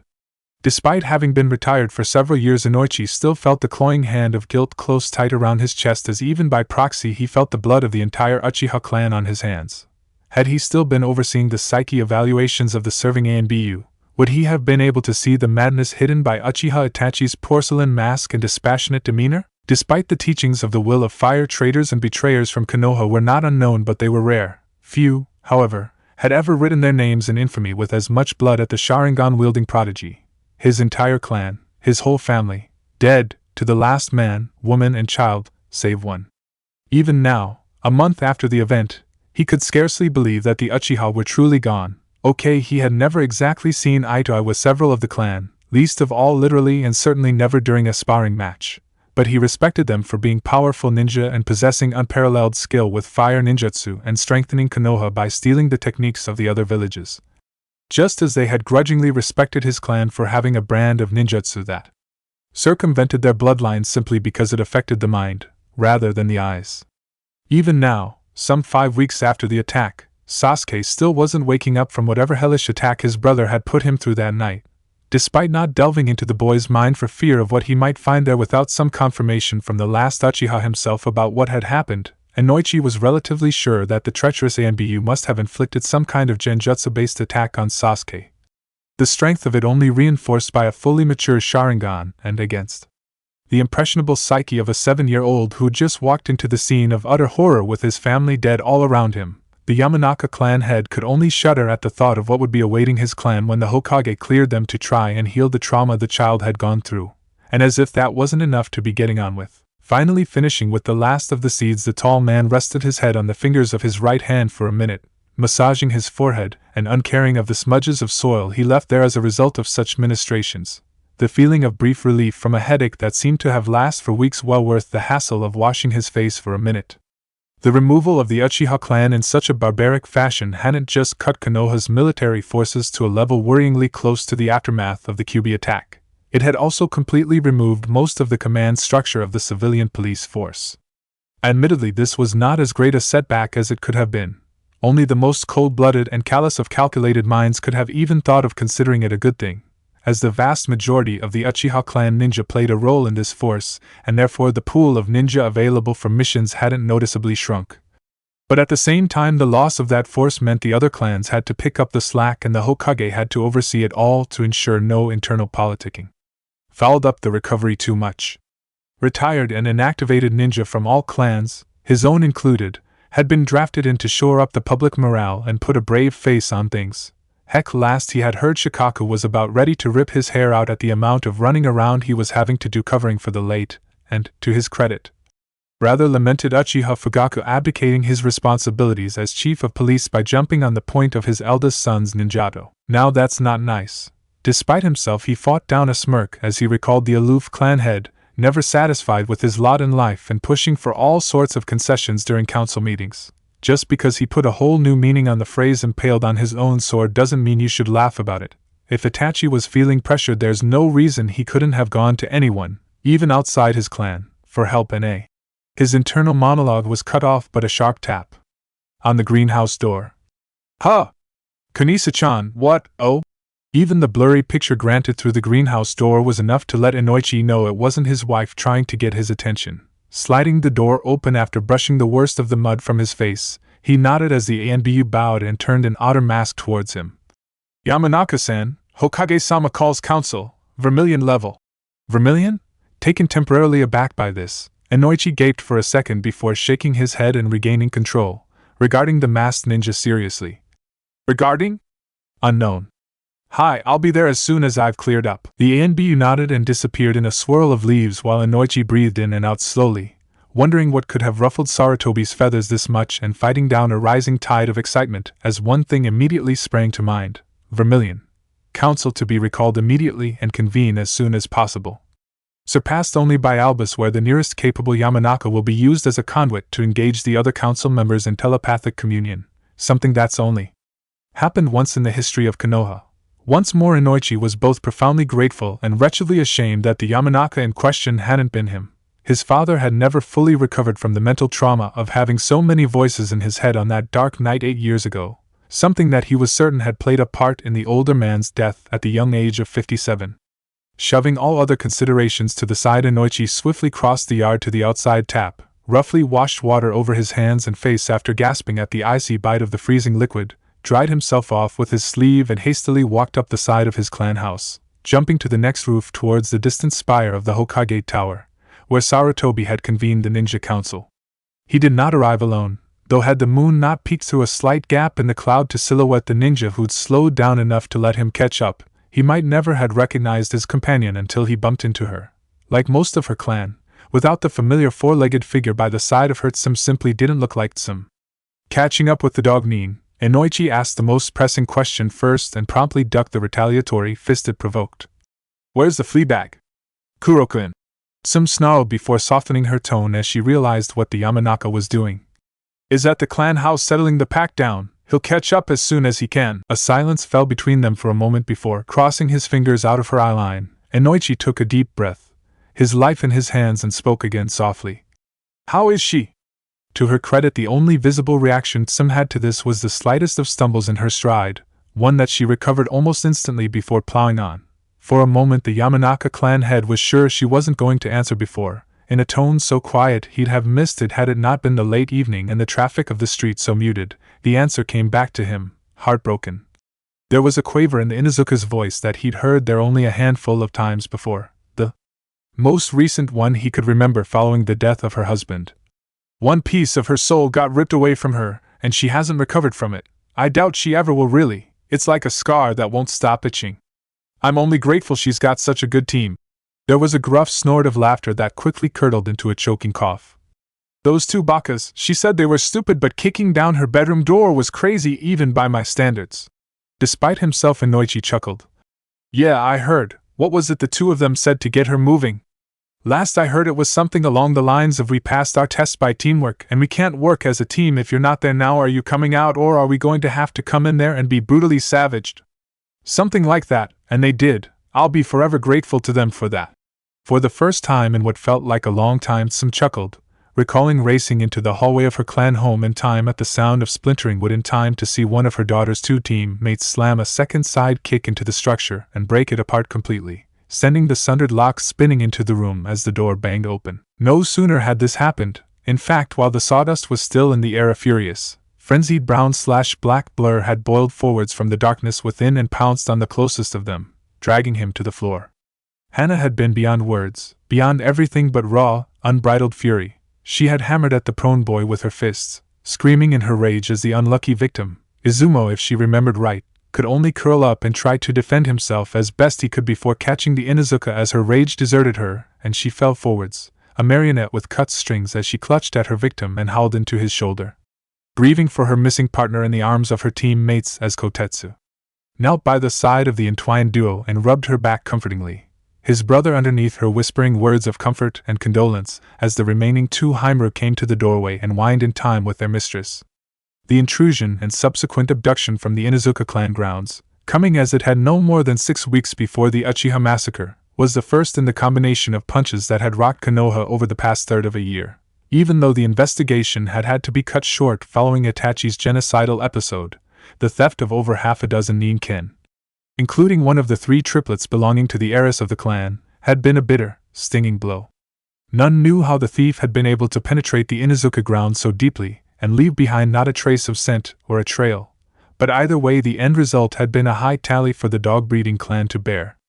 8 ninken taken and all young at that, the eldest being the Heimaru at mere 4 years old, 3 killed either on the way in or way out, and Inoichi knew, though most of Konoha did not, a third lost at some, though blameless for the cruel hand fate had dealt out, was still castigating herself and her clan's failure to track the abductor for. It had been bad luck, nothing more and nothing less than that, but it had cost Konoha dearly both in terms of potential military might and current village stability. When one of the ninken tracking the thief had suddenly gone rigid after catching a very familiar scent around the body of one of its murdered pack mates and growled out a warning, its human partner had quickly spread the word and the search redoubled, the Inuzuka mobilizing en masse to hunt down any route that could have led them to the disappeared dogs and missing mouse.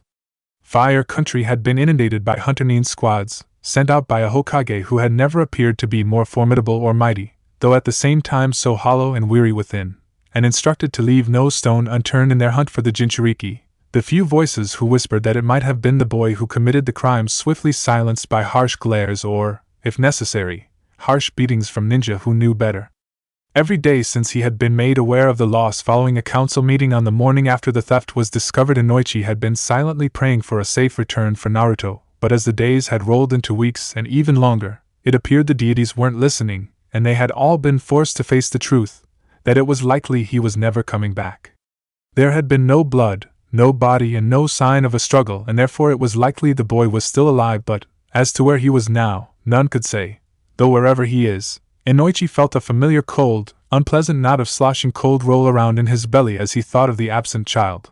I hope he's happy there, and that he knows we all miss him. It was strange, in a way, just how true that last point actually was. It had been Shikaku who as always had seen the potential danger and pulled the other clan heads apart from Tsum, who'd had enough on her plate to deal with at the time, aside after the council meeting that had informed them of the thievery that had gone on.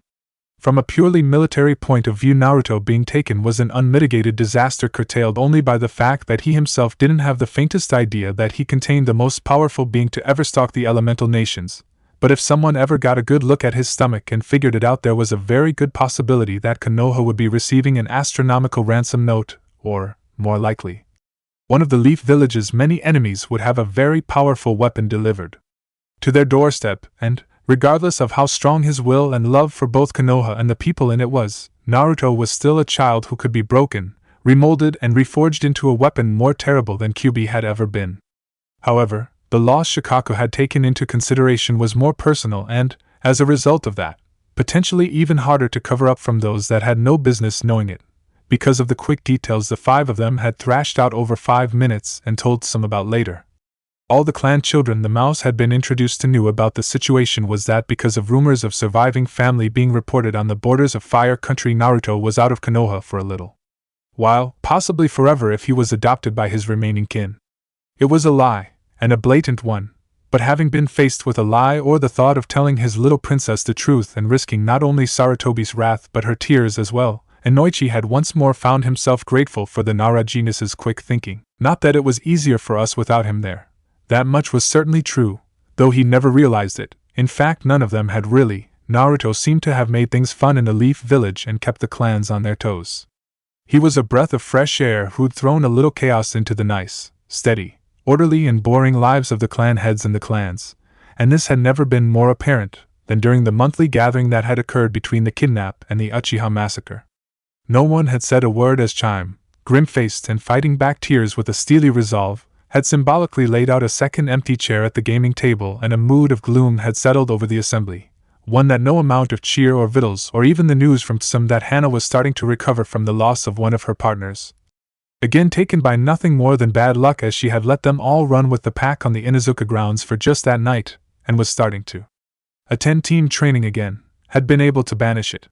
The atmosphere had been best summed up by Chusa towards the end of the night, the Akimichi strangely off his food as he nibbled at a pork ball and kept darting his eyes to where the larger-than-life orange-clad future Hokage should have been sitting before Tutang and speaking his mind. "Damn kid was like your virginity," he'd said aloud to the table in general, explaining after Shikaku had stopped spluttering in shock as he'd been halfway through a pint of beer at the time. "Hate it like hell when it's there, miss it like hell when you lose it." And it was true. He might have been a royal pain in the neck who caused me more marital strife than the Third War and the rest of the clan combined, but he was who he was and he wasn't afraid to make sure people knew it. That much had certainly been true, and as he stepped to the side to allow Tsum to enter the Hokage tower first, he once more had to check his excitement in case it led to more disappointment. And right now, "I'm just hoping he's made it known to whoever's taken him, and we catch wind of him doing it, because the second we do," Inoichi clenched a fist, a kind of protective instinct settling over him that he thought he'd never feel for the jailer of the great beast that had nearly leveled his home. Konoha goes to war. Strangely enough, Inoichi found that both he and Tsum had been beaten to the tower by the laziest ninja currently serving Konoha's forces, at least until his son graduated the academy. Seeing the bags under his teammates' eyes, the Yamanaka thought better of making a comment about this, instead sliding into his council seat after bowing to the Hokage and waiting for the old man to bow back and gesture for them both to be seated.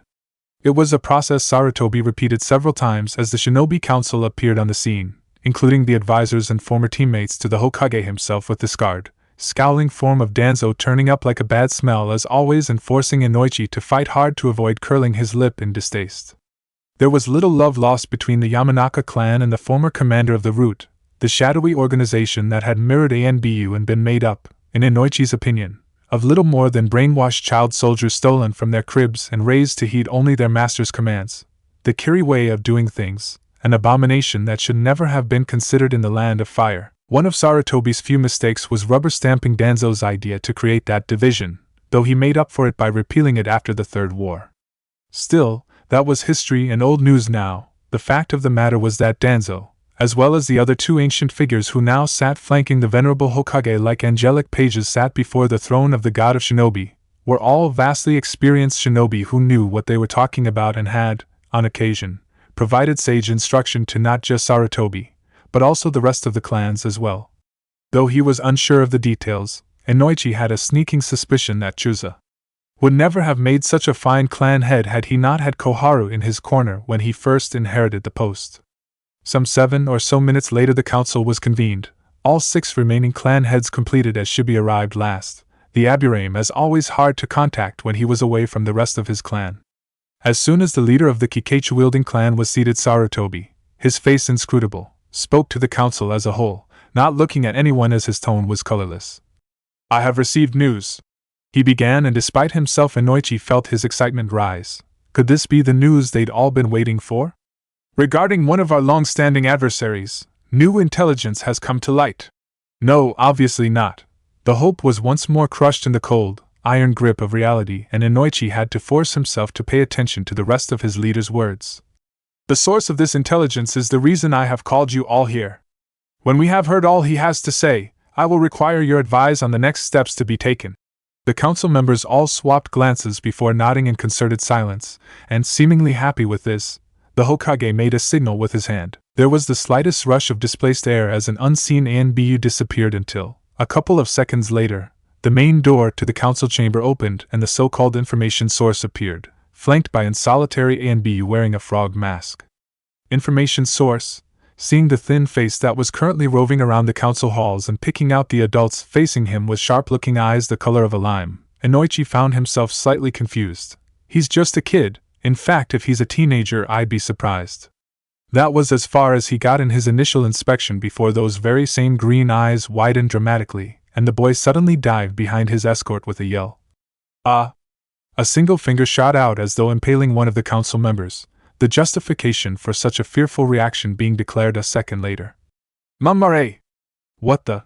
Not that he'd fault the boy for being wary of Danzo just on principle, but the curse he'd spat upon the bandaged shinobi veteran was completely alien to the Yamanaka, though not, he realized as he heard movement to the side of him and glanced over to see Tsum's shoulders shaking with mirth, to all present.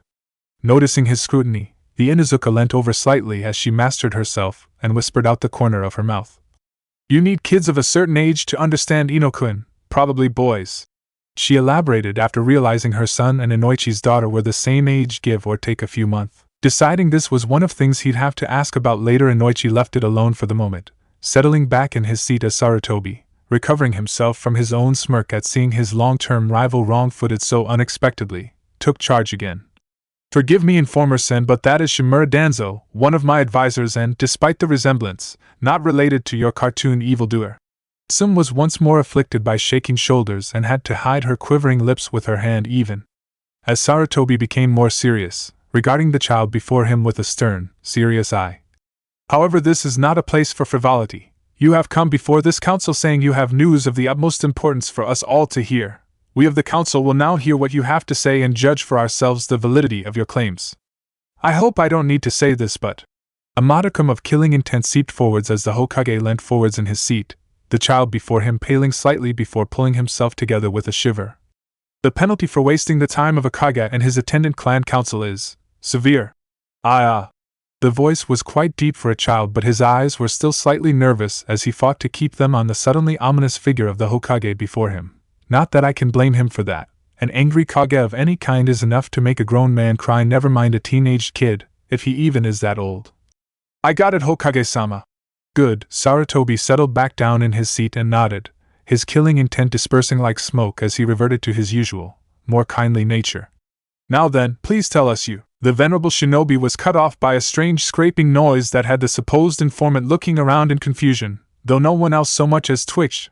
Due to the clan traditions and the techniques they involved, the door to the council room in the village of the Leaf was likely unique in the elemental nations insofar as that it could be opened with a paw or, if necessary, a mob of Kikeichu working together. Enter. Sarutobi called out, inclining his head a moment later as Kuramaru nosed his way inside and performed the canine equivalent of a bow and apology for his lateness.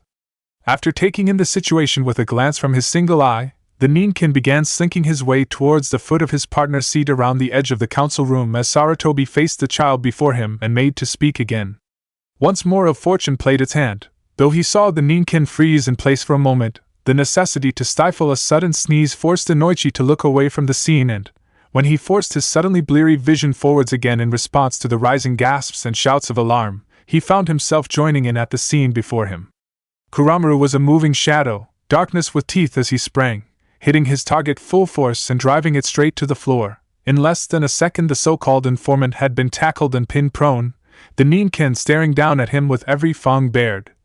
The surprise and execution of his jump so perfect the chair he'd leapt over to take his prey hadn't even wobbled, and the ANBUs supposedly guarding the boy hadn't had enough time to blink. As expected, a quiet pandemonium erupted as most of the assembled ninja leapt to their feet, each demanding Kuramaru explain himself and Tsum to get her partner under control. The Inuzuka herself was growling in the canine tongue even as Inoichi, forcing himself under control, noticed the child's lips move and caught a glimpse of a pained smirk on his lips. He was just fast enough, channeling chakra to his ears in time to listen in. My what, large teeth you have! What?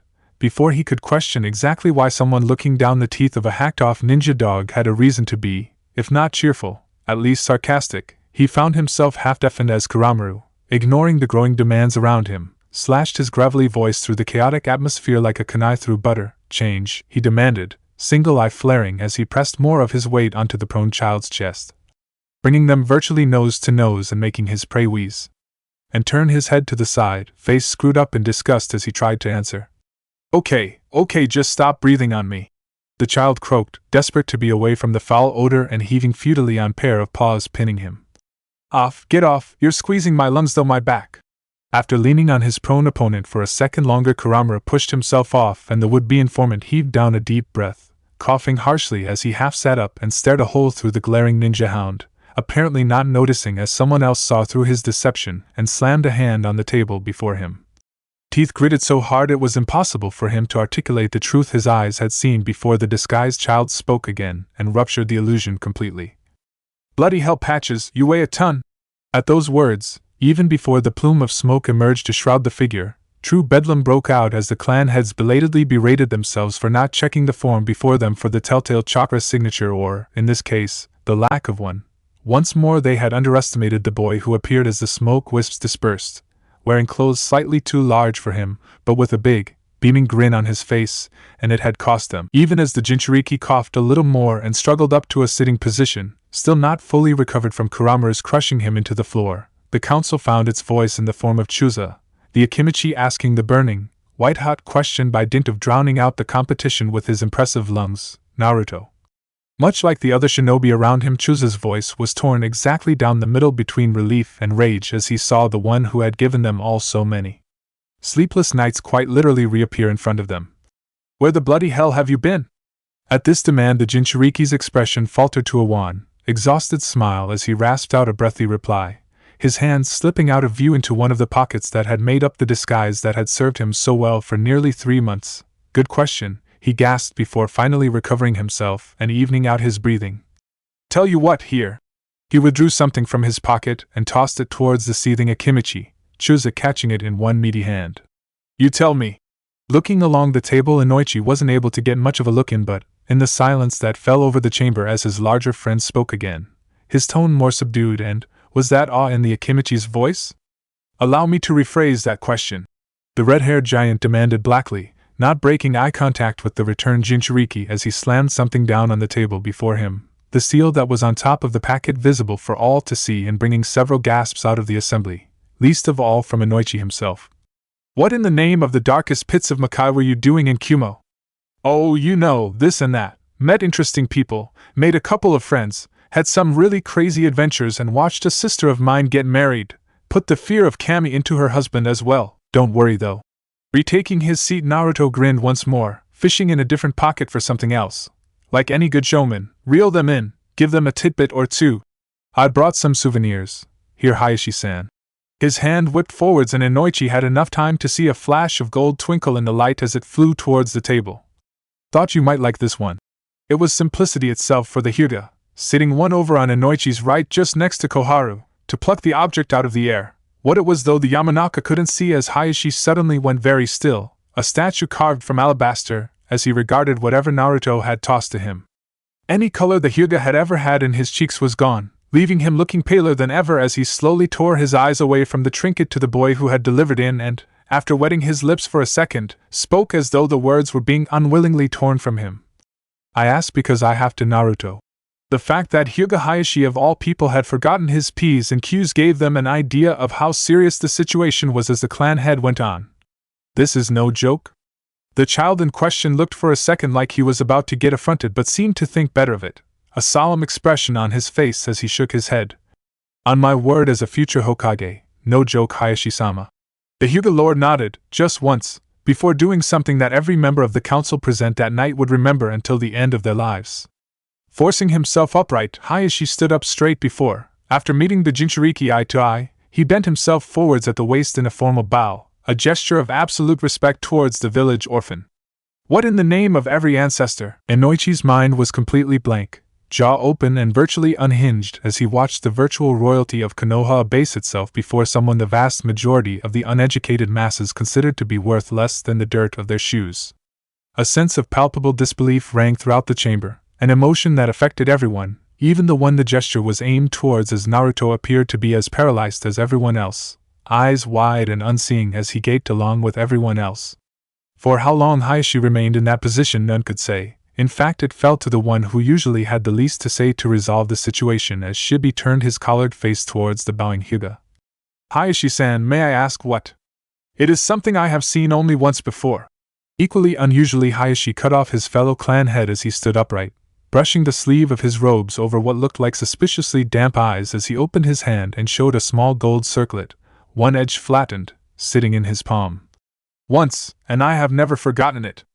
I have researched where the mark that signed the death warrant of my brother came from, and I would recognize this ring anywhere. It is the only one of its kind in existence, and a family heirloom of one of the most noble houses of Kumo.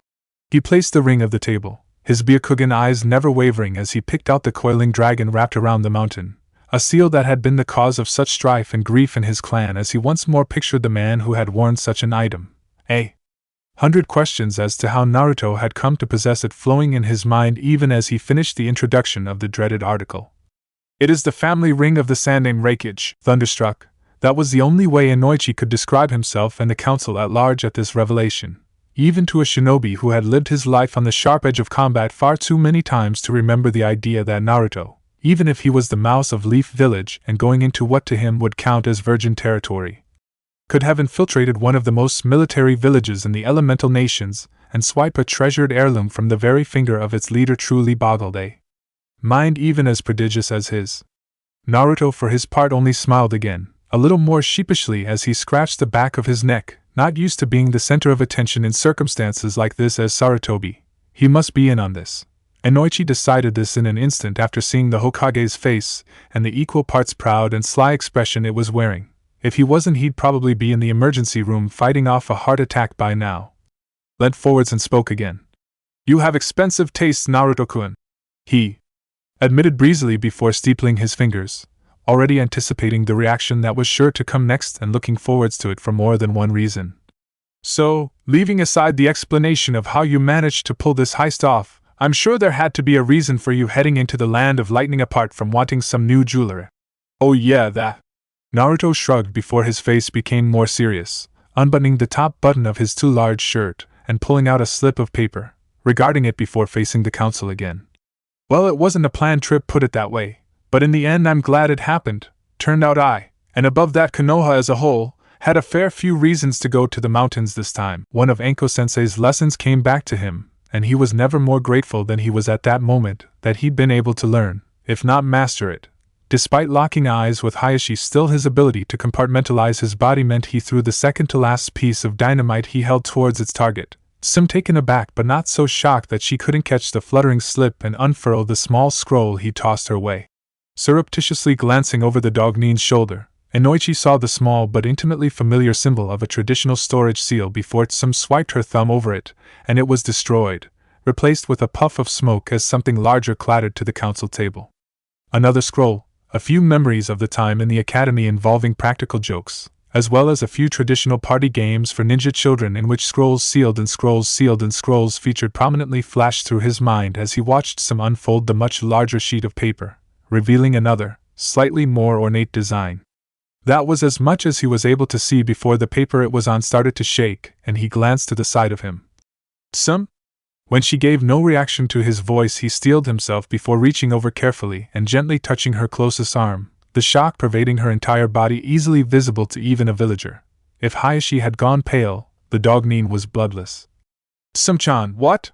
He never finished, instead half standing as his fellow clan head appeared to slump sideways off her seat, landing on her knees as she pushed the scroll open, the pristine white paper covering the floor until it was completely unraveled, a number of the same storage seal designs visible on the parchment. He was about to ask the question he could hear rising from the other members of the council who hadn't had such a good view of what had gone on, but, as Tsum seemed to look upward slightly from her kneeling position, perhaps mouthing a silent prayer to Kami and the ancestors, Inoichi's observational skills finally reasserted themselves and he realized something about the seals laid out before him. 8. The number echoed around his head like a thunderclap. There are 8 seals, surely it's not. It was a question he never had time to even finish formalizing. Tsum's clawed hand hit the parchment, her chakra flaring through the reactive inks atop it, shredding the painted chakra constructs and disgorging the cargo they'd carried all the way from Kumo back into the council chambers in an explosion of smoke and fur, quickly accompanied by delighted yelps and the noise of the remainder of the council members' jaws dropping as Tsum, fierce tears of relief in her eyes, simply wrapped her arms around the closest four-legged form to her and felt her heart pound like a drum as her nose told her a wealth of what had happened in the time her pack had been so badly fractured prior to this unexpected but oh so welcome reunion. It had been a hard struggle, almost 3.5 solid months of constant worry and living behind skin that wasn't his own, but, as he watched the most powerful ninja in the village swap their gazes between himself and where one of their number was being virtually buried beneath the Ninken, he'd, perhaps foolishly, risked everything to go after Naruto. Wouldn't have been able to call himself human if he hadn't felt a warm glow of pride suffuse himself as a single sentence, a mere 2 words, replayed themselves over in his mind, each time sounding more glorious than the one before. Mission accomplished. Naruto, there was no mistaking the awe in Chuza's voice this time as he looked between the returned ninja hounds and the one who'd returned them. You, the Ninken, you brought them home?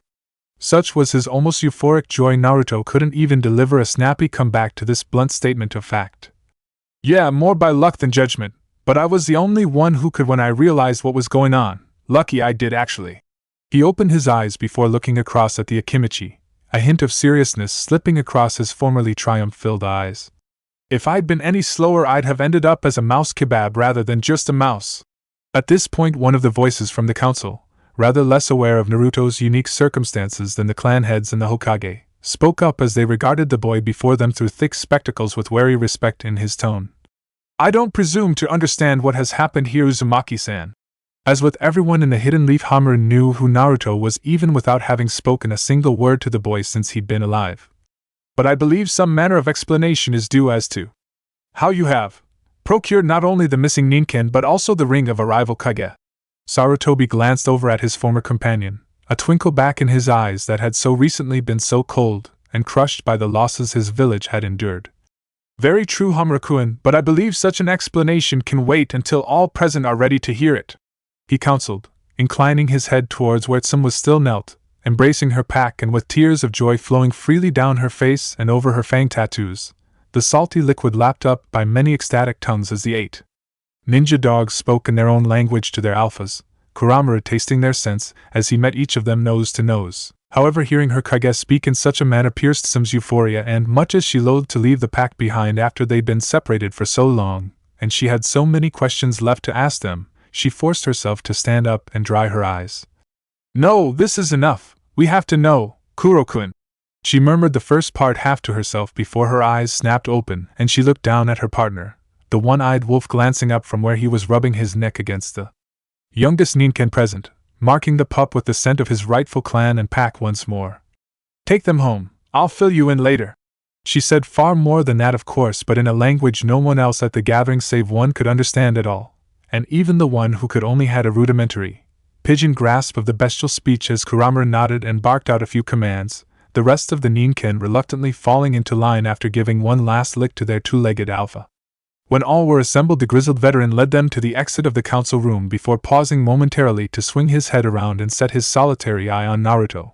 Boy and Ninken met gazes for a long moment before, with the canine equivalent of a nod, Kuramura looked away, hitting the door before him with his shoulder, as it hadn't swung properly closed when he'd entered the room what felt like a lifetime ago, and leading his family back out the corridor towards the streets of Konoha. And beyond them, to their home. As he watched the Ninken leave and heard the telltale noises of claws on stonework receding away, Naruto once more settled himself down in his seat and faced the council, trying hard not to blush or squirm too much as he found himself at the epicenter of attention once more. Though this time, he recalled the few times this had happened before and realized with a slight jolt that there was a difference between this and pretty much every other time. They're staring because I helped them out, not because I freaked them out or embarrassed them. Naruto-kun. As always, Gigi's voice simultaneously calmed him down and made him look over, the old man's face once again radiating the same look of both pride and thankfulness that he'd seen there the first time he told the Sandaime his story upon re-entered his village late the previous night. You have the gratitude of the village and the thanks of its Kage for the actions you have taken to safeguard its people, either four or two-legged.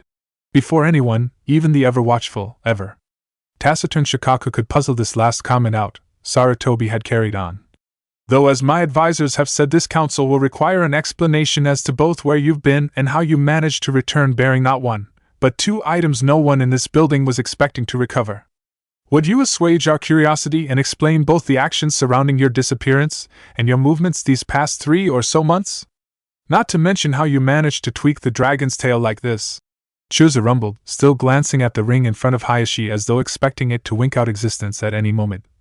I've no love for the mountain village, but I respect them on the battlefield if nowhere else. Kumo is an unforgiving land and its ninja and village are among the most paranoid in the world. At best you shouldn't have got within bowshot of the walls without being stopped by their patrols. Naruto nodded as he heard this, taking Chuza's words and comparing them to the very true, the Kumo nin I met were highly skilled, not that I saw a lot of them directly. He silently thanked Kami that this was the case, especially on the last frantic dash back to the land of fire with his priceless cargo and partner in tow. But apart from that, I guess I'd better start at the start, or you'll all get lost." So then, he clapped his hands before breaking into the first act of the play that had been the last quarter of a year of his life. "It was an Inuzuka night. I'd gotten in and dodged a couple of ninken. Sorry, Uzumaki-san." The first of several interruptions brought him juddering to a halt, but, as the lady who asked the question looked to ask a question rather than demand an answer, he didn't react other than to cock his head questioningly at her words. "What do you mean when you say an Inuzuka night? I'll handle this, Naruto-kun." Sarutobi took the reins before Naruto had even opened his mouth, turning to his former teammate and explaining the bare bones of the situation glibly. "After all, I can't stop Danzo becoming aware of the situation if he isn't already, but I can at least control how much he knows of Naruto's little business. He has an agreement with the clans by which he is allowed on their lands at certain times, though the details of what transpires there are matters of a clan nature and I haven't delved into them too deeply. Obviously on the night the Inuzuka were attacked it was merely luck that Naruto-kun happened to be present, though what happened beyond that I know as much as you do. Carry on, Naruto." Knowing a command when one was issued, the Jinchuriki did just that, while the men who Sarutobi had been talking to once more felt a glimmer of respect towards his oldest adversary despite nothing showing on his face. Very clever Sarutobi, clan business indeed. "Right, well I was in the grounds and heading towards the outer clan structures when I thought I'd been spotted. A ninken was in the grass near a tree just looking towards me. At first I thought it was going to let me go and hoped to get a bit of extra bacon out of it when oops. Baka, way to go giving up one of your strategies." He mentally berated himself at the same time as kicking his own rear end. "Never mind. Anyway, I was about to hand myself in and give myself up as caught when I realized the dog." Even now, over a quarter of a year after the event, Naruto couldn't quite hold back the quaver from his voice as he relived that first horrible time he had seen something larger than a mouse or a rabbit recently dead before him. He'd already stabbed it. Who had? I don't know, never knew. Naruto shook his head at the same time as wiping his eyes. I heard him when one of the ninken in the compound howled and he swore. I only had time to prepare one jutsu to keep by but in one piece. Durazaki Atora was a proud shinobi of lightning, but that didn't mean he was a heartless man. He'd thrown the kunai before he'd got a good look at what he was aiming at, and, as he saw the huge eyes of the terrified child before him, he'd have given anything to be able to snatch the kunai out the air and back to him, as it was though he could do nothing beyond observe, a helpless spectator, as he saw the lethal blade arc towards the target. In dreadful slowness he saw the tip of the hurtling projectile first pucker, and then pierce the vulnerable flesh, the child's eyes almost mimicking those of the dog he'd snuck up on during his infiltration, and the face of the dying child turning towards him, before it burst into smoke. What? Caught completely out by this sudden disappearance, Atora lost precious seconds before he remembered where he was and what he was carrying on his back. If the wolves of Konoha caught him now carrying what was held in the thick hempen sack on his back, he knew he would never leave these grounds in pieces larger than his littlest fingernail. Now more than ever before, the need to extricate himself from this mission was paramount. For the sake of a brighter future for his country he had to get away, but at the same time he had to ensure there was absolutely no trace of Kumo's involvement in this mess. And if that means I have to find the damned kunai I just lost taking out that clone, then so be it. And that was a shadow clone as well. There was no doubt about that. He recognized the clone popping into chakra smoke rather than decomposing into its base element, a telltale characteristic of that Konoha Kinjutsu. So if the information we have on that jutsu is accurate, that means whoever made that clone might know where I am. That was a chilling thought, and not for the first time Atora found himself devoutly hoping Kumo's intelligence division had got it wrong on this one. They only speculated the shadow clone allowed the creator to see through the eyes of the clone to a limited degree based on observing Konoha ninja in the field and how they appeared to have some idea of potential ambushes or traps after those clones had been used to spring them, though they had no hard proof as of yet. And I'm not sticking around to prove a damned theory. Letting the sack that contained his prize and Kumo's future glory slip off his shoulder to the floor and keeping his tread light, the Kumo shinobi quickly crossed the ground and followed the path of the kunai, obscured as it had been through the smoke. Urgency lent him speed as he quickly but carefully grubbed around in the undergrowth until, relieved, he picked out a silver gleam in the moonlight and hastily stashed the kunai back in his pouch, never once dropping the jutsu he had developed that made him the perfect choice for this S-ranked mission, assigned to him by the Reikage himself. As a newly minted jounin, this was a great honor, and Atora had been rigidly at attention as he stood before the great man's desk until the Sandaime himself had all but ordered him to relax. As the Sandaime had explained, Kumo still lacked many of the bloodlines enjoyed by their competitors, and Atoru was in a perfect position to help rectify that imbalance with the jutsu that instantly gave him an edge in infiltration. Atoru, like many in Kumo, had been born with an elemental affinity to lightning. However, unlike many of his fellow shinobi, rather than invest this chakra in highly visible jutsu of mass destruction, he followed a different route, and quite by accident, developed what was now his signature technique. By using precise but constant amounts of lightning chakra emitted mere millimeters from the entire skin's surface, anyone using this jutsu would instantly ionize any organic matter that entered or, more importantly, exited his personal space. As the hunter Nin who trained him had grudgingly admitted, his jutsu meant that he shed no skin, lost no hair, and most essentially, left no scent trail behind him while using what was, in essence, a low C-rank technique at most, but one only a ninja with a small chakra reserve and very refined chakra control could use effectively. Hence why I got this mission. Not even the hounds of night can track what they can't smell, the Kumo ninja thought as he replaced his weapon and reached for the sack he'd abandoned. For all the things the Kumo war machine had, one thing they were lacking was a seal that allowed them to transport living creatures and scrolls. So until then I'm stuck dragging these furry carcasses around like a bundle of old washing. Bloody hell. He had to bite down a swear word as he had to pull the sack upwards quite a lot harder than he'd anticipated. Is it just me, or did these guys turn to rock all of a sudden? I must be more nervous than I thought. As soon as he burst back to his regular size following Gigi explaining to those not in the know what his henge actually did and asking for a demonstration, Naruto picked up where he left off. It's a habit Aburame-san helped me get into, Naruto explained, nodding towards Shibi before carrying on. When I get caught, henge into mouse form and use the smoke and confusion to try and get away. Actually, it was a bit more than that. His actual advice was to make a shadow clone then use the mouse henge to make sure I'd have a chance to escape while the bad guy was going for the clone. True as this was, Naruto wasn't stupid enough to say it out loud with unfamiliar ears listening into the conversation. And this time, luckily, it worked. The kunai the guy threw missed me by a hair, and, when I got my bearings, he must have assumed I was some sort of distraction or diversion. I was about ready to get away, try and run for it when I heard him drop something heavy and felt a shadow move over me. While he was busy doing whatever, I ran towards whatever he dropped. That's when I figured this whole thing out. How? Naruto tapped the side of his nose. Been on to Inuzuka lands for the past 9 months or so. I know what Nin can smell like, and in mouse form my sense of smell is even keener than normal, he admitted, shrugging to disguise the memory of worry and shock that had gnawed at his belly as he'd scrambled over bracken and underbrush in the dark. Following his memory, and then his nose towards where the sack had been dropped, and feeling his guts churn as he realized in a flash what was inside the container. But when I realized he must have been the one who killed the Ninken, I also figured out he must have been trying to steal the Ninken. I didn't really think, I don't remember what was going through my mind all that well. I must have nibbled through the bag at a corner and squeezed inside. Next thing I knew, he must have come back and picked us all up. There I was at the bottom of a sack covered in knocked out ninja dogs. Believe me, I've had more comfortable rides, but at the time I was just grateful he didn't notice the weight difference.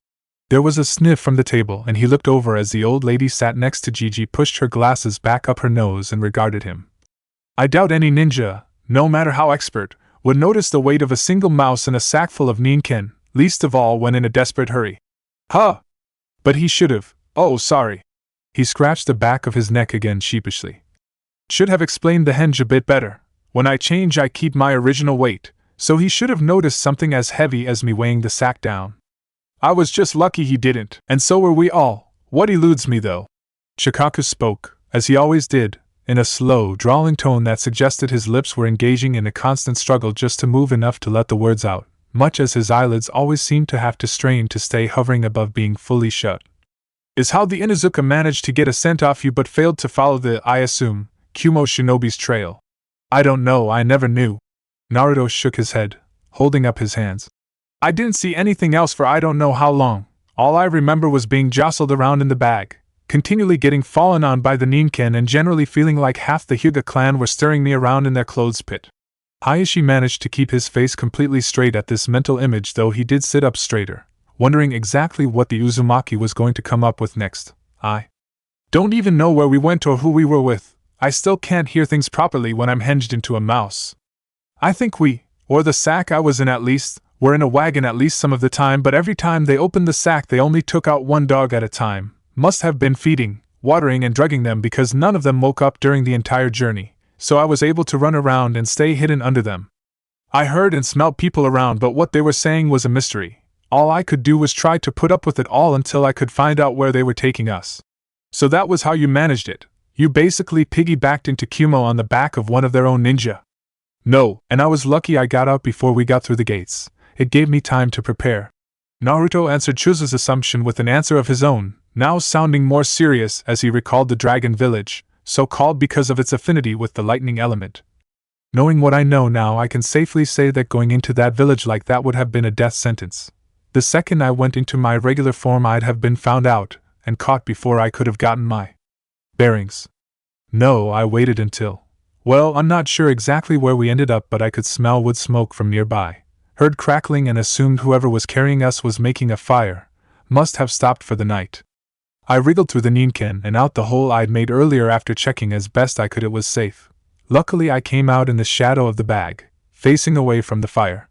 Because of that I was able to glance around without people seeing me, and one of the ninja in the squad was sat some feet away from me, just the right distance, and lit up by the fire. Mouse eyes aren't as good as a person's at range, least of all against things that are higher up than they are. But luckily this guy wore his headband on his arm and I could see the pattern picked out in the firelight. The two joined rectangle-like thingies in a small circle. For a minute I thought it was IWA, but then remembered theirs looks like mountains, so I realized it had to be Kumo. At this point a very slow grinding noise rent the atmosphere as Tsum's claws involuntarily scratched the surface of the desk in front of her.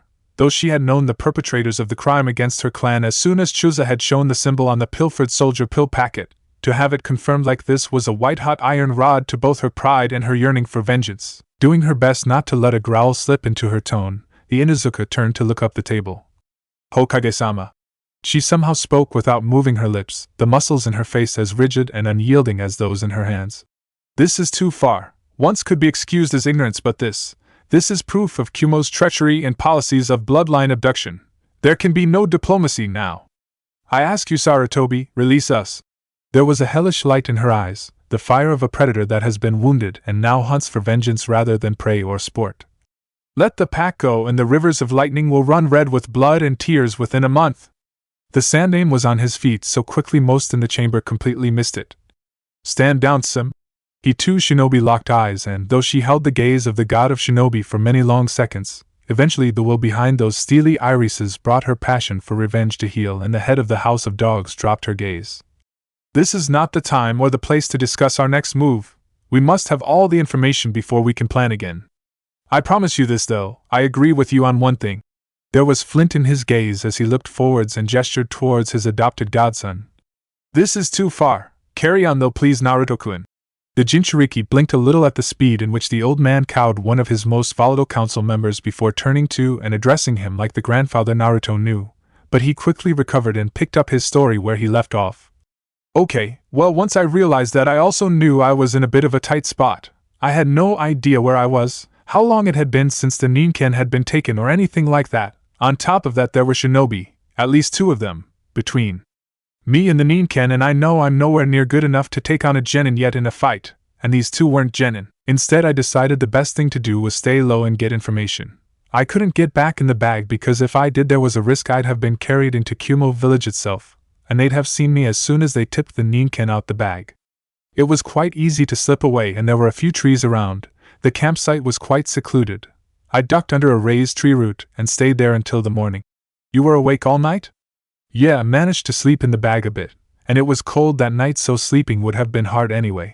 He explained to the other advisor, the man with the large square glasses that regarded him solemnly from the Hokage's flank.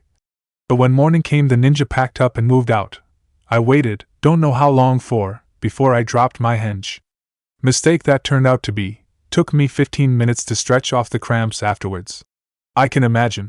Sarutobi stated dryly. Very true, even in my youth I wouldn't have wanted to stay in a Kampakina henge of something so small for so long, never mind at this stage of my life. What did you do after that? The Jinchuriki's expression was as deadpan as his voice. I located and utilized a convenient tree. Though nothing would or could ever come close to mimicking the satisfaction of a well-made bowl of Ichiraku ramen, After Kami knew how long wrapped up in a sack with nothing remotely even close to privacy or even room to answer nature's call, Naruto was inclined to believe that the sheer bliss of relieving a painfully full bladder ran a close second. The euphoric expression on his face for long, glorious moments as he covered the hole he made the way he'd been shown. If I ever get back to Konoha, I need to remind myself I really owe Flea for showing me that jutsu. Kage Bunshin's the best, but Chikukawa no jutsu comes a close second. Now, he decided as he placed back the blanket of grass the E-rank Doton had pulled back from the ground over the results of long postponed natural necessities.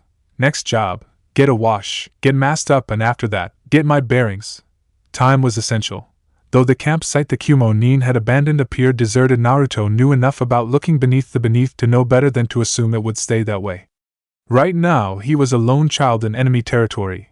He stank like he'd been living in a kennel most of his life, and he was covered in flaky camouflage paint. Not a good situation to try and talk his way out of should he come unstuck and end up apprehended. Luckily, even his mouse eyes and nose had seen and smelt steam earlier, as the ninja had cooked breakfast before departing, so there was water nearby. Summoning a single clone to keep watch and taking several breaths after he'd done so to make sure he wasn't going to feel any ill effects from doing so due to his past few rough nights. Naruto quickly withdrew a scroll from within the pocket of his infiltration uniform and scanned through the contents, unsealing what he'd need for the next few minutes and handing the most important item to the clone with a clipped, curt instruction. Read it, memorize it, and I'll do the same when I get back. 2 heads and all that? Right, go. I'll pop if anyone's coming. The original nodded and then left at speed towards the noise of running water he could hear off to the left. The iciness of the shallow, fast-flowing stream made him gasp.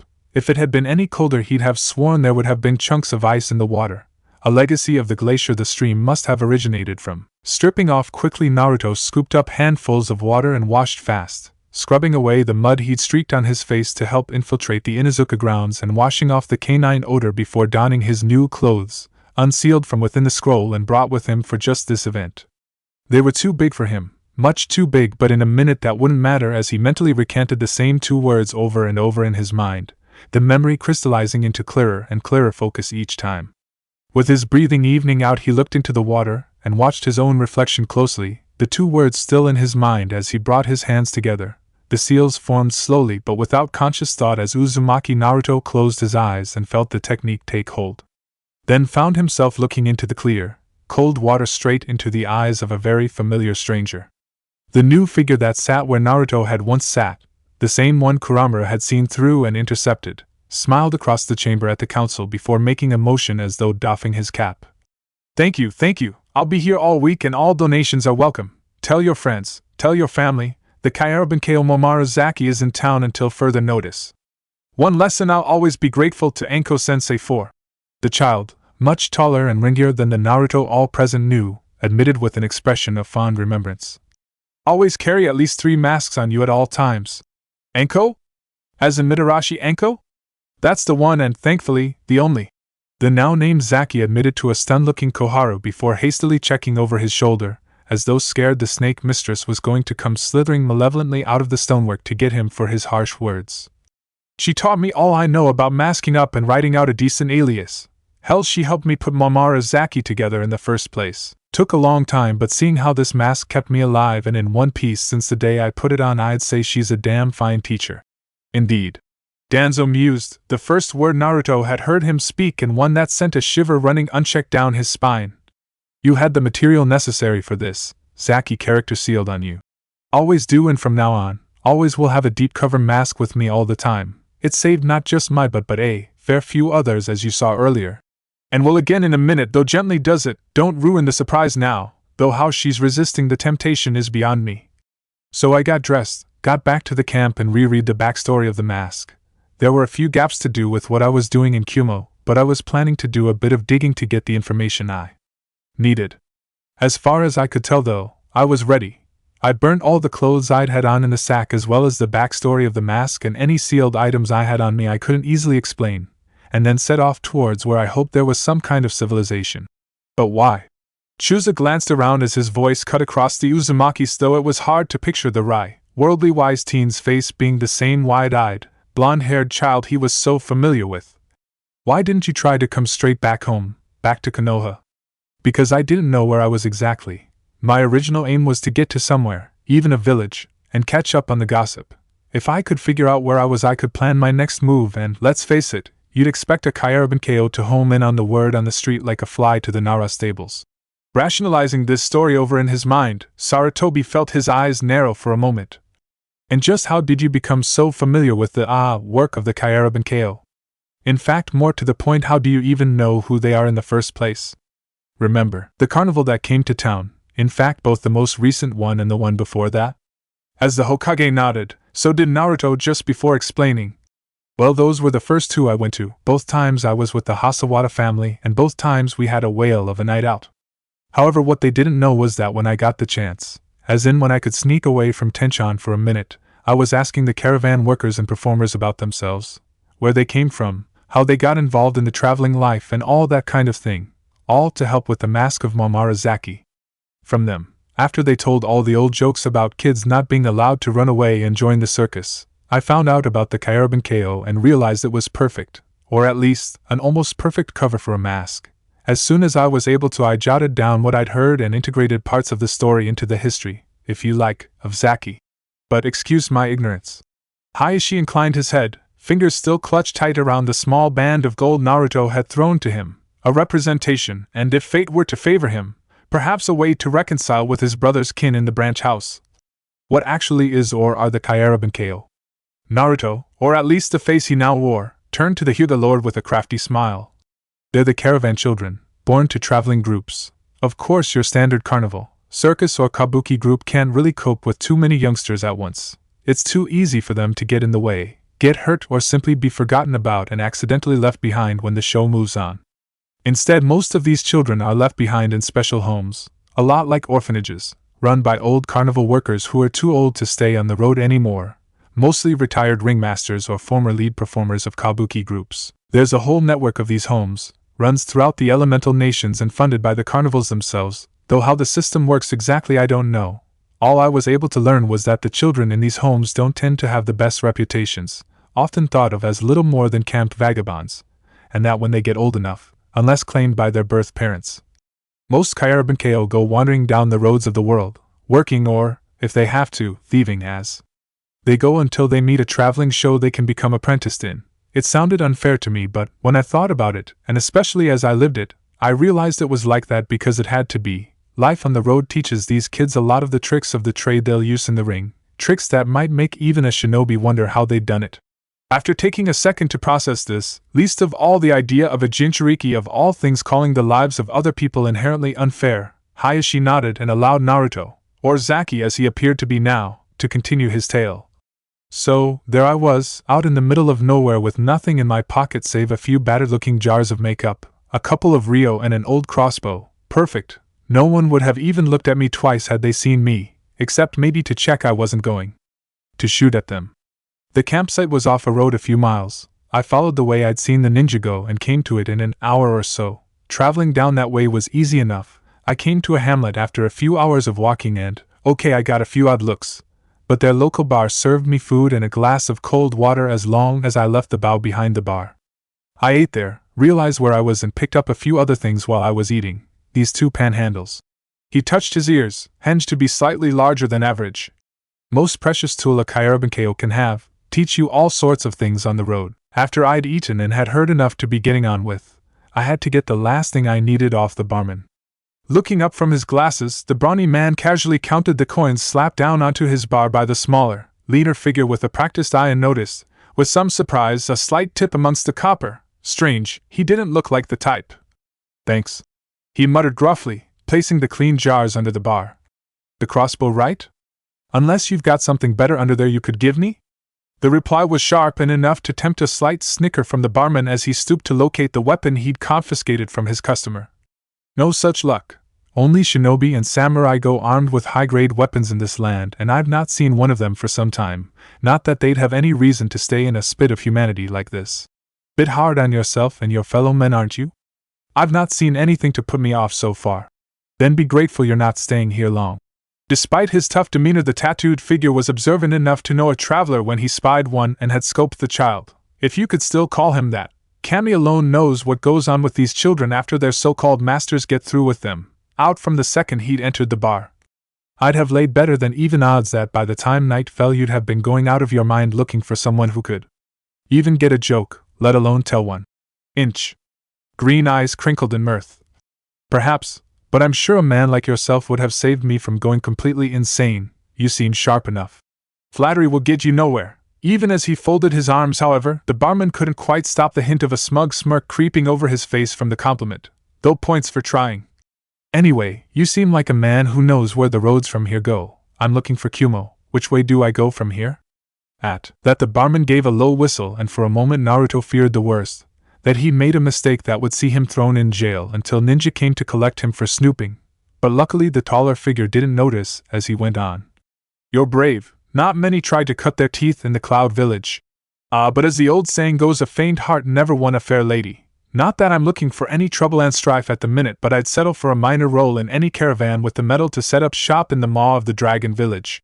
A second gruff chuckle followed, and Naruto, known now and for the foreseeable future as Zaki until he could return to the land of fire, breathed again.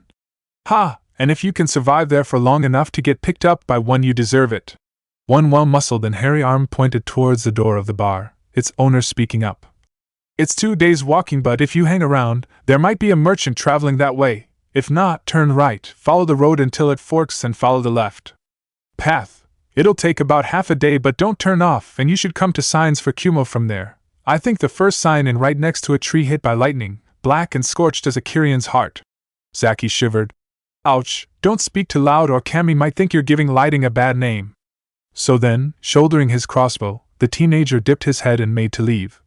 It's a good day. The sun's out despite the cold, and I reckon I could make it in a day and a half. If I come back this way, I'll tell you about it.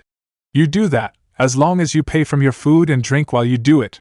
As he reached for and started polishing a fresh glass, the barman heard the door to his premises open and close, the youngster departing without another word and leaving him alone with his regulars. As it turned out, it took Zaki a lot less than half a day to reach the first sign to Kumo thanks to a fast bit of bartering to earn passage on the back of a farmer's cart, sitting atop bales of hay, and keeping his balance with his crossbow in his lap, keeping a weather eye out for bandits that even the farmer and his son admitted were unlikely to appear this close to the ninja village.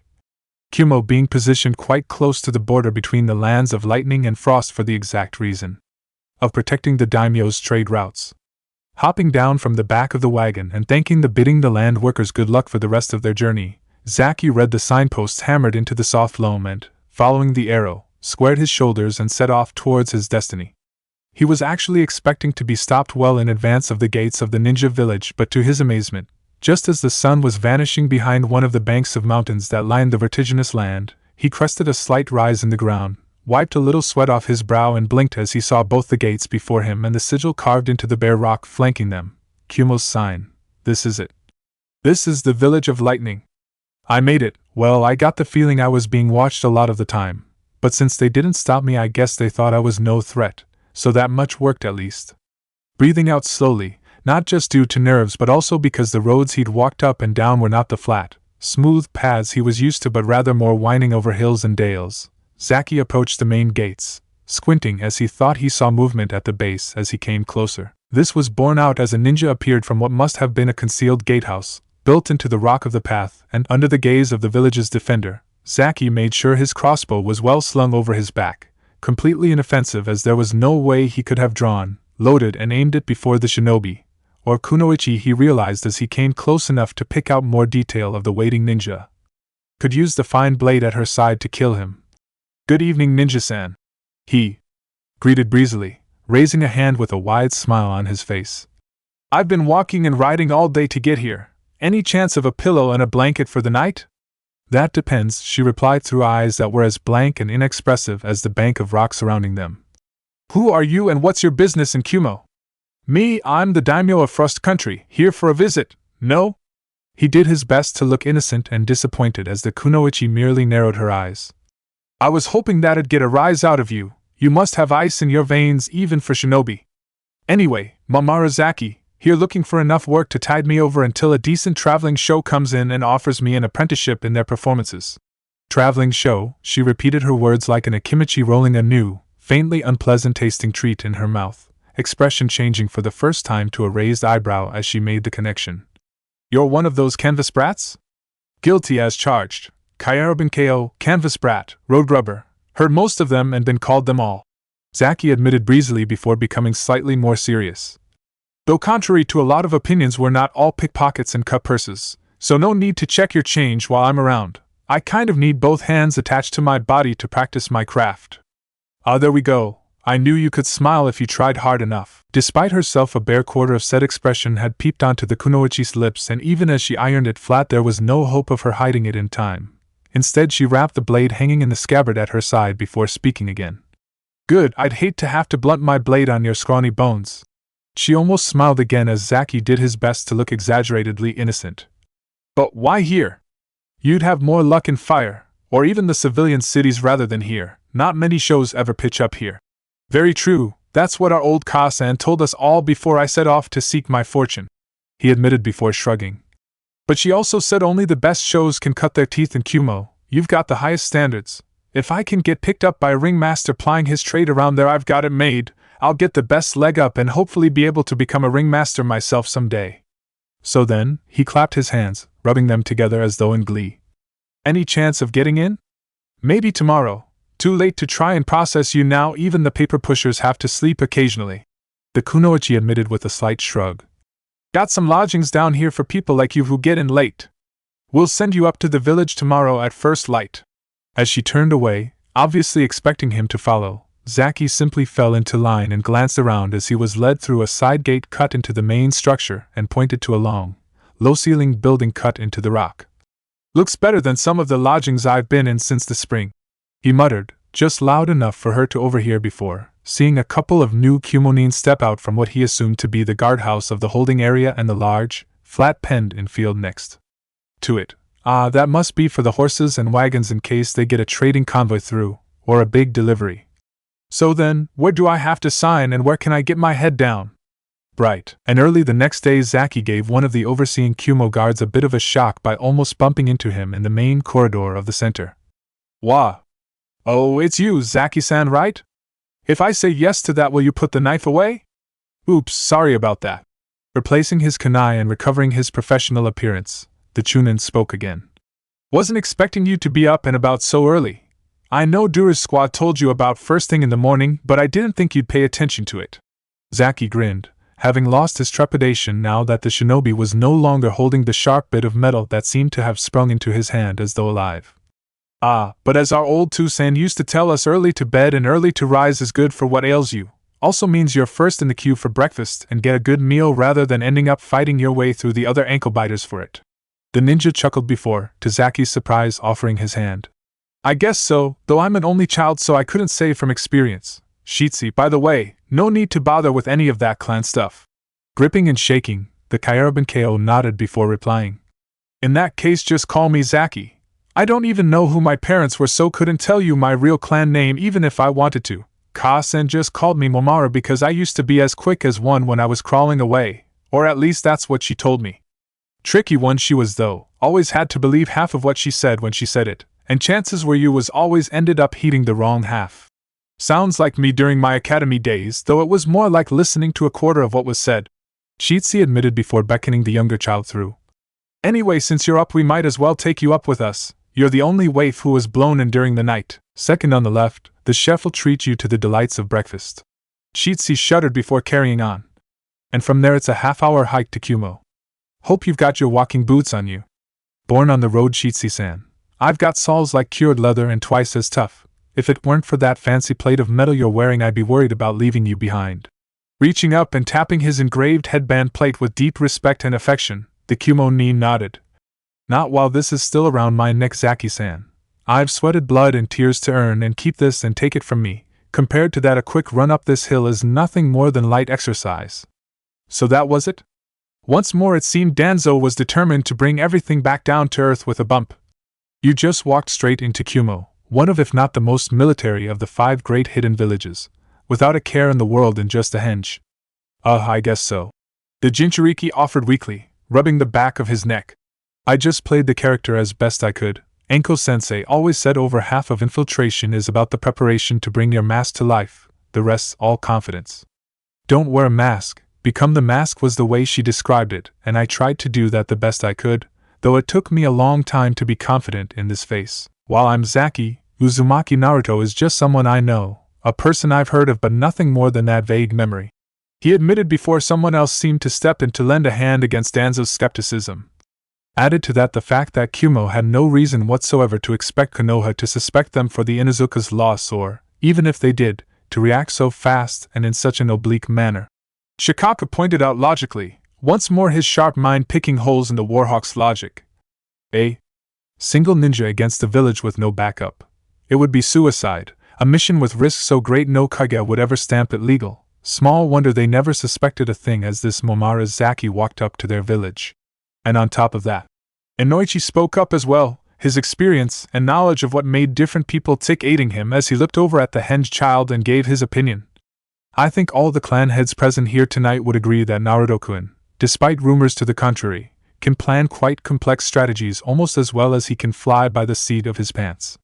If I were to guess, I'd say he's been working on Zaki for years now to get that confident in a form that's not his, and he was carrying all the extra paraphernalia he need to make his henge seem believable on him. Make no mistake, Danzo-sama. He used the honorific in the loosest sense possible, but there was no sense in ruffling the old buzzard's feathers if he didn't have to. This was not some child playing make-believe.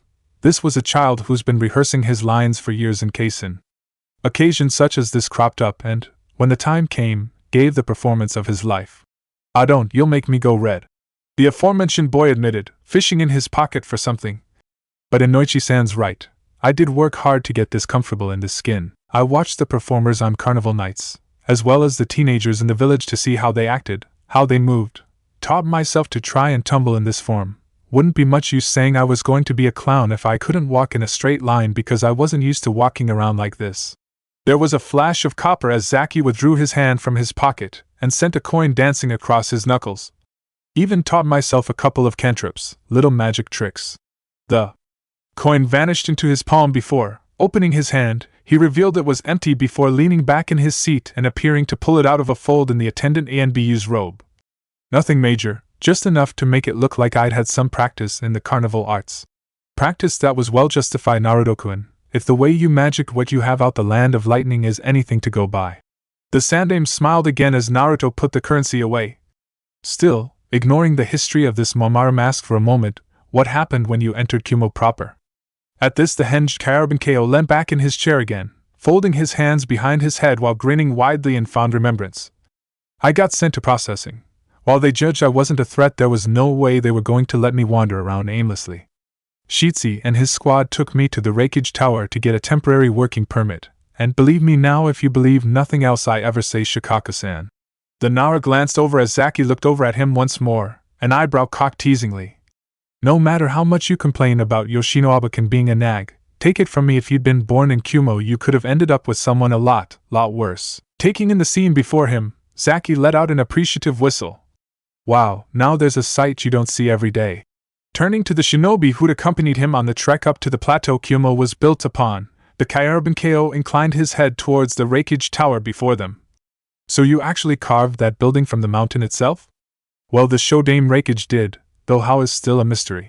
The Kumo Chunin filled him in before stepped back slightly. "Still, we have to report and now, so this is where we part ways. Go in there and ask for the permit department, they'll see you right. Just make sure you keep that permit on you at all times in Kumo, or you'll be arrested by the bolts." "Bolts?"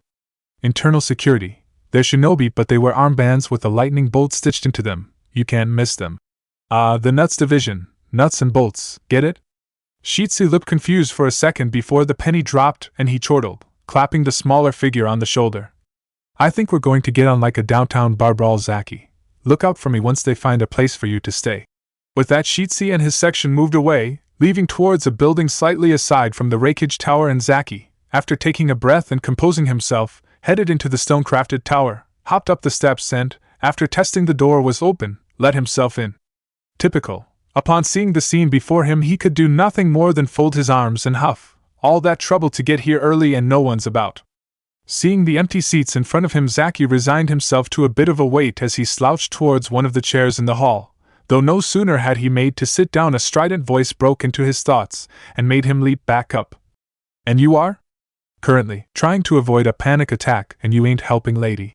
he complained towards the straight-laced, matronly figure he could see just emerged from one of the doorways leading off from the main reception area, regarding him with a judgmental but not exactly unkind eye.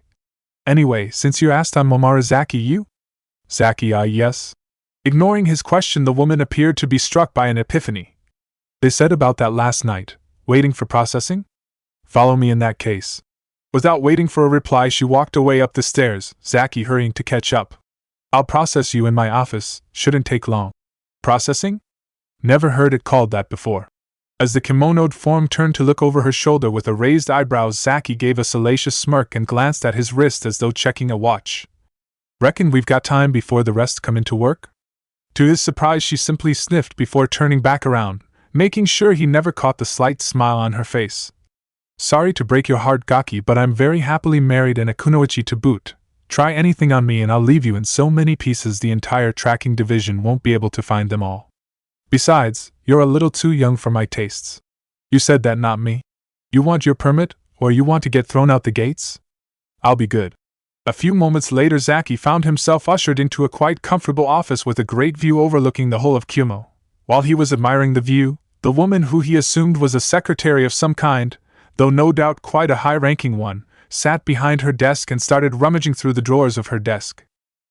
Just let me get the right forms. Ah, there we go. A hefty layer of parchment thumped onto the desk. So then, let's get this done quick. What's your name? Momorizaki. She looked up at him slightly askance, but, seeing no lie in his face, she carried on. Age and date of birth? That I can't answer. I don't know exactly. I think I'm just over 12, but since I'm on the road now, I'm considered an adult among the carnival folk. She glanced up before, after ticking her pen in front of her like a metronome for a few seconds, she scribbled something down.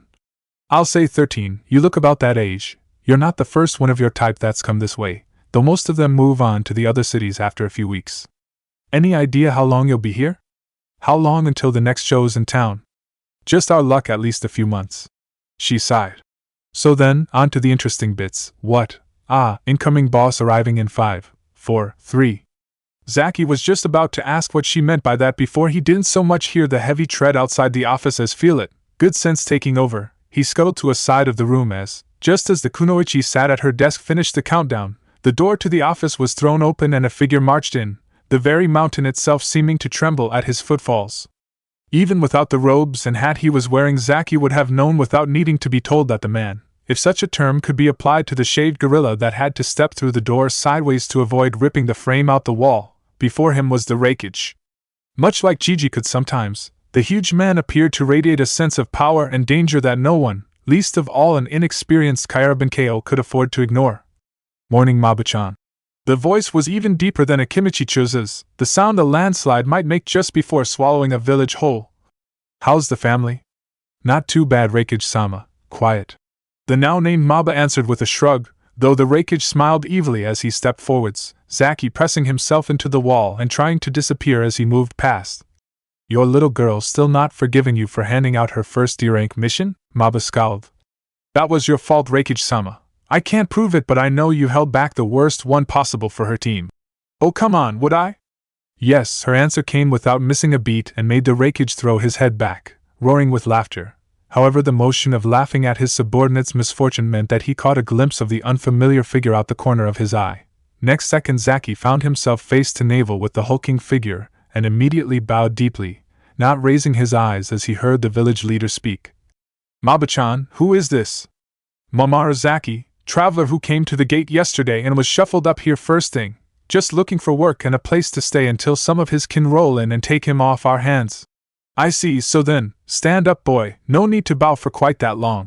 Gradually straightening up, Zaki swallowed softly and silently prayed to any kami that might have been listening that the two shinobi in the room put the beads of sweat on his brow down to just being in the presence of the Reikage rather than any other, more suspicious reason. Sorry, Reikage Dano, just remembering old Tusan's Naruto principle there. Before anyone could ask, he'd answered their question. Never run the risk of ticking off anyone who looks like they could pound you flat as one. And you definitely tick that box. There was a rumble within that barrel chest that might have been anything from a growl to the beginning of a laugh as the Reikage quirked an eyebrow and ran a hand down his short beard. Indeed, smart man. He leant in slightly and only the wall stopped Zaki skidding several yards backwards. Steal anything while you're in my village, I'll rip your arms off and beat you to death with them, clear? See, Crystal.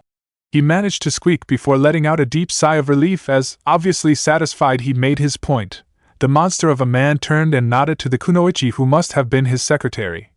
Good, Maba-chan, give me half an hour then send the paperwork in. I need a good light workout and a shed load of coffee before I start slaying the ink dragon this morning.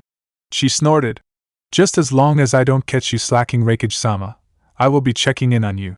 She called over her shoulder in warning as he disappeared through the ornate doors at the back of her office and was gone. I shouldn't laugh. Even as the thought ran through her mind, Maba had to fold her lips over her teeth to avoid sniggering at the whitened face and terrified expression of the youngster in front of her. But at the same time, it's great to know the boss can cow even a road grubber into good behavior.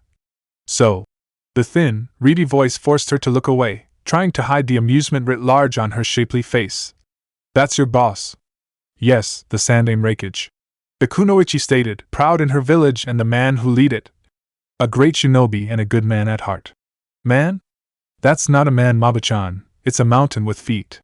Zaki exclaimed, this time succeeding in making the kunoichi snort with mirth. The performing bears in the shows that visited our old walking school would run screaming from him.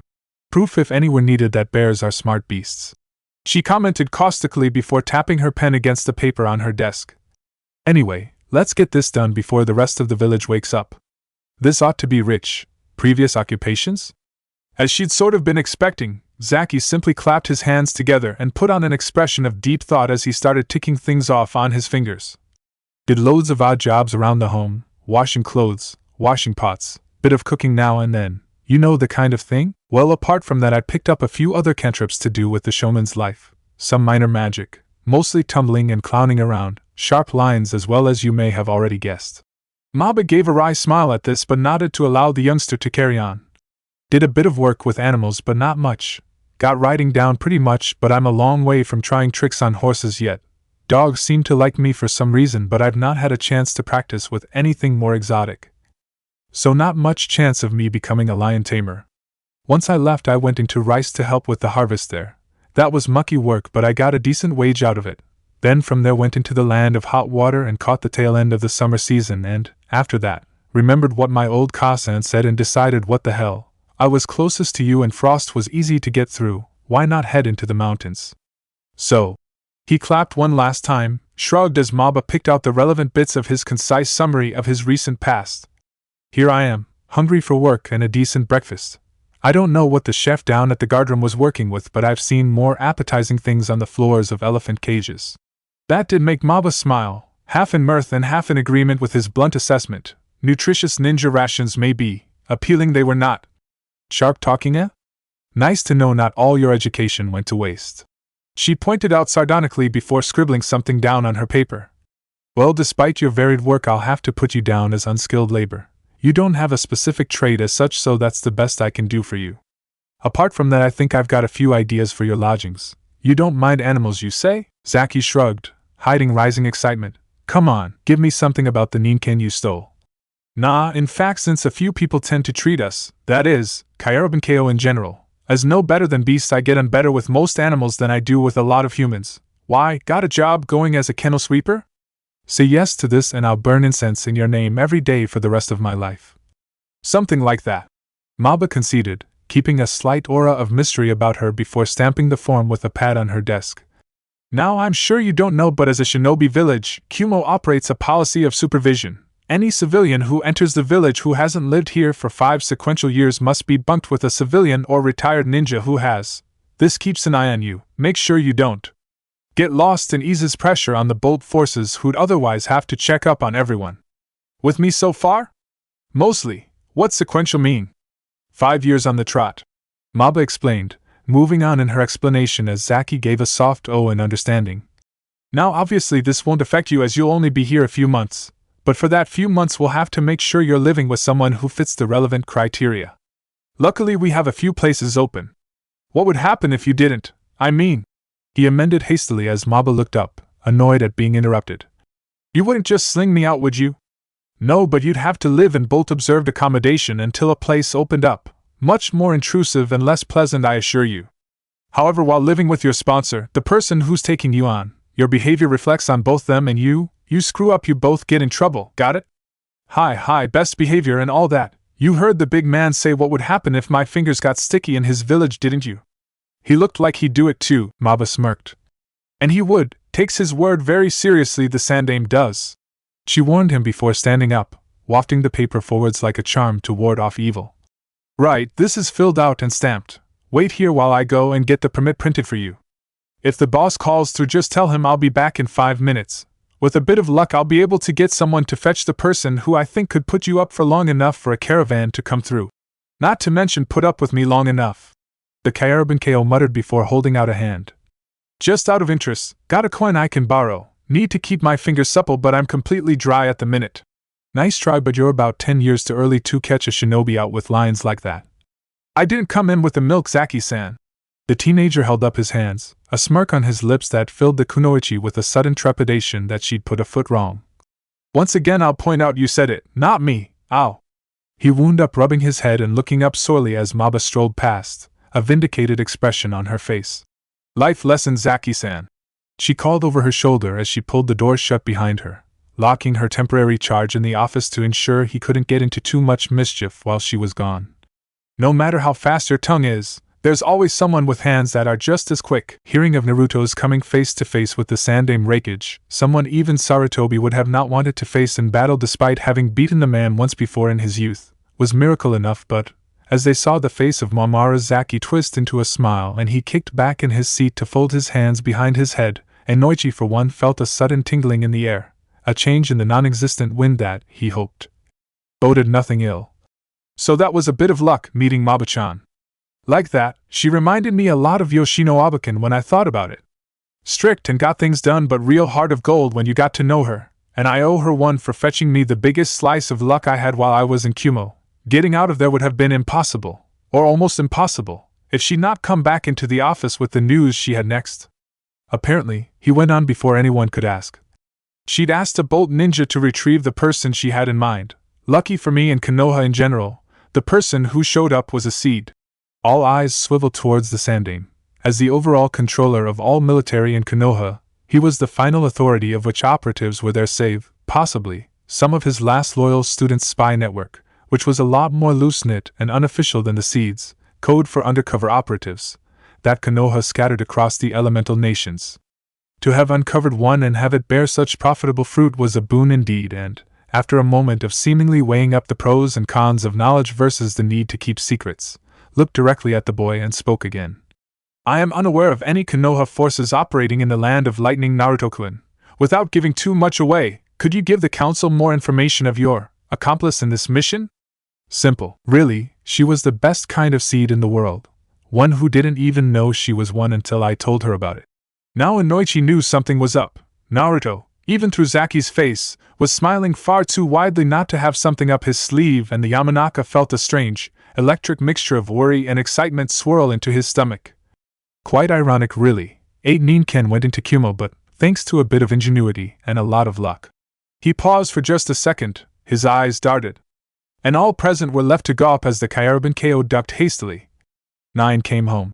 The duck was well advised as a split second after that statement his nut-brown hair was ruffled by the wind of a slapping hand, the anbu by the side of him glaring down before turning the expressionless face of the frog mask towards the council and, after a moment, knocking down the hood that concealed their head. Even before any could speak, the 2 hands moved and unhooked the covering plate and lowered it slowly, the woman behind her shaking her hair out as every eye in the council chamber, including the 2 remaining mismatched ones of both her former teammates just before they rolled up in their sockets and the body her were housed and succumbed to the bliss of shocked unconsciousness. Widened at the sight of someone who the Leaf Village had believed to be dead for nearly 15 years turned to the woman with cheeks marked in a similar pattern to her own and raised a hand in greeting. Hi Oba-chan.